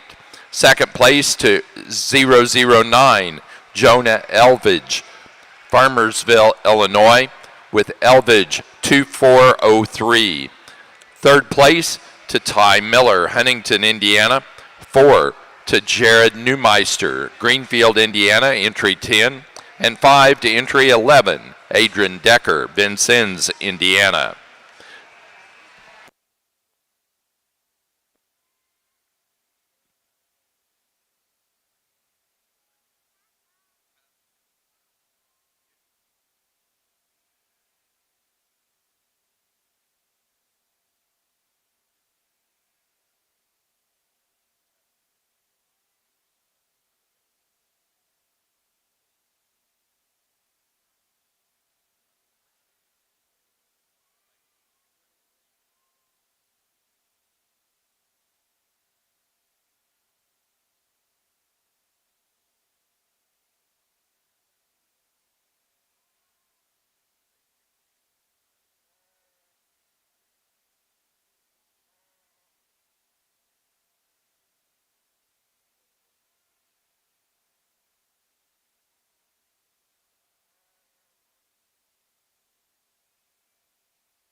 Oxford Show, the champion ram goes to first place early junior ram lamb. Entry 6, Morgan Crouch, Maroa, Illinois, with Rocky Hill 2406. The reserve champion to our class winner from the senior ram lamb class. Entry 2, Theo Angus, Piper City, Illinois, with Dover Genetics 2332. Now ready for fitted yearling ewes.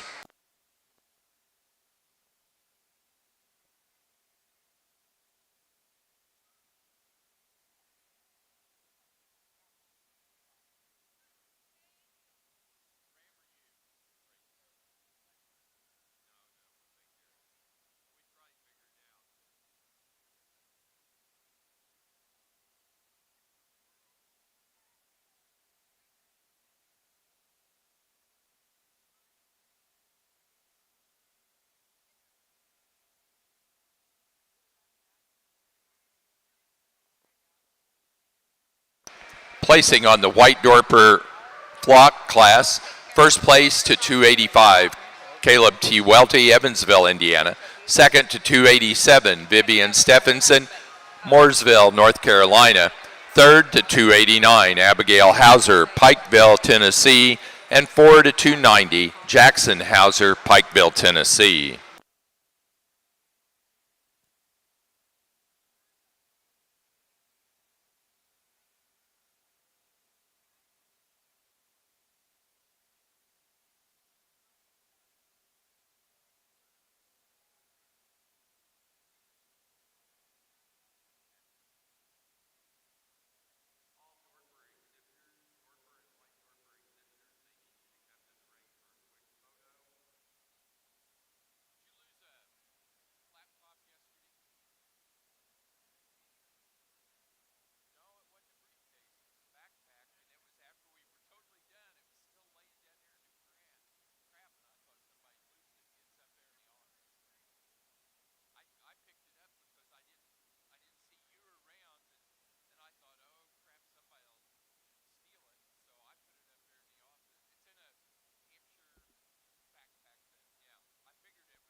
I believe this is our final class of January. So there's just tremendous quality in this class. There was all the way through. The top 5 of them here are all very, very good. Not going to try and convince anybody that any of them look anything alike, and that's okay. But there's valuable pieces in each and every one of them. And if I had any one of these 5 girls at home in the barn and was breeding Southdowns, I would say there are things that we can do to make them better in the next generation. It just depends on where you want to lay your focus. And again, putting them together in an order in the show ring then becomes a little challenging. I've said this several times today. It's easy for me to just default to one that I think doesn't have a lot of holes. And I guess that's what the young man's ewe lamb does the longer we're out here. I think there's mass in that one. I think there's correctness in that one. I think that one's good built and good looking. I think that one reads with some future. She's not as wild up front. She's not quite as shallow in a perfect world as I'd like to make her there through her chest and the lower part of her shoulder, but she's sure good enough. And when she relaxes again and that young man just brings her front end up, that's a collected, good, high quality look of a ewe lamb that I think's got a lot of value in her. Won't argue with anybody that wants to take the big high performing one and say just go ahead and start with her. That one's big featured at the ground. For some, she may be a little darker colored in a spot or two. That doesn't bother me at all. I just like to give her a little bit more tone when I get my hands on her comparatively, maybe stouting her up just a little bit from behind for that frame size. And again, she's just a nickel deeper at this particular age of her life, and I question what she'll look like as we take her further in her maturity curve. Boy, you want to talk about one that's got bells and whistles and really is nifty from the side view. That's the one here in third, and I do really like some parts and pieces of that one. I'd like to drop her flank to start with. If we could do that and balance her up differently, I could get really excited about this one. She may not read like she's got enough muscle from the outside of the ring. That's fine. I can assure you that one's big and square in her edges. She's got a great rack, a cool turn to her rib. Like to stouten her up in her pin set just a little bit, make her a nickel longer body, and then drop her flank just ever so slightly. I think that one's got a big future and certainly one that's really cool and elegant in the way she's been presented. Young lady does a nice job of getting her shown. Well, you just want to talk about body cavity and making sheep of all kinds, breeding sheep, wethers, whatever. Get a chance to look at the 1 and 4 up close. one that's really round and cool in her ribs, shallow in the right places, deep in the right places, big-footed, got some muscle in the top side of that one's skeleton and from behind. The problem is you set her in motion, she wants to get awfully low-fronted, and that's just one of those things that bothers me a lot. If we could elevate her up front a couple inches, I could probably think about going ahead and starting the class with that one. The one in fifth is a real high-quality one as well. A little moderate for my speed. I'm just going to be honest with you. I'd like to put her in a bigger package. I'd like to see a little bit more go in her through her shoulder and her front end. But boy, if you just want to talk about muscle and again stoutness of feature, that young lady does a really good job. Very professional and aggressive out here in the ring and gets a lot out of that one in terms of just her touch and her back shape. Really, really high quality ewe to round out a super good class. Congratulations to those kids on a nice set.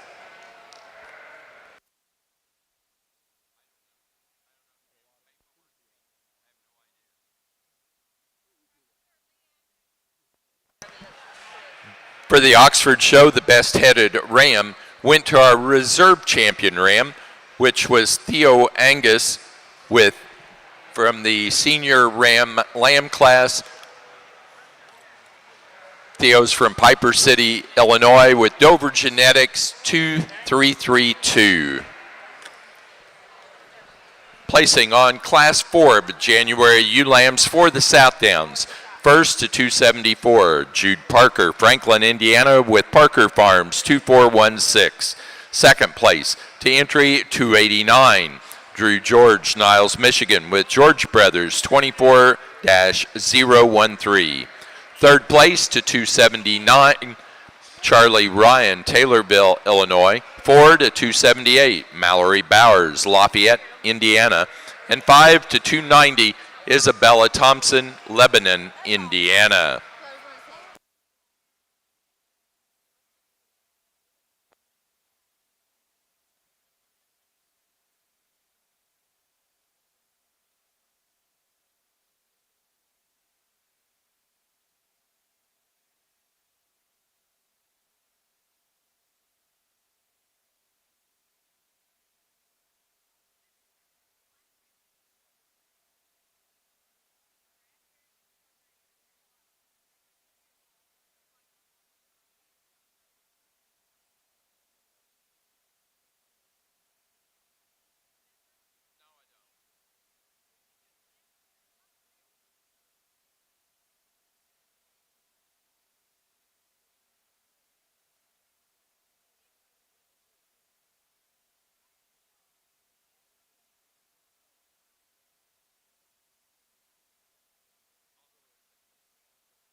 challenging trio here as we start the Border Cheviot show. The ram that I chose to start with, really a big framed, long-bodied sheep, extremely extended as well, really long handling, especially from that last strip back.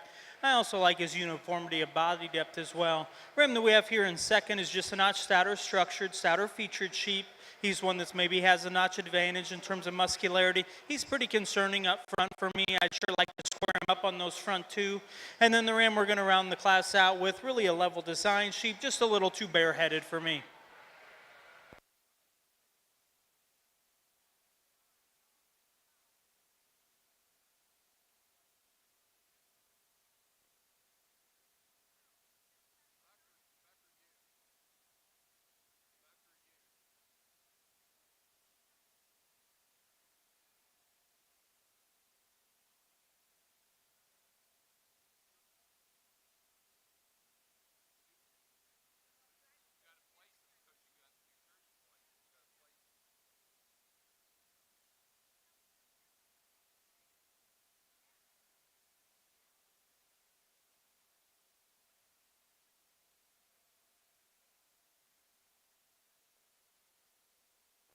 Placing on the Senior Ram Lamb class for the Border Cheviots. First place to entry 3, Arabella Clifton, Greenfield, Indiana, with Blackacre Red 10. Second place to entry 2, Annie Sailing, Caldwell, Ohio, with Blackacres 566. Third to entry 1, Deacon Shanks, Pana, Illinois.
Four high-quality January Cheviot Rams to move into the next class. The sheep that I chose to start with, I think, does so pretty handily.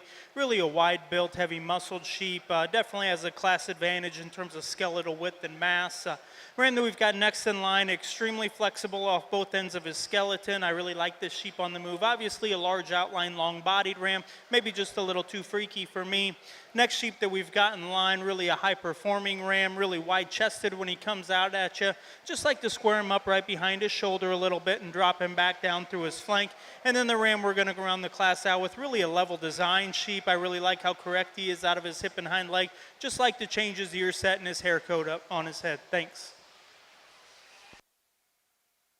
Placing on the Border Cheviot January Ram Lamb class, first place to entry 7, Cheyenne Clyde, Greenville, Pennsylvania, with Diamond C 0697.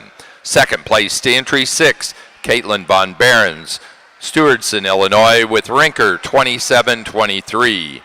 Third place to Arabella Clifton, Greenfield, Indiana, And 4 to entry 5, Jessica Lindau, Chile, Wisconsin.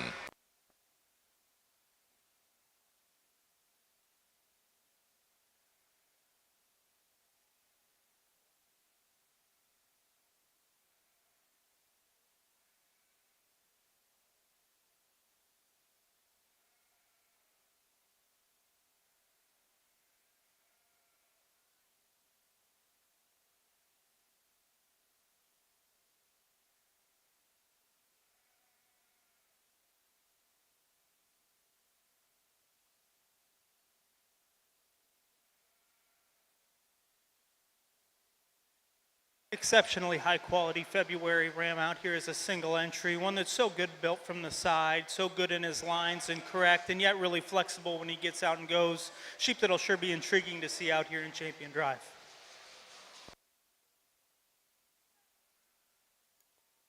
Placing on the Border Cheviot February Ram Lamb class, first place to entry 8, Caitlin Von Barron, Stewartson, Illinois, with Rinker 2733.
Another high quality individual here in our Border Cheviot show, really a big bodied sheep. I like his skeletal mass and ruggedness in his bone work as well. High quality sheep that sure could handle some competition.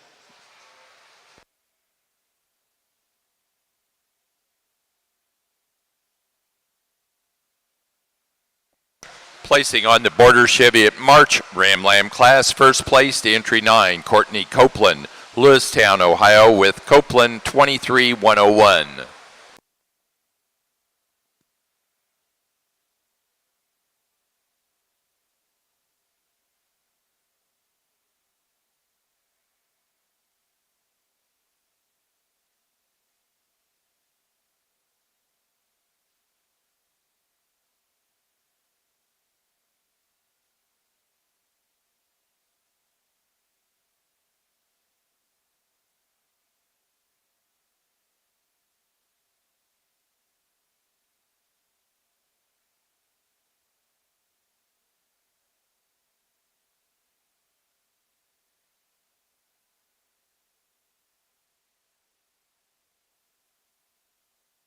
Another single entry in the Border Cheviot side, really a deep-bodied sheep, really like his chest width, and he comes at you as well. Maybe just like to secure him a little bit on that hind leg.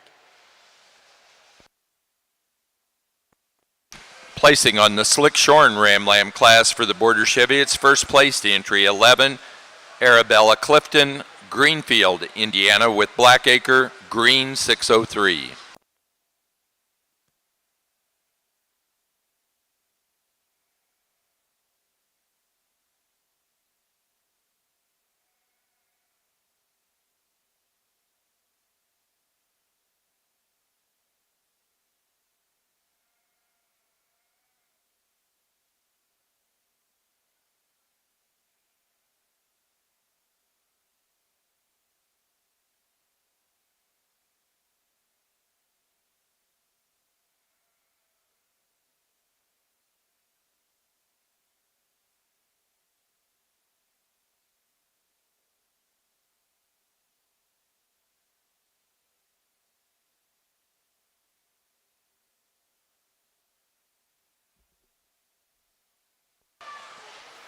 Really a nice set here as we move into the Februaries, and again, I think the quality runs extremely deep. I think there's some really intriguing pieces.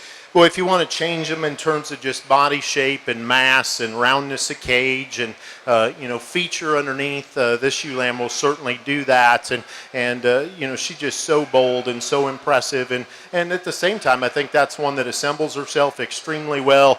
She's still very high quality in terms of shoulder shape and the way that she reaches and has some length up front. And you get her out on the travel, and I won't lie, I'd like to see her just pull her hind leg out behind her just a little bit further, but for that kind of power, I think she's certainly one that's still very, very flexible and unique in that regards. I just love the one in second from just a quality perspective. She certainly reads to be one of the younger ones in here, or at least younger in her growth pattern. I think that one's going to make a tremendous kind of a yearling. You just want to talk about proportions and build and quality and symmetry. That one will do that for you. And then the interesting thing is step behind her, and if it weren't for the one just in front of her, you'd go, wow, that one's really unique in terms of the shape she's got up high, the way she wedges from front to back, and one again that's just very youthful and very juvenile, feminine up front.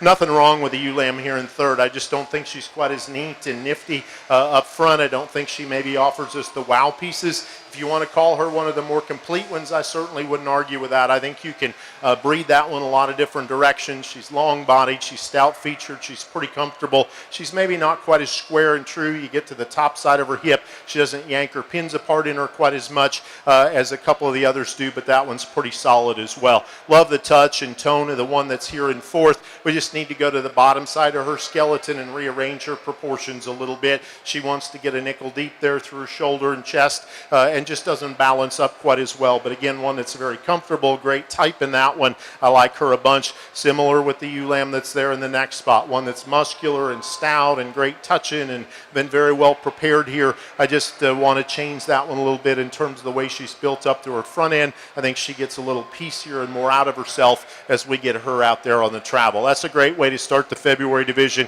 Congratulations to all those kids. Give them a well-deserved round of applause. In our Oxford fitted yearling ewe class, I think the ewe we're going to start with, she kind of gives me problems because of the way she wants to stand with her, pulling her neck down in her shoulder like that. But when you get her out on the move, that's not actually the way she is. I think she gets lazy when she's just standing still. Anyway, that being said, really big-bodied, extra wide based. I think a sheep that I like that depth of rib in her, very maternal looking, but still feminine enough up through her front end. The next ewe, I like the stoutness about her features as far as how much bone she has without being coarse. I like how level that she is down her top and how she handles. She's honestly getting a tick dark for me as far as her color is concerned, but where she's going to stand second today. The next ewe, super well balanced, just that everything's in a little smaller package. Really straight top. She's way that rib ties into that shoulder is just gorgeous. I think a very solid ewe to stand here in third. The next ewe we have here kind of gives me a little bit of a problem because, and part of it is all this fuzz on their legs is great, but you got to cut some shape into them because a lot of these ewes look like, that's why I wouldn't handle, a lot of these ewes look like they're posty-legged, but they're not. You got to give them a little bit of, cut a little bit of a shape into their legs. It's going to help you out here in the show ring because that's when I first thought about this ewe is that, we can't have back legs that straight out here make you work, but she is not. She actually has some give to her, some flex to her hog. I really like her. She's not quite as true down her top as the ewes we have standing in front of her. I think that's a sheep that handles very well down the middle of her top. Extremely long hind saddled here. The next ewe we have here is going to be the biggest ewe in the class, and big being three-dimensional all over. From a foot size to the depth of her jaw to her body size, that is one big sheep. Problem is she's not very big in the back third of her body as far as how deep her flank is and how much wool they've got stacked on her belly there to make her look deeper. She gets pretty tucked up when she gets moving around her ring. So give her some more flank, and then that would change how she places in the class. Thank you. For the Border Cheviots, the champion ram went to the first place February Ram Lamb, entry 8, Caitlin Von Barron, Stewartson, Illinois, with Rinker, 27-33. The reserve champion, first place January Ram Lamb, entry 7, Cheyenne Clyde, Greenville, Pennsylvania, with Diamond C, 697.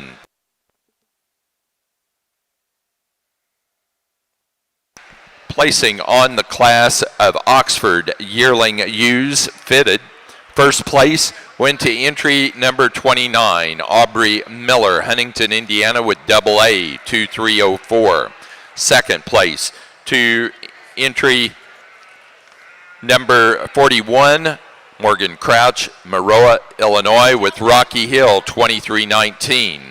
Third place to entry number 27, Lydia Poole, Murrayville, Illinois. Fourth to entry number 37, Morgan Crouch, Maroa, Illinois. 5 to entry 25, Addison Meyer, Aaronsville, Illinois.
Slick-steered yearling ewe, I think we've got a pretty easy class winner. That ewe is just so smooth and well put together. I mean, we've got tremendous amount of muscling in top and rib in there, but that all fits together in a very nice package. Extremely long-sided ewe we're going to have in second place. Really good on her feet. She's got some bone. I like the way she's all up-headed. It's maybe not as quite as much hip as we have in that first place ewe. Thank you.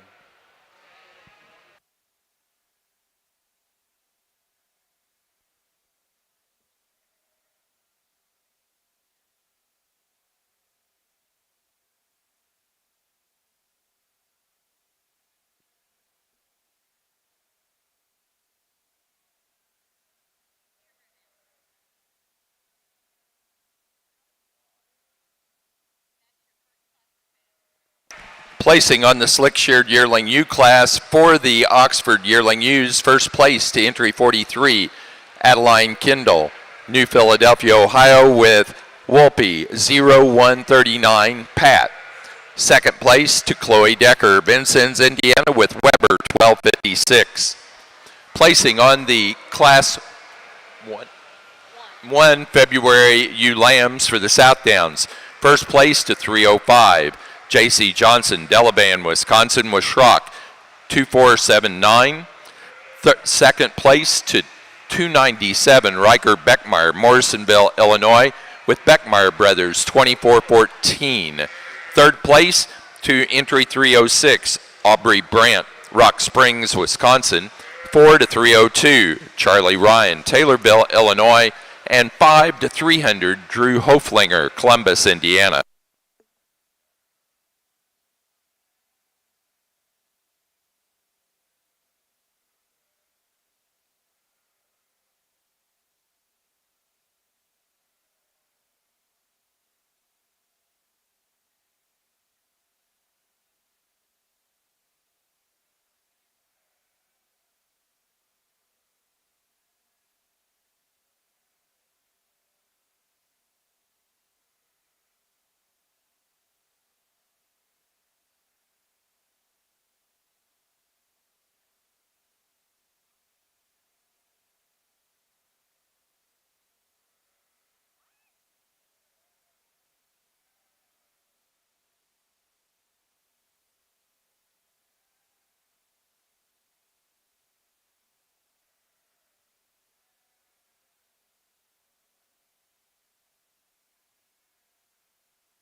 Got a nice class of ewes here. The one we're going to start with, I think she's the most complete sheep that we have out here as far as balance and femininity and enough muscling. She's really good, really straight down her top, handles with a lot of loin. She's wide in her hip. Just a nice sheep to start the class. Second place ewe we have here, maybe a little more extended. A sheep that's probably a little bit, maybe a little bit taller. I don't think she doesn't handle any longer than the first place ewe. Standing on quite a bit of bone, just a little lighter made, not near as wide down in her structure, not near as wide down on the ground when she puts her feet down. The next ewe here, love the bone on this ewe. She's a big, heavy-footed ewe, and really like that hip as far as her dock's at, and she carries it out nice and wide and walks around wide. She wants to shorten up a little bit from end to end, wants to kind of pull that neck down into her body. If we could kind of clean that up and stretch her out, that might change things. The next ewe here has got a little bigger ewe, bigger being three-dimensional. You look how deep she is in the middle part of her body. Problem is for her height, she is way overly short-sided. I really like to stretch her out more to change her. The next ewe we have here, the most extended, probably going to be the tallest yearling next year when we grow them out. I mean, that is a mile long she's got in her neck, how long she is down her side. There's just not honestly a whole lot to this ewe. She's a little more extreme pattern than I care for. When you watch her walk around the ring, she wants to get pretty narrow as she's putting her feet down. But you certainly got to admire that extension that ewe has. Thank you.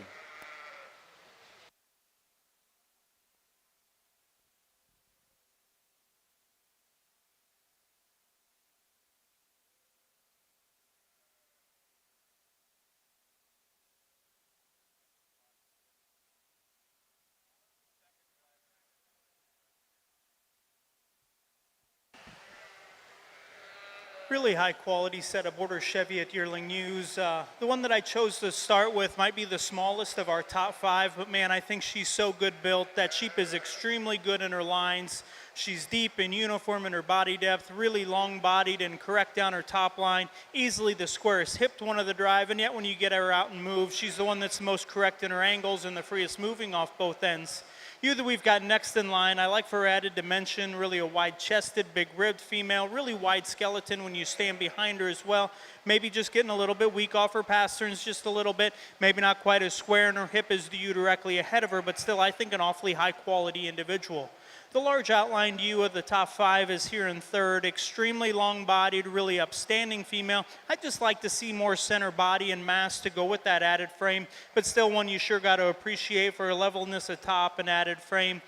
Probably one of the more unique bodied sheep is here in fourth. Extremely square built from behind, really muscular when you get your hands on her. I'd just like to change her head just a little bit.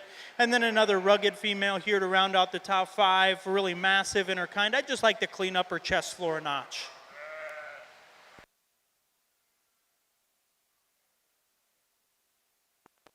Placing on the Oxford class of senior ewe lambs, first place to entry number 46, Lydia Poole, Murrayville, Illinois, with Winning Way Sheep Farm, 24-1939. Second place to entry 48, Michaela Hitt, Carlisle, Indiana, with Misty Meadows, 14-24.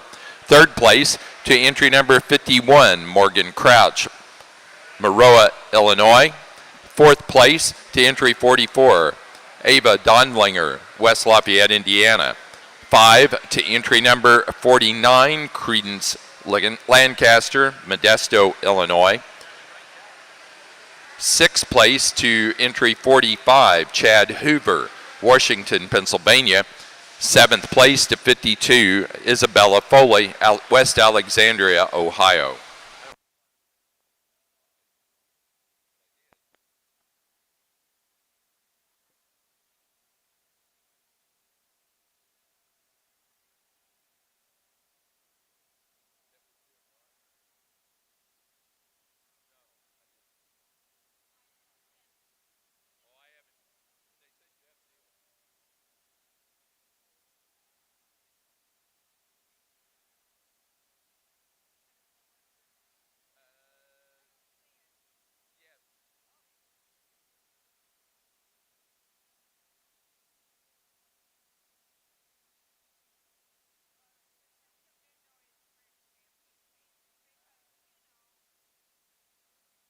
We got a solid set of females out here for our senior champion drive in the Oxfords.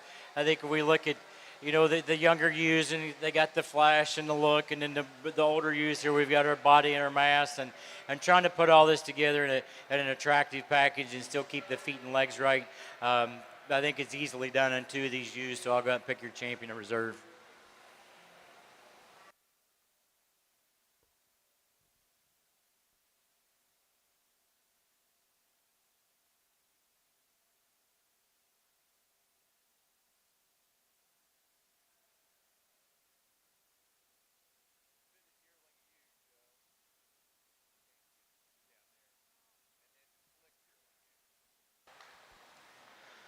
High quality trio of slick shorn border Cheviot yearling ewes. The one that I chose to start with, I think, does so pretty handily. Really a big, massive female, still really correct in her lines and flexible on the go. Ewe that we've got next in line, maybe a little more conservative in her frame size, but one that I sure like for her added muscularity and shape. And then the big framed ewe we're going to round the class out with sure has an advantage in terms of extension. Just like to change her head a little bit, and she's just a notch harsher to the touch.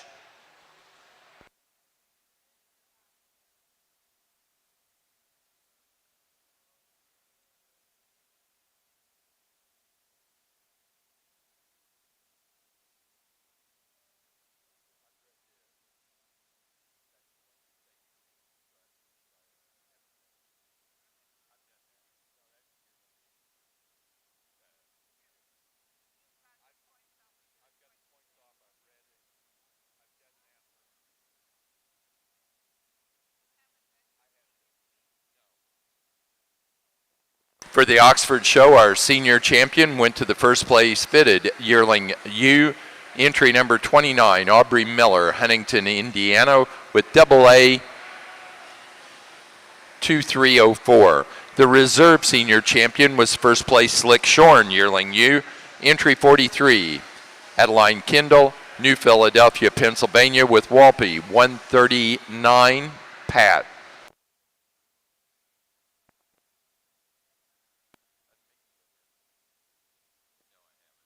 Placing on the yearling ewes for the Border Chevy, it's first to entry 21, Caitlin Von Barron, Stewartson, Illinois, with Rinker 2683. 2 to entry 18, Cheyenne Clyde, Greenville, Pennsylvania, with Diamond C0626. Third place to entry number 25, Luke Mumm, Whiteheath, Illinois. 4th to 23, Caitlin Von Barron, Stewartson, Illinois. And 5 to entry 19, Paige Clyde, Greenville, Pennsylvania.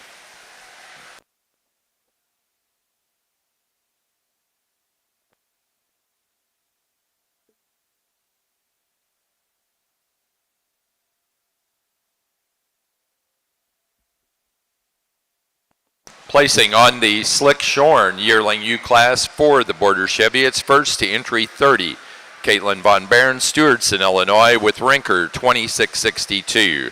Second place to 28, Hannah Swanson, Albany, Indiana, with Blackacre, Purple 10. Third place to entry 29, Arabella Clifton, Greenfield, Indiana.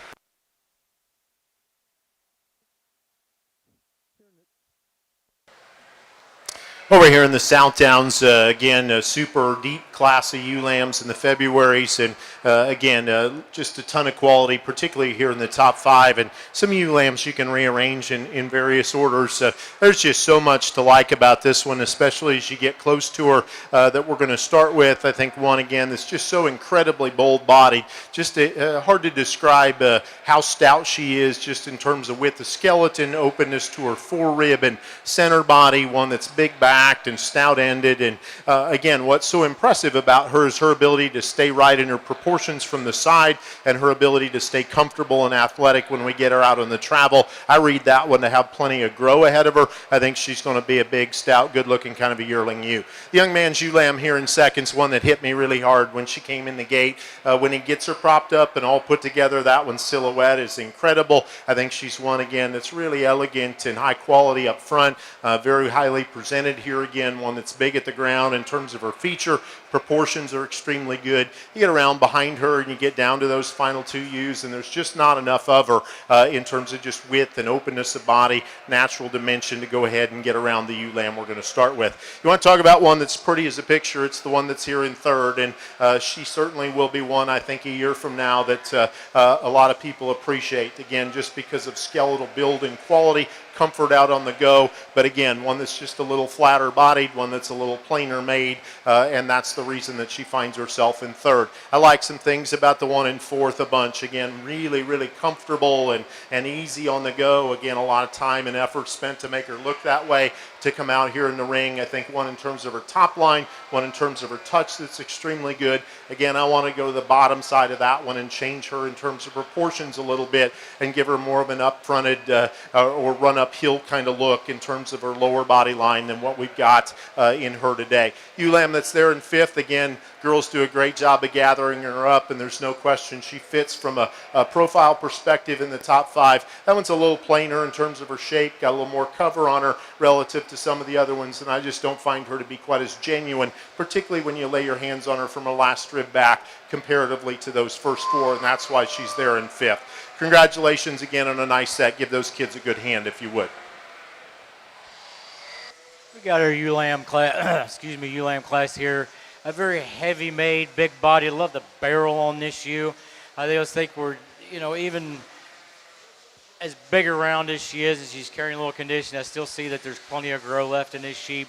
I think she's going to make a decent sized yearling ewe, dealing ewe next year. The next ewe we have in class is kind of similar in pattern and body style as far as bone work and skeleton as the ewe that we're starting the class with. This is a sheep that she's going to shorten up a little bit on the side compared to our class winner, and a sheep there that when we get her on the move, she does not want to walk very well. If we could free her up there, I'd like to change her in her spine where she gets a little tight walking around the ring. The next ewe that we have here looks really, really good on the side view. I mean, when she's standing here, they got her fitted right, got her shape right. She looks to be a long top, to which she is, and she's up front and all. But then when we put her in motion, she wants to drop her chest floor and tuck her back legs up underneath her, and she's just standing still. She looks like $1,000,000. The next ewe I have here, a little more extreme sheep as far as length of side and length of neck. She is going to make a tall yearling, I will guarantee it. Just right now today, she's pretty green and pretty empty. She needs a little more feed to catch up with these other girls. Thank you.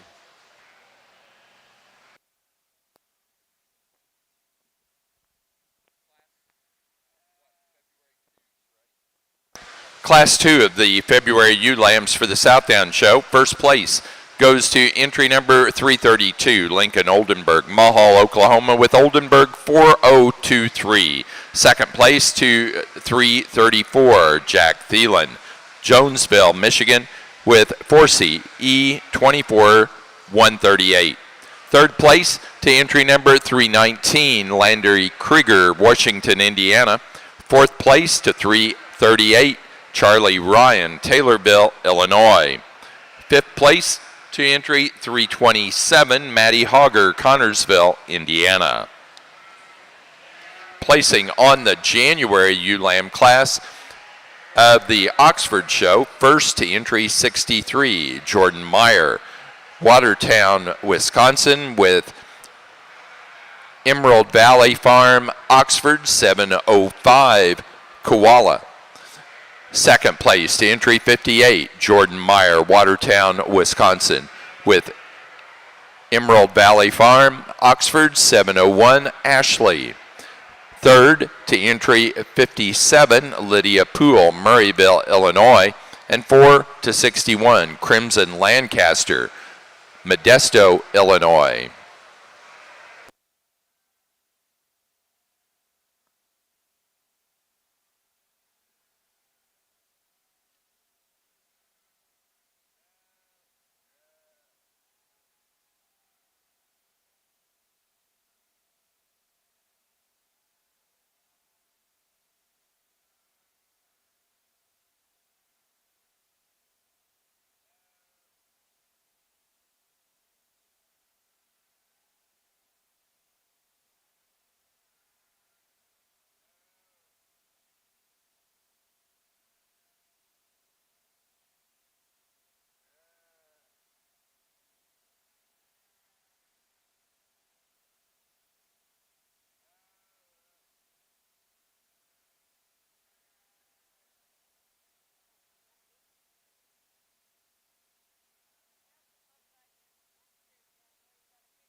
Really a difficult set of fall Cheviot ewe lambs to sort through. The one that I chose to start with might be the smallest of the class, but I think she's the best built. She's the one that on the go I think is the most flexible off both ends of her skeleton.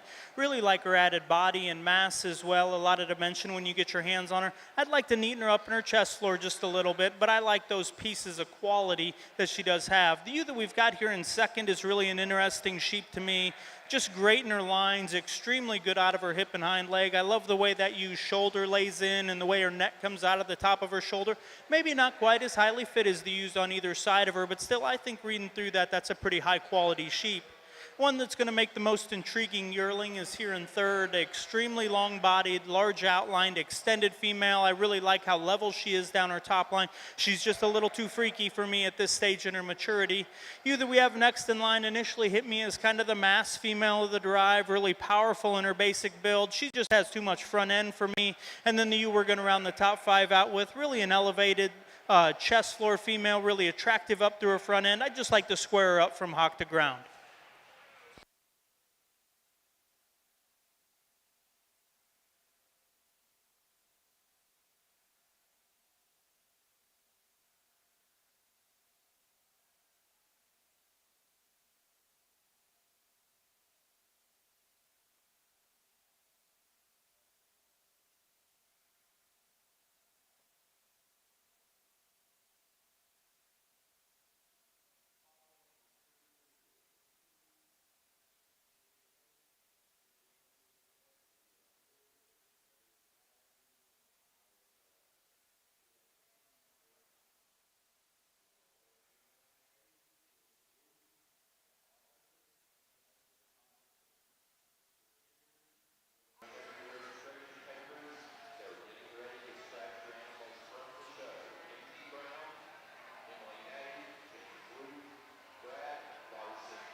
In our slick-sheared ewe lamb class here in the Oxford show, I think probably for the most of the animals in the class here, I think we're really lacking in breed character. The colors getting a little bit carried away, but that's kind of a disclaimer on. We kind of had to throw that out the window because, anyway, we're going to start the class with this ewe lamb here. I think she's as straight at her top. She shows me the most grow, and not being so much terminal in her rib shape. She's got some body to her. She's got some depth of flank. I think it's a sheep that's really good footed, and I think that she is going to make a very impressive yearling. I like this ewe a lot. We come into the next ewe we have in class, just a little plainer. I mean, she doesn't have all kind of the bells and whistles to really catch your attention, but there's really nothing bad wrong with her either. I think she's just a smaller package of the ewe that we have first, a sheep that's really nice down her top. She's really, moderate in her hip, moderate in her thickness, and deep in her side. Just a nice solid ewe. The next ewe we come here, she gets a bit of a little lighter made. She's not quite as big a foot as what we have standing in front of her. She wants to really she wants to really drop that loin when the girl gets to pushing on her. It's hard to hold that, hold that top together when she's really cranking on her. She's really wanting to squat. But then we come down to the next ewe here. Tremendous amount of extension. I mean, you're not going to find a longer one in this class. You're not going to find a longer necked one in this class. What I run into with this ewe here is that she is way too tight flanked. I don't like that flat rib in these sheep. I like just to open her up and make her a little more round. She's just a little too hard for me. The next ewe we come here, we're starting to get a little bareheaded. She handles very well. She actually looks better on the walk than trying to drive her the whole time. She's nice and level down her top. She's up and even and nice and level on her underline. But here again, the lack of rib shape thing. I want them bigger around. So thank you. Placing on the senior ewe lamb class for the Border Cheviots, first place went to entry 38. Cheyenne Clyde, Greenville, Pennsylvania, with Misty Acres 1563. Second place to entry 33, Colum Shanks, Pana, Illinois, with Shanks ILLCFF 0049. Third place to entry 41, Caitlin Von Barron, Stewartson, Illinois. Fourth place to entry 40, Annie Sailing, Caldwell, Ohio, And 5-34, Caitlin Von Baron, Stewardson, Illinois. Placing on the January Slick Shorn ewe lamb class for the Oxfords. First place goes to entry 64, Ty Miller, Huntington, Indiana, with AA 2408. Second place to 65, Drew Miller, Huntington, Indiana, with AA 2412. Third to 67, Taylor Workman, Springfield, Ohio. 4 to 69, Evie Mullen, Shirley, Indiana. And 5 to entry 70, Riley Smith, Kentland, Indiana.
Another really high quality set of Border Cheviot ewe lambs. The ewe that I chose to start with I think does so pretty handily.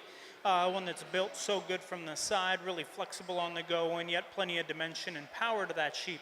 A little bit smaller framed ewe here in second, but one that's so much more correct than many others in the class. She's so good-footed, really flexible on the go. I think a great built small female. She just gives up too much performance to win the class, but I think an awfully high quality female that deserves to come back out for champion drive. Here in third, we've got an extra long-bodied female, extremely long from her last rib back, really extended up through her front end as well. Just like to change her a little off the rear portion of her skeleton. She's a little weaker pastern and somewhat rounder out of her hip. Really a square-built ewe here in fourth, really a wide skeleton, heavy-muscled ewe. She just wants to run downhill just a little bit. And then a really large outlined ewe here to round the top five out with. She's just a little too freaky for me today.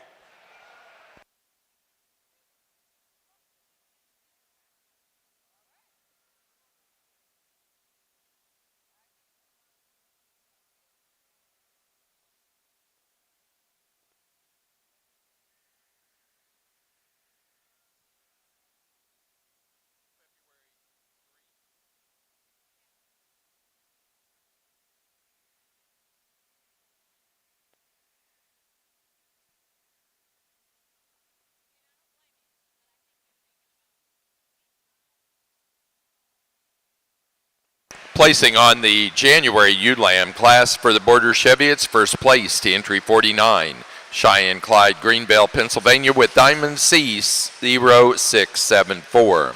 Second place to entry 46, Allison Oberholzer, East Earl, Pennsylvania, with Oberholzer 2441. Third to entry number 55, Cheyenne Clyde, Greenville, Pennsylvania, 4 to 48, Judson Shanks, Pana, Illinois. 5 to 47, Taylor Workman, Springfield, Ohio.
It's an interesting class here. We got quite a few different kinds just in these five alone, much less than the ones that we already dismissed. And I'll admit that this ewe lamb that we're starting the class is probably a little more extreme than my or is a lot more extreme than my norm, than what I normally like.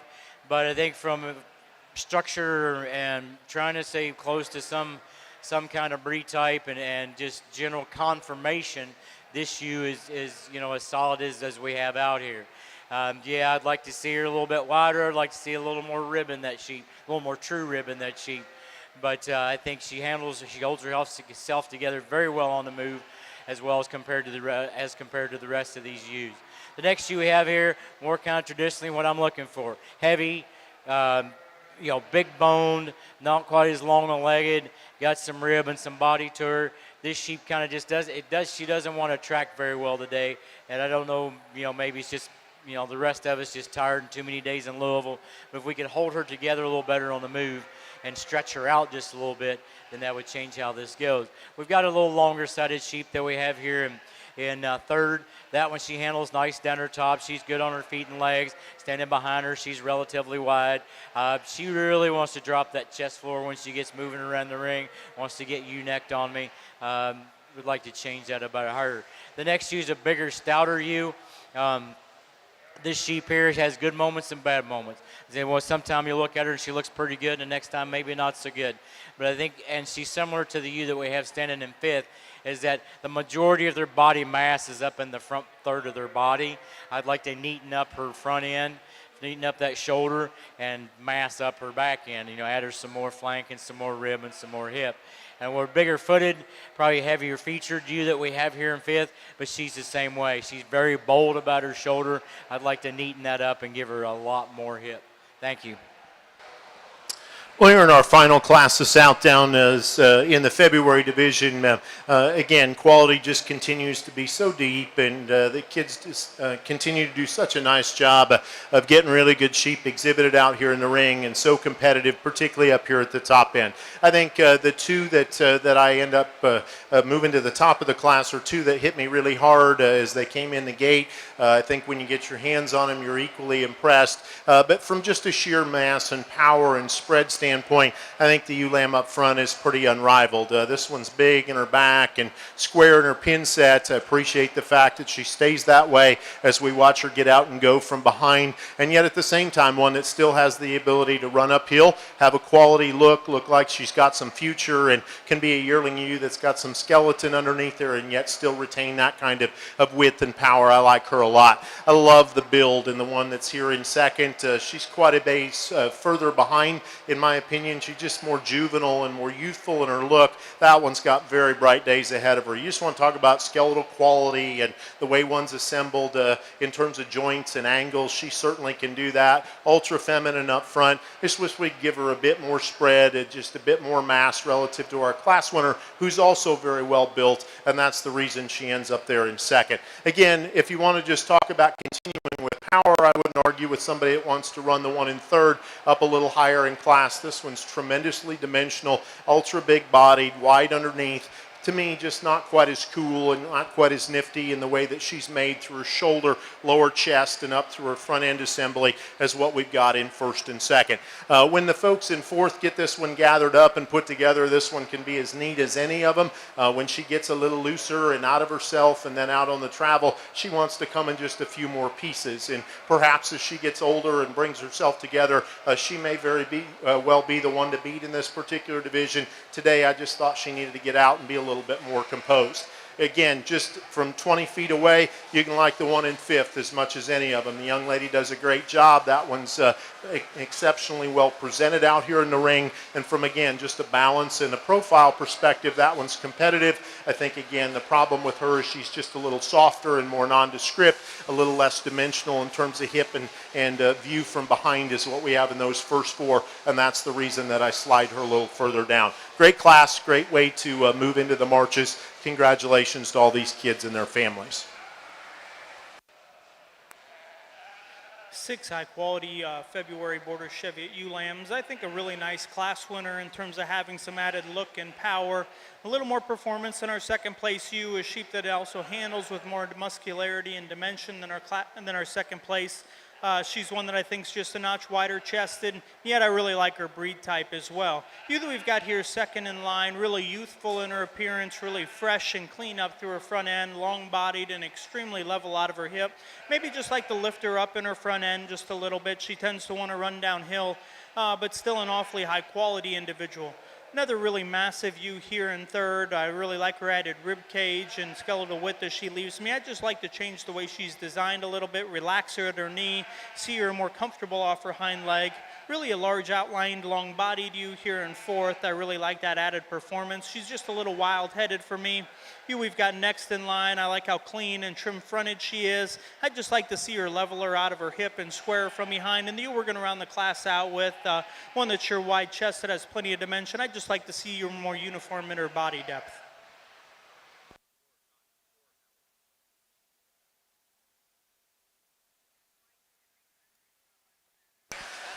Placings on the February fitted ewe lamb class for the Oxford show. First place goes to entry 79, Bodie and Bryce Niemeyer, Mulberry Grove, Illinois, with Niemeyer 2407.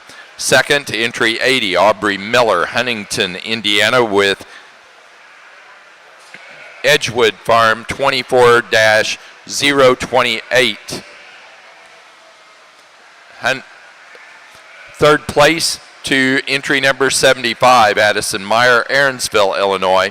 4-72, Jared Neumeister, Greenfield, Indiana. 5-74, Ava Dondlinger of West Lafayette, Indiana. Placing on the Border Cheviot February class of ewe lambs. First to entry 58, Cheyenne Clyde, Greenville, Pennsylvania, with Diamond C0714. Second to 59, Caitlin Von Barron, Stewartson, Illinois, with Rinker 2737. Third to entry 60, Cheyenne Clyde, Greenville, Pennsylvania, with Diamond C0732. Fourth place to 61, Luke Mumm, Whiteheath, Illinois, and 5-56, Caden Murphy, Plymouth, Indiana. Placing on the Slickshorn February ewe lamb class for the Oxfords, first place goes to entry 85, Bryson Wolpe, Greensburg, Indiana, with Wolpe 0154, Clinton. Second place to entry 86, Brooklyn Vondenheuvel, St. Mary's, Ohio, with AA 2434.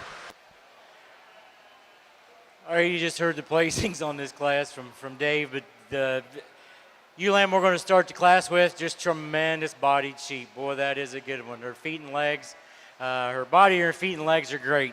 I really like that sheep. She's super smooth, really big into, big top, big hip. The next ewe we have here, similar as far as body style, maybe not quite as long, not as expressively muscled, really good fitted. Just need to stretch her out a little bit. Thank you.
Placing on class number 3 of our February class of ewe lambs for the South Downs.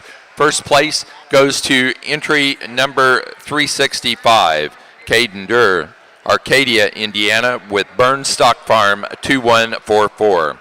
Second place to entry number 359, Cole Cannettle, Downs, Illinois, with Cannettle 2461. Third place to 357, Addison True, Ochi, Tennessee. Fourth place to entry number 349, Ellie Honold, Godfrey, Illinois. And 5 to 352, Emma Lease, Plant City, Florida. Really a fresh, attractive ewe lamb here to start our March class with. I really like the way she's designed up through her front end. Extra long-bodied and level in her design as well. Maybe a little wilder today, tough to get a good look on the move, but I think another high-quality female. Next in line, we've got a ewe that I really like for her correctness of line. She's especially level out through her dock. She's extremely long handling when you step to handle her as well. Just too refined in her bone work for me.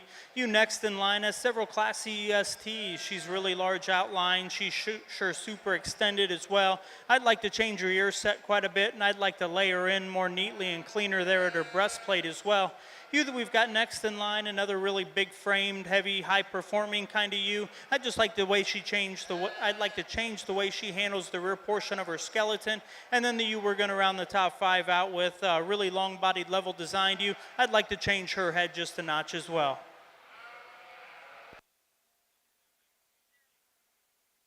Placing on the Border Cheviot March ewe lambs, first place goes to entry 63, Caitlin Von Barron, Stewardson, Illinois. Second place to entry number 67, Courtney Copeland, Lewistown, Ohio, with Copeland 23118. Third place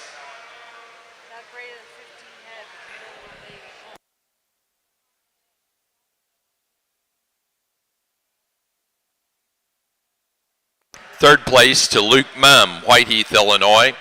4 to 64, Arabella Clifton, Greenfield, Indiana. 5 to entry 62, Taylor Workman, Springfield, Ohio.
Yeah, holy cow, you've got quite the variety of flavors in this class. So you're just kind of having to look at them and look at them as individuals and run them on their own merits because it's hard to, it's, damn near difficult to compare them to each other.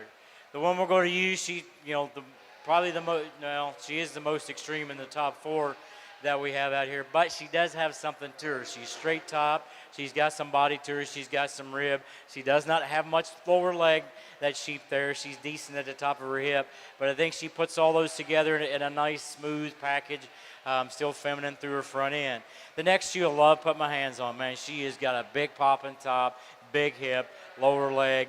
Maybe not quite as, she's not, I think it gets to me with her. I mean, she's feminine enough through her front end. I like that part of her. She's long neck.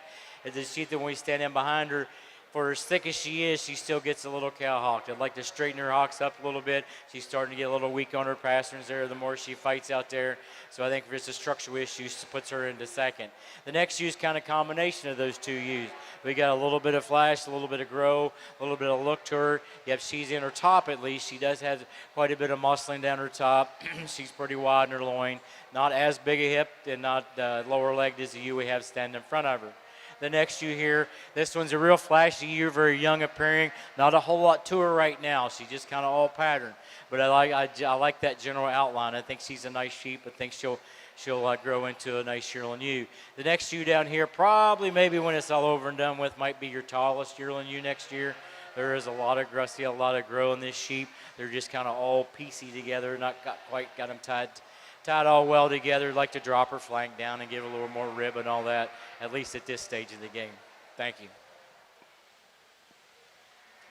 Placing on the Oxford March and Later born ewe lamb class, first place to entry 90, Morgan Crouch, Maroa, Illinois, with Rocky Hill 2415. Second place to 259, Crimson Lancaster, Modesto, Illinois, with Marshall 1827, June. Third place to entry number 87, Jared Neumeister, Greenfield, Indiana, 4-88, Isabella Foley, West Alexandria, Ohio, and 5-91, Addison Meyer, Aaronsville, Illinois.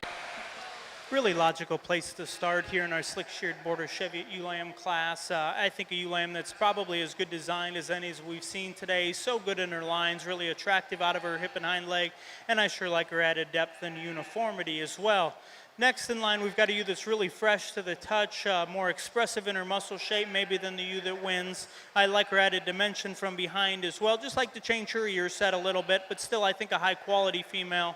Really a high-performing, big-bodied sheep here in third, really wide-chested and dimensional from behind as well. Just like to neaten her up in her chest floor and see her hook up more correctly right behind her shoulder. Extra long-bodied ewe here coming in fourth, really extended up through her front end, just a little bit harsher to the touch.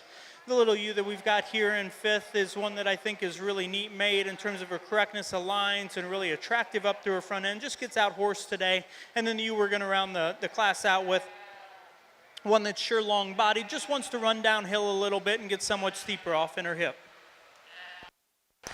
Placing on the Border Cheviot Slick Shorn Junior ewe lamb class, first place to entry 73, Taylor Workman, Springfield, Ohio. Second to 71, Caitlin Von Barron, Stewardson, Illinois, with Rinker 2744. The first place animal was Moore 293. Third place to Cheyenne Clyde, Greenville, Pennsylvania. Ford 75, Arabella Clifton, Greenfield, Indiana. And 5-76, Micah Murphy, Plymouth, Indiana. Here in the Southdown Ring, again, as we start the March division, sometimes a challenge to put those things together we've talked about all day, some balance and some power, and still keep them young and fresh looking and immature as we work to the younger ages. And I guess that's where I land on the ewe lamb I'm going to start with. I just call her the complete one. She's not perfect.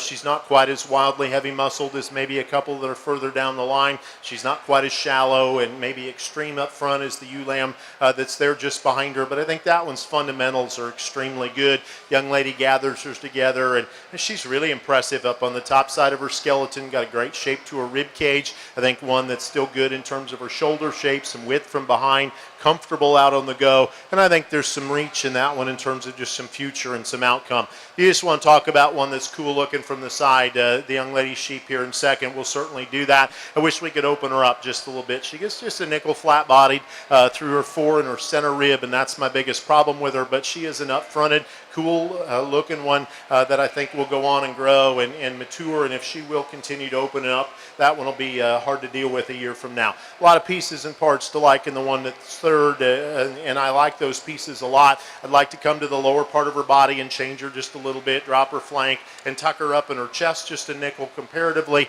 You get her out on the travel. She wants to tighten up in her spine ever so slightly, hump herself just a little bit, and I'd like to see her just relax as she goes. Young man gets her propped up, and that's a pretty good look as well. Young man sheep in fourth, a good one in its own right, big-footed, stout bone kind of a sheep, runs uphill from hip to shoulder. When we got it propped up, one again, as we start to study the bottom side of that one's cage, we'd like to maybe reassemble things just a little bit in terms of proportions, and that would move that one up a spot or two as well. I won't argue with anybody that wants to take the one in fifth and run her up a higher in class. If you want to start with her, that one's fine. She's just not my speed. I want to put those on a little longer cannon bone and elevate that one up front and just see a little bit more reach in terms of skeletal size. But boy, wow, is that one stout and powerful from behind, robust and round in a rib cage. And certainly on the other end of the barn, if you're making those kind, that one will work awfully well. The sheep that's still pretty sound and pretty athletic for having that kind of power.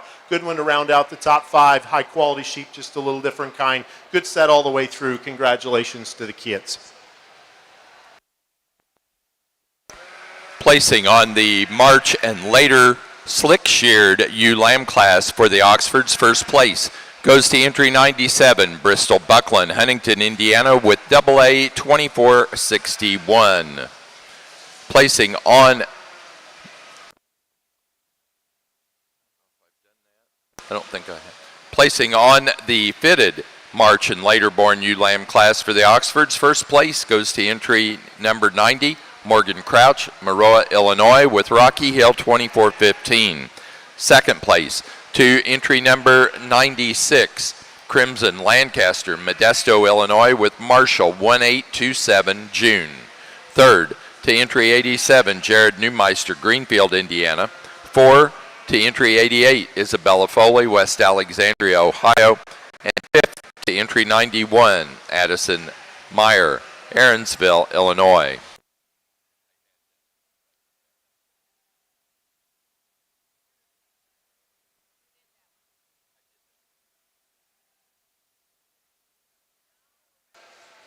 Your junior champion, Oxford female drive here. I think we've got, of course, we got a lot of different kinds here. It was kind of hard to, I tried to put together sheep that I like with what was given to me in the classes. I think structurally, we're really good. I think body style, we're a little different. Breed type, we're a little different. But from just general conformation, I think we have similar pattern sheep out here, or at least I tried to put them out here. Got a couple ewes in here that I think that are go on and be, be something to take a look at next year, a force to reckon with, and we'll go out and we'll pick your champion in reserve. You need this? Just coming to see you out the box.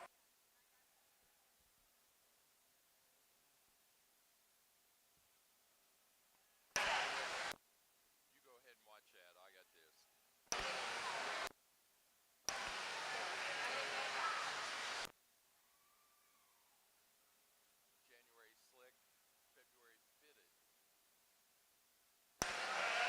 For our Border Cheviot show, our junior champion was the first in the February ewe lamb class, Cheyenne Clyde, entry number 58. Giants from Greenville, Pennsylvania, Diamond C 0716. The reserve junior champion was out of the January class, entry 49, also Cheyenne Clyde, Greenville, Pennsylvania, with Diamond C 0674. For our Oxfords, our junior champion was the slick-shorn January ULAM class winner, entry 64, Ty Miller, Huntington, Indiana, AA 2408. The reserve champion was the fitted February ULAM, entry 79, Bodie and Bryce Niemeyer, Mulberry Grove, Illinois, Niemeyer 2407. Placing on the Class 1 March ULAMs for the South Downs, first to 368, Charlie Ryan, Taylorville, Illinois, with Ryan 2468. Second place to 380, Callie Boone, Dixon, Tennessee, with RTCL 24119. Third place to entry 377, Lincoln Oldenburg, Mulhall, Oklahoma. 4 to entry number 385, Drew George, Niles, Michigan. And 5 to entry number 372, Kinsey Menon, Walton, Indiana.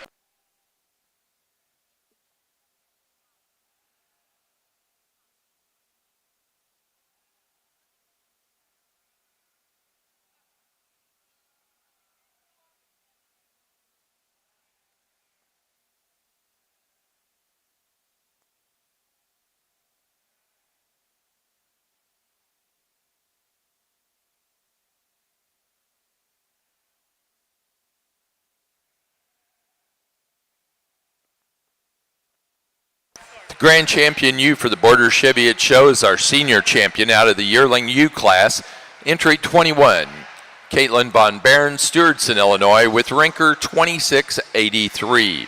The reserve grand champion was our junior champion from the February ULAM class, entry 58, Cheyenne Clyde, Greenville, Pennsylvania, with Diamond C 0714.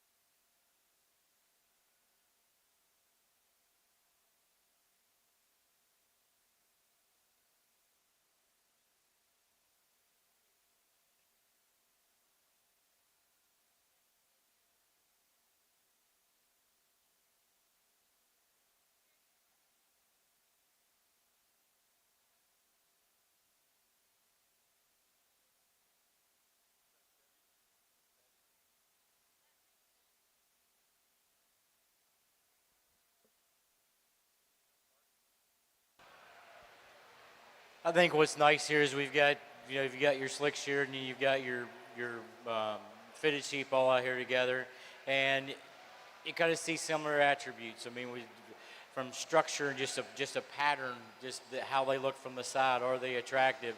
I think we've got that in all four females. The conformation and also the nice show ring look, as you say. I think we've got that out of here. So I'll go here pick your champion reserve.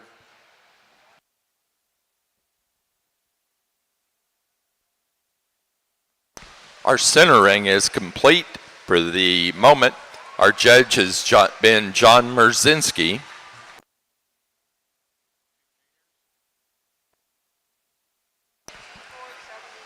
Grand Champion U for the Oxford show was our junior champion.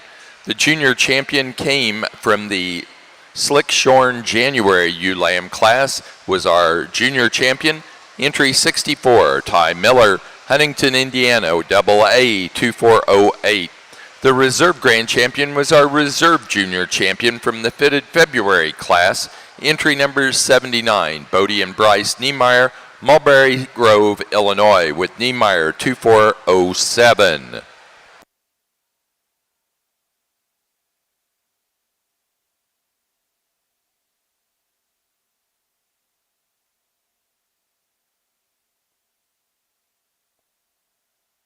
Now ready for Best Headed U.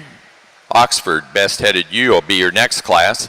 Also, we want to announce our futurity winners for the Oxford. The winner of the yearling U futurity is D Hall 261, owned and shown by Lydia Poole of Murrayville, Illinois. And the winner of the ULAM futurity is Winning Ways Sheep Farm 241939, also shown by Lydia Poodle, Murrayville, Illinois.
Best headed ewe for the Oxford show goes to entry 108, Morgan Crouch, Maroa, Illinois, with Rocky Hill 2415. Would have been a March and later ewe lamb.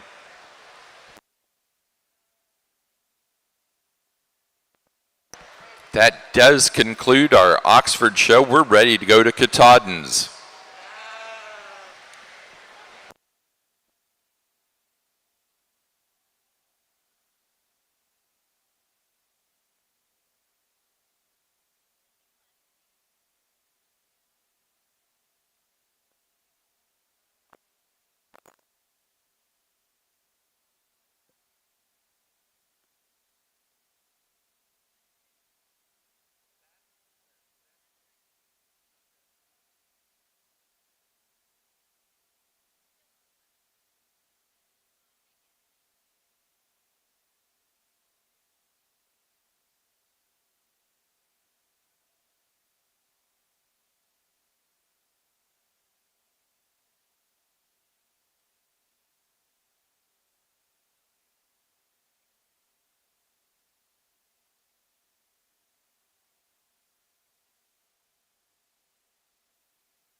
Really a nice set of marches here, and the top two in particular.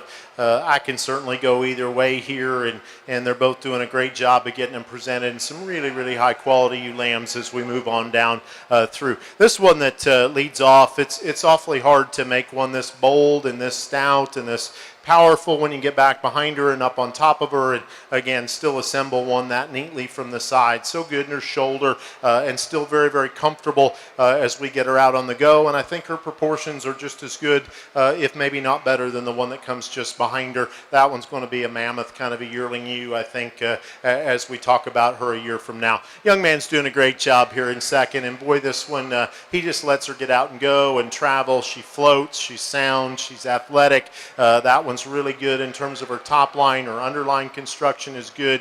He doesn't have to get overly crazy, and her front end's assembled extremely high quality. You just step around behind her and then study the one just ahead of her, and realize there's just not quite enough sheep here, just not quite enough power to go ahead and get around her and start the class, but an exceptionally high quality one in her own right. Some pieces and parts there in the one in third that you like a bunch. I just don't read quite as much to her again as we get right in behind her. She wants to taper and funnel a little bit to the top side of her hip, play out there across the plane of her stifle, and maybe get a skosh rounder there about the shoulder shape that she carries up through her front end. But again, round bodied and certainly some muscle, good type in that one. And again, she gets out and goes pretty well. Really an attractive one that the young lady does a great job of propping up and giving you a nice look from. That one's problem is you just step right behind her, and comparatively in this top group of four, she kind of becomes the flat, narrow one, and that's the reason that we slide her down that way. The young lady's sheep that's there in fifth is one that's got some really interesting pieces. Huge at the ground in terms of her foot and her bone work. She's a big, high-performing kind of a sheep. She's a sheep that has some muscle. It just doesn't always come together quite as neatly in a package. If she'll tie herself together as she goes on and matures, she's going to be an enormous kind of a yearling ewe. I think there's all kinds of substance there, and she's certainly one that just from a breeding value standpoint offers an awful lot of interesting things. Great set here in the March division. Congratulations to the kids. Placing on class number 2 of our March ewe lambs for the South Downs, first place goes to entry 399 Cole Knettle, Downs, Illinois, with Knettle 2469. Second place to entry number 406 Ellis Rinker, St. John's, Michigan, with Bowers 2077. Third place to entry 404 Lincoln Oldenburg, Mulhall, Oklahoma. Fourth place to entry number 388 Olivia Porter, Ashcombe, Illinois. And fifth place to entry 400 Ryan Liggett, Carmel, Indiana.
Again, we want to remind any exhibitors that had a champion ram or champion ewe that'll be in the Supreme Drive, whenever you got your awards as you were selected champion, there was a slip of paper that you got.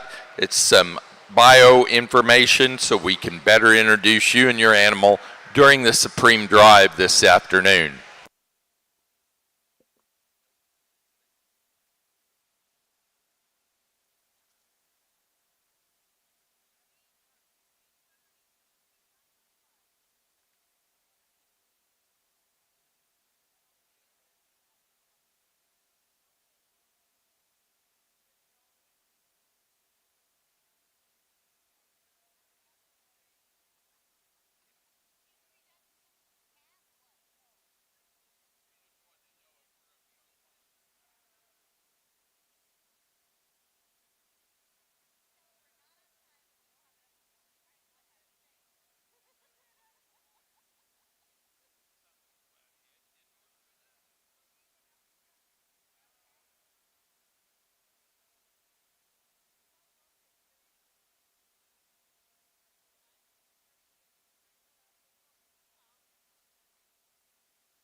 We got a really good ram to start the Katahdin show here.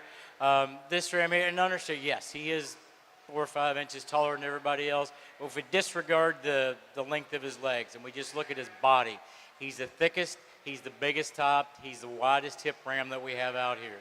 And if you watch him walk, he's as structurally sound as any ram we have out here. Takes a very nice long stride, a very easy class winner here. Now, the biggest top ram we have here in second, there's a tremendous amount of meat in this guy, especially right behind his shoulder.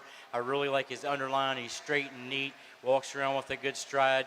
Just here again, there's just, not as much of him as the ram that we have here in first.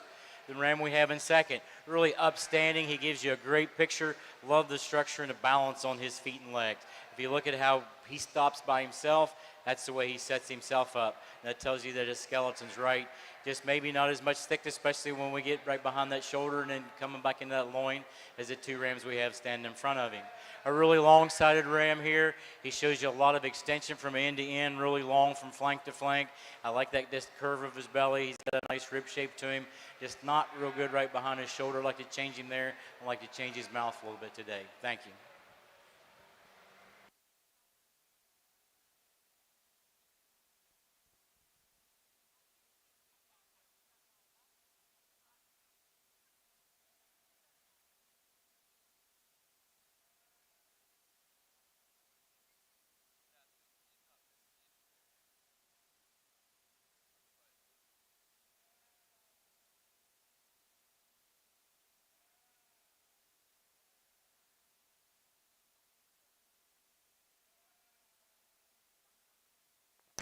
Placing on the Fall Ram Lambs for the Katahdin Show, first place goes to entry 1, Lauren Julian, Manawa, Ohio, with Ed Julian 307.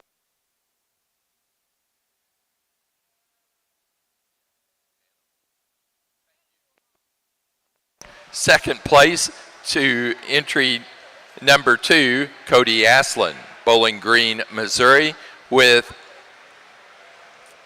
Tor 203815, Hammer Time. Third place to entry 5, Morgan Anderson, St. Croix Falls, Wisconsin. And 4 to entry 3, Mackenzie Gill, Whitehall, Maryland.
we get into a Ram Lamb class, we've got a very good Ram to start this class. I think the big thing about him is when you watch him walk and stand behind him, how wide his hip is, how wide his base is, and he's still able to hold his hocks in the right direction they're supposed to be.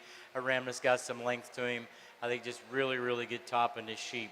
The next one, we've got probably a longer sided if you want to put a tape measure on it than the Ram that we have in first. Just not quite as massive over his top end, especially behind his shoulder and back into his hip as the Ram we have first, but really smooth how that shoulder ties into that rib. I like the rib shape in that Ram. A very attractive Ram, gives you a great picture on his side view. This is a sheep here that gets a little bit straight off those back legs, especially when we put him in motion, but love that front end, boy. He's still masculine. He's still got some mass to him, but it's nice and smooth, and it all fits together up through that front end. The next Ram that we have here, I think this is a Ram when you put him on the move. I like to give him a little more flex to his hip. He's, for whatever reason, he's really stiff on how he moves his hip when he moves his back legs, and that's a little too wide on the front end in between those front legs. I'd like to clean him up in his chest to make him a little more structurally sound. The next Ram here gives you a great pattern. Love the color on him. That's a cool look. He's really long from end to end. I think the big thing on him is he just appears to be younger. There's just not as much to him yet as far as down his top and in his muscling, but a nice outline Ram that we have here at the end of class. Thank you. Really good set of March ewe lambs to end your show with. And again, as I've said all day, tremendous quality in these top 5 in particular. And again, quite a bit of variation here, I think, in maturity and just what they bring to the class. But, man, taking any one of these 5 girls home and putting them in a barn and thinking about the options you've got with them from a breeding perspective, I think there's a bunch of good pieces. Ewe lamb I'm going to start with, again, just kind of becomes the complete one for me. Again, not perfect necessarily. I'd like to drop her flank just a nickel and balance her a little bit differently. But in terms of one that's composed on the profile, big-footed, athletic out on the go, great touch, great muscularity to that one, and still an immature look that looks like she'll go on and make a nice kind of a yearling ewe. I think that one does that, very, very nicely. Boy, there's no question. If you just want to talk about one that looks juvenile and like the sky's the limit in terms of some extra grow and get up, this one in second will sure do that to you. I'd like to just put a shot more in her in terms of muscle when you get right back behind her, and that's the only concern that I've got. She gets a little flatter and a little narrower hipped, but that one's cool at the ground, really, really elegant up front, and certainly one that looks like her better days are out in front of her. No question the most muscular one, just in terms of turn and hardness to her back shape.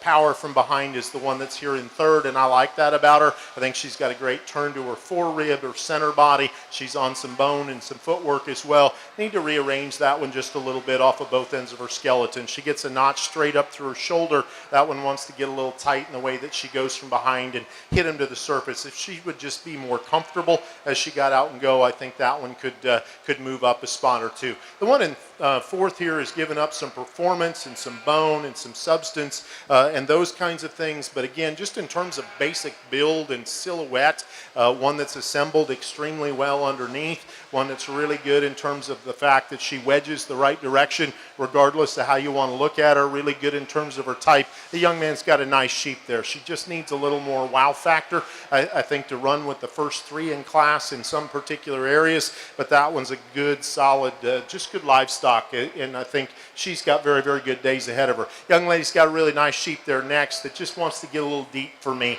and a little quick in terms of the way she reads from a maturity perspective. Certainly, again, one that they've done a great job with in terms of the young lady getting her exhibited out here. She's got all the bells and whistles dialed in. She's got some shape. We just need to clean her up underneath, make her a notch neater up through her shoulder and front end, and then that one can move up. A nice job to her, nice job to all these kids in this class. Let's give them a nice hand as they take this last class out.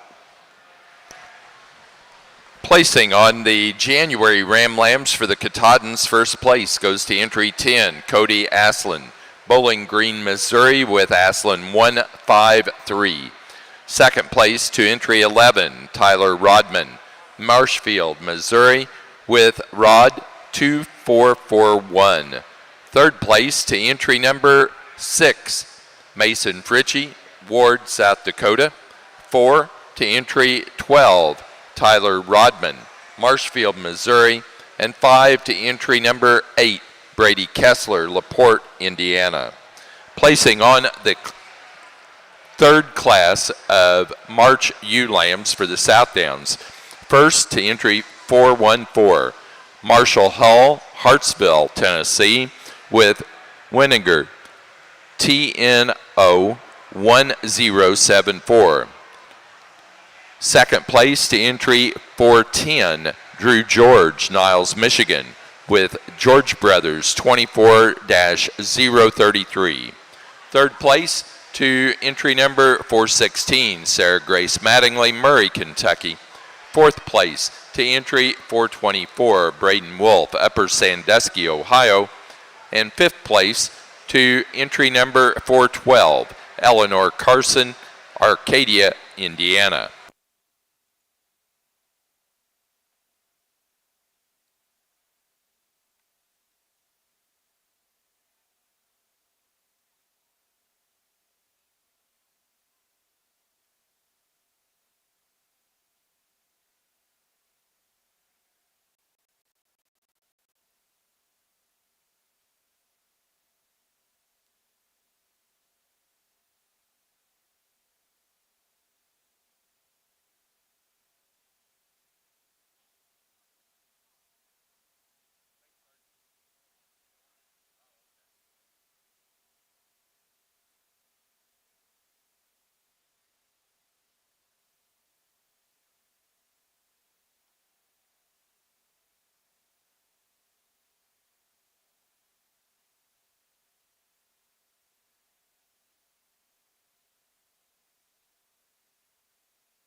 I think the ram we're going to start with, there's maybe a taller ram or two in here. They're definitely not a longer one. That is one smooth-made dude.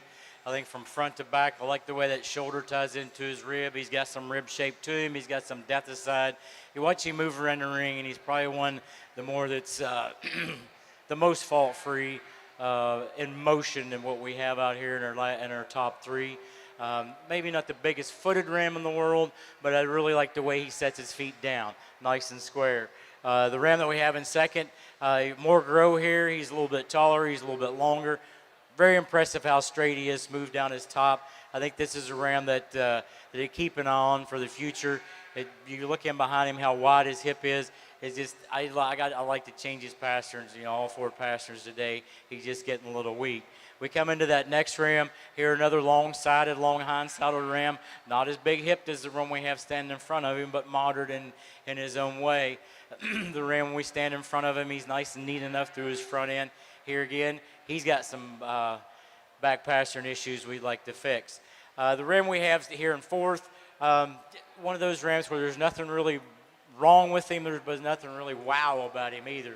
I mean, he's a good, solid sheep. He's structurally sound. I think for me, if we could, especially when we look at him from behind and we look at that hip structure, if we could just widen him up a little bit. When we get him moving around the ring, you get one that gets a little narrow when we put him in motion, but a very nice, solid ram there. Super thick, stout guy that we have that we're going to round the class out with. He's a little shorter-sided than the rest of them there, which is, goes in hand with kind of his body style, his body type. But when you put your hands on him, that has a big loin and a big top part of his hip. So that's where we're going to round out this class. Thank you.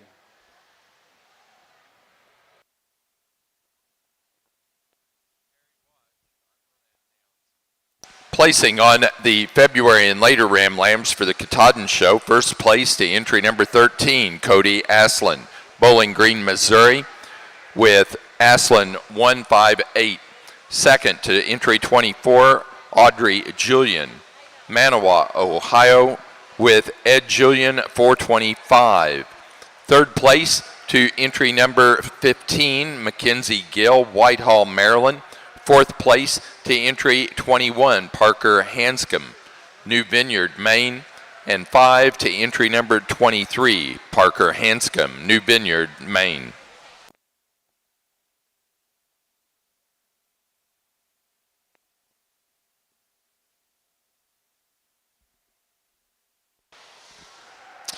If you would, folks, put your hands together and give this group a really well-deserved round of applause.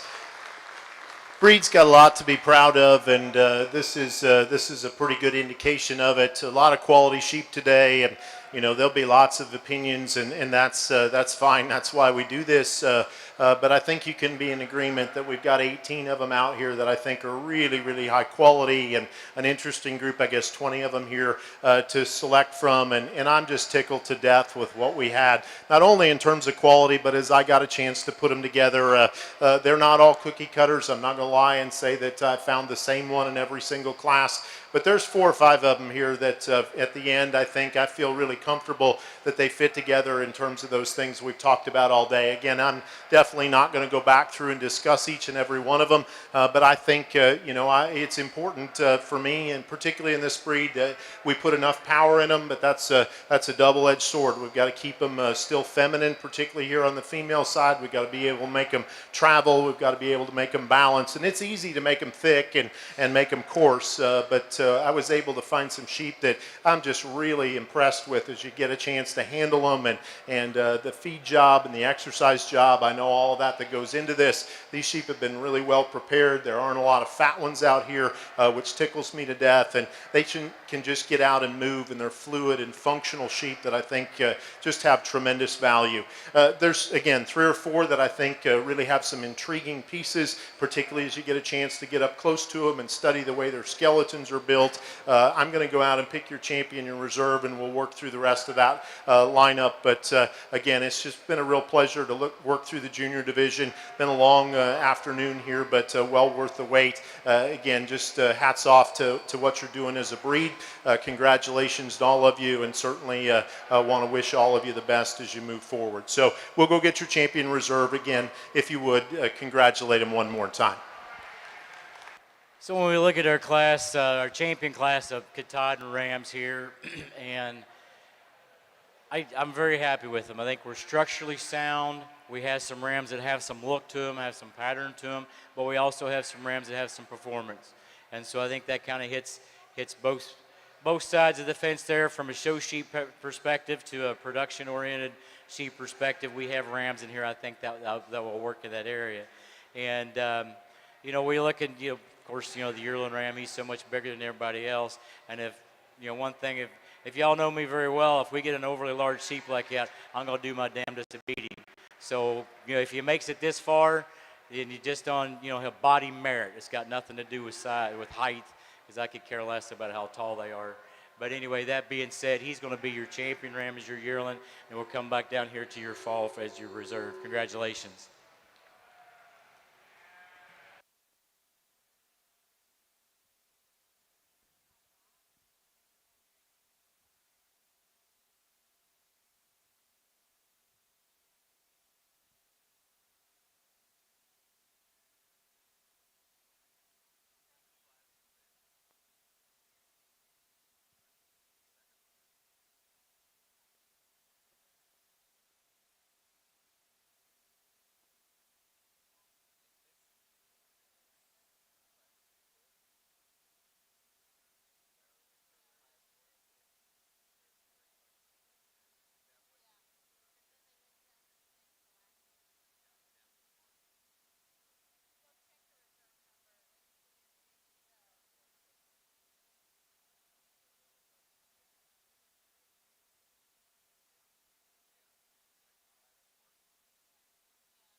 For the Katahdins, our champion ram was the first place fall ram lamb, Lauren Julian of Mantua, Ohio, with Ed Julian 307. The reserve champion came from the January ram lamb class, entry number 10, Cody Aslan, Bowling Green, Missouri, with Aslan 153.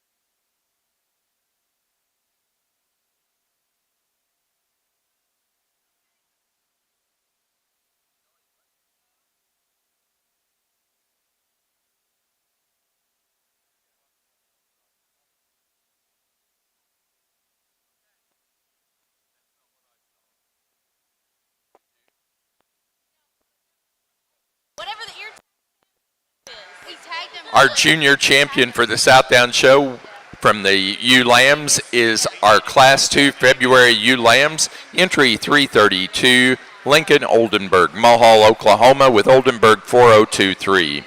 The reserve junior champion came out of Class 1 February ewe lambs, entry 305, J.C. Johnson, Delavan, Wisconsin, with Schrock 2479.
Well, as we come to the end and pick your champion and reserve champion you again, congratulations to these four exhibitors, all the folks that showed today. Have been my pleasure to work through them. Certainly want to say thank you to the North American for the invitation, the South Down Breeders Association for the invitation to come. This is always fun, and it's a long day. I'm not going to lie, it's challenging. There's a spot or two where you can get a little confused if you don't dig down because there's so many good ones. But at the end of the day, it's definitely worth it. Again, I couldn't be more happy as we get out here with these four U's because I really do believe they all fit together. There again are some differences in them, but these are muscular, good-looking, sound-featured sheep that I think are one of the reasons these kind of sheep represent the reason that the breed's in such a good place. Not only on this end of the barn, but these sheep work on the other end as well. And I hope you appreciate the position you're in as a breed because of that and the versatility you've got. And just hats off to the quality of the sheep and certainly the quality of the showman. If you're going to show a good one in this breed, you better have somebody that can get one driven. And these kids do a great job each and every class all day, whether they win, whether they lose. Really impressed by the professionalism and just the mannerisms of these kids in the ring. Not only these four, but the hundreds that showed today. It's been my pleasure to work with them. Again, thank you to all involved for the invitation to be here. I won't spend a lot of time. Again, I think there's some subtle differences. I'll go out and take another quick peek. But again, because the four of them fit together so well, I think this makes it a little easier for me. Again, congrats. Let's give these four a nice round of applause and we'll go get your winners.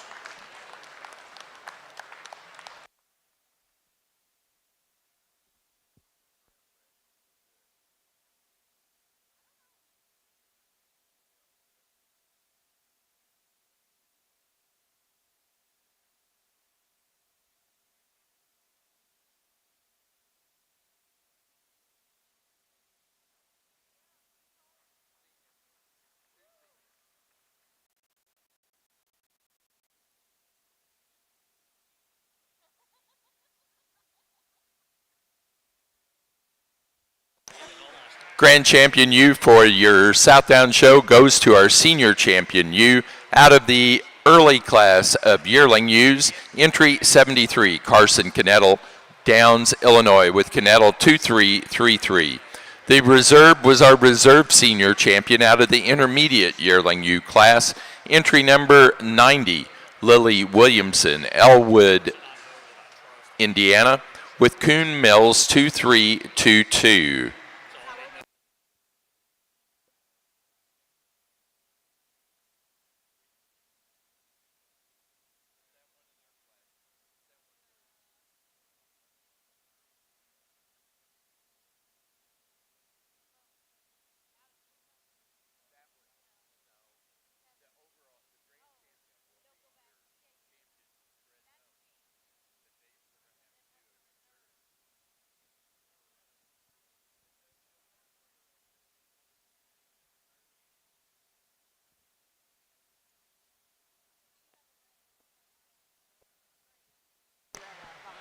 Also, the Grand Champion bred and owned ewe is the same as our Grand Champion overall ewe, Carson Knettel, Downs, Illinois, with Knettel 2333. Waiting to find out what the reserve bred and owned is. Once we know the reserve bred and owned, then the Market Lamb show is next, the Southdown Market Lamb show. So you were going to start the class with, I think there's just a tremendous amount of sheep there.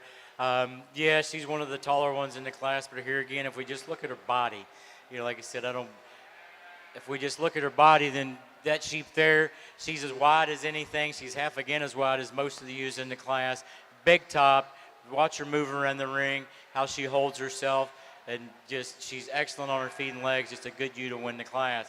A prettier, more feminine ewe we have here in second. That's a sheep that definitely catches your eye just from length of side, straightness of top, and just general outline. I don't think there is truly as much to her as that ewe that just left the ring.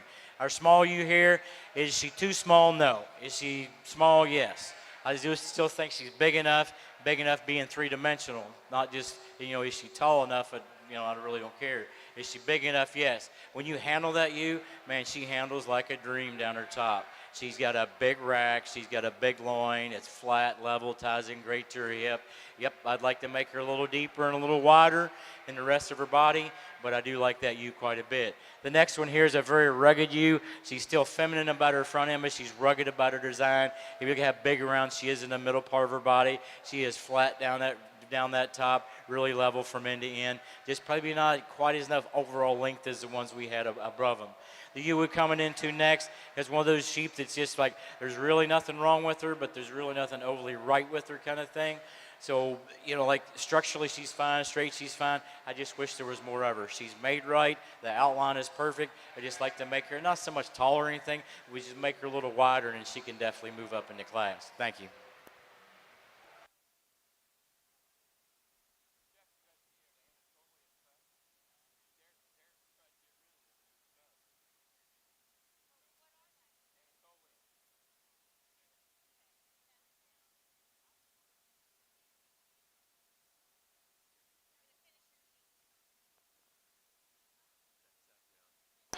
Our reserve grand champion bred and owned ewe was shown by Lincoln Oldenburg, Mulhall, Oklahoma, on Oldenburg 4023, entry number 332 in your catalog.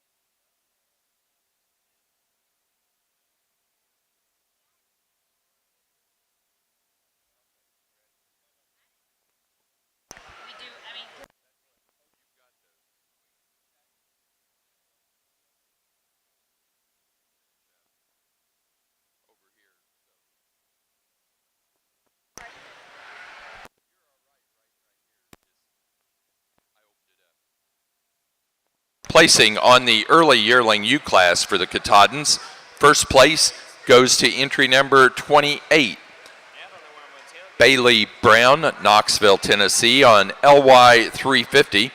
Second place to entry 27, Lauren Julian, Manawa, Ohio, on Salmon Run 740. Third place to 29, Mackenzie Gill, Whitehall, Maryland.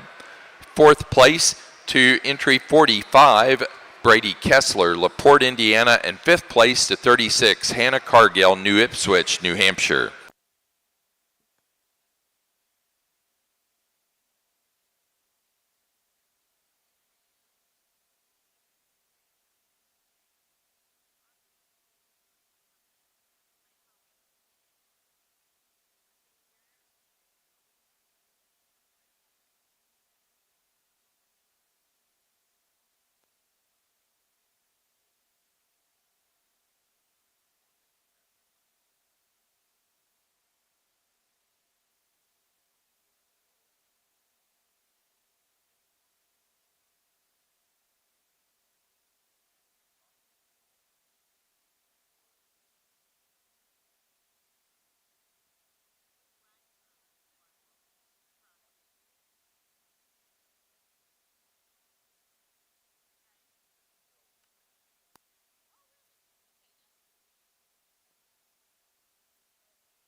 No, they're pretty nice set, pretty nice class of Katahdin females here.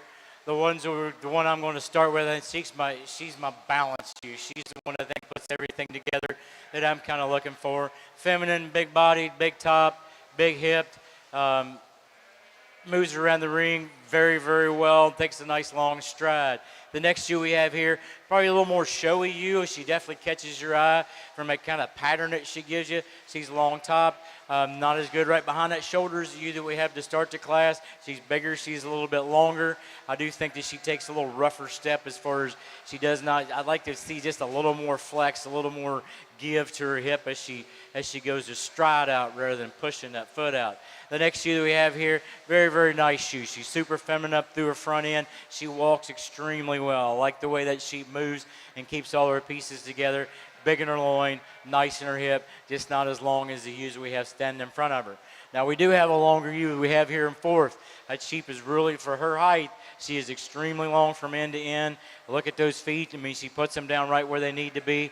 Just not when you touch her on top, just not as much thickness as we have as you use up front. Now, this thickness up top, you definitely have in this fifth place shoe. By almost probably pretty close to the biggest loin that we have in the class as we have in this shoe here. Love that rib shape to her, that nice even underline, very maternal look. I like that a lot. Here again, just maybe not quite as much of her as what we have ahead of her, but a very nice sheep. Thank you.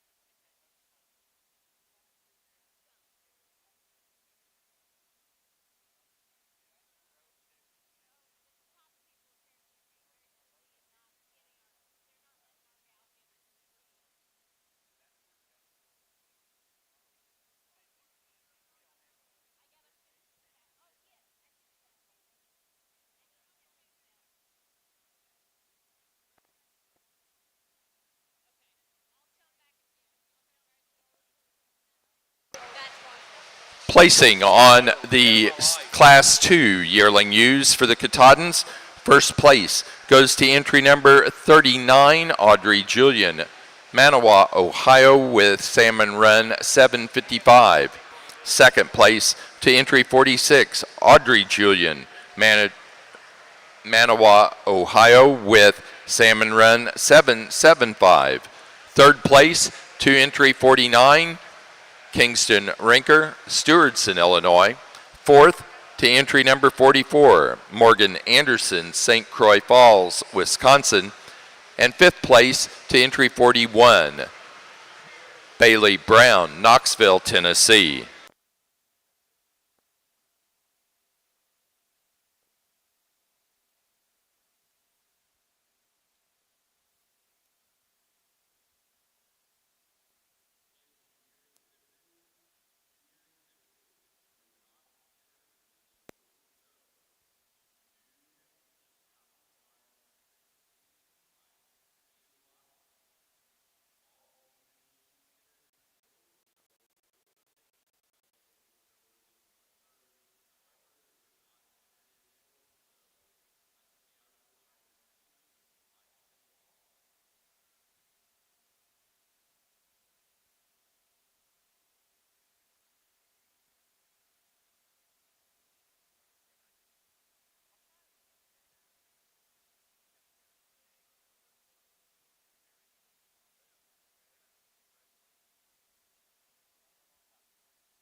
Good set of market lambs here to round out the day, and a little challenging. You know, we've got sheep with quite a bit of variation in weight and maturity, and you put them all in one class and kind of shake them up, and you can certainly do some different things. I just think market lamb fundamentals lean to the one that we're going to start with. This one's really good in his build. He's big in his back. He's correct and fresh in terms of loin shape. Certainly one that wedges the right direction.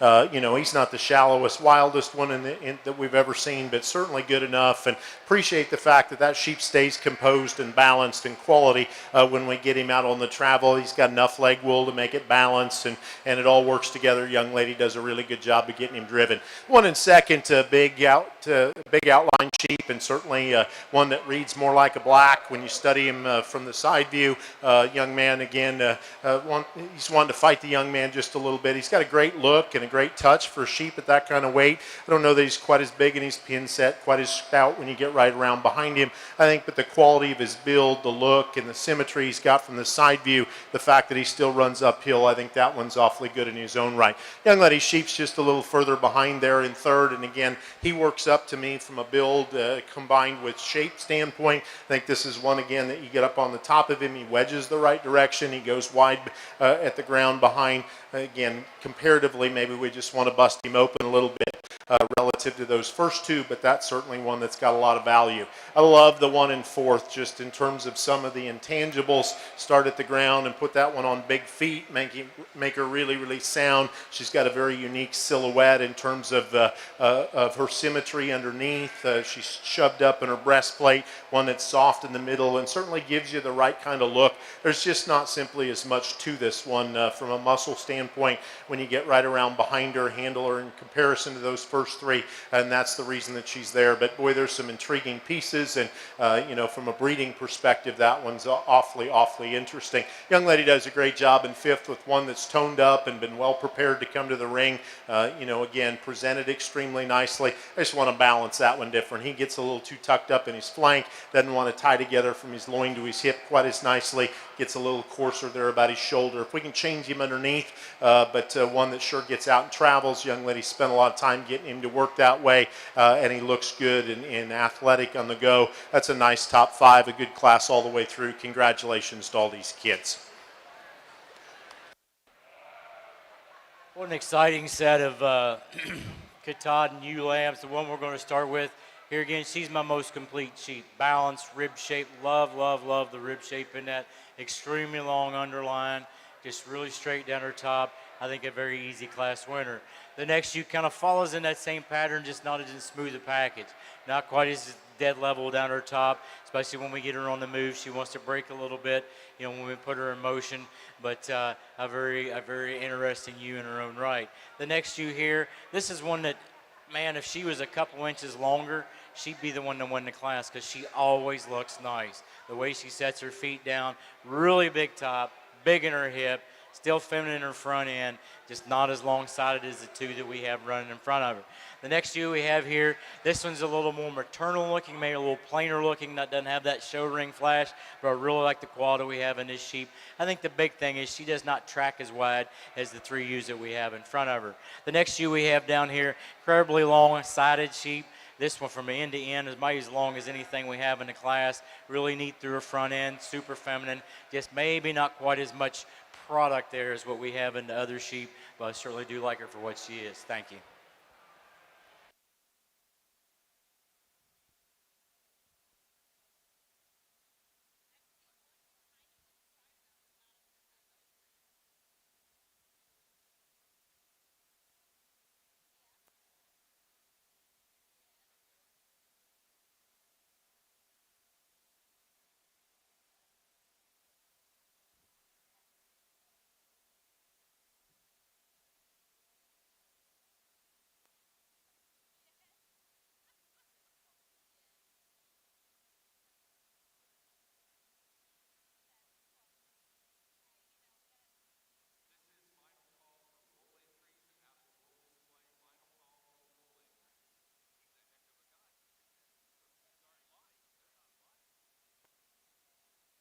Placing on the Southdown Market Lamb class, first place in that class goes to entry 444, Claire Payton. Sheridan, Indiana.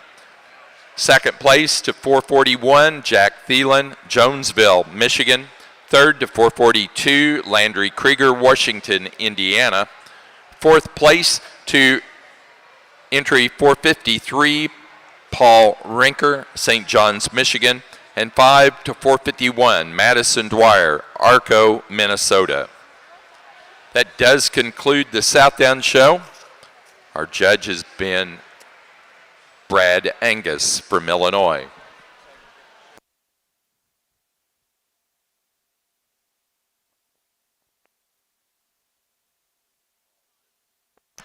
Placing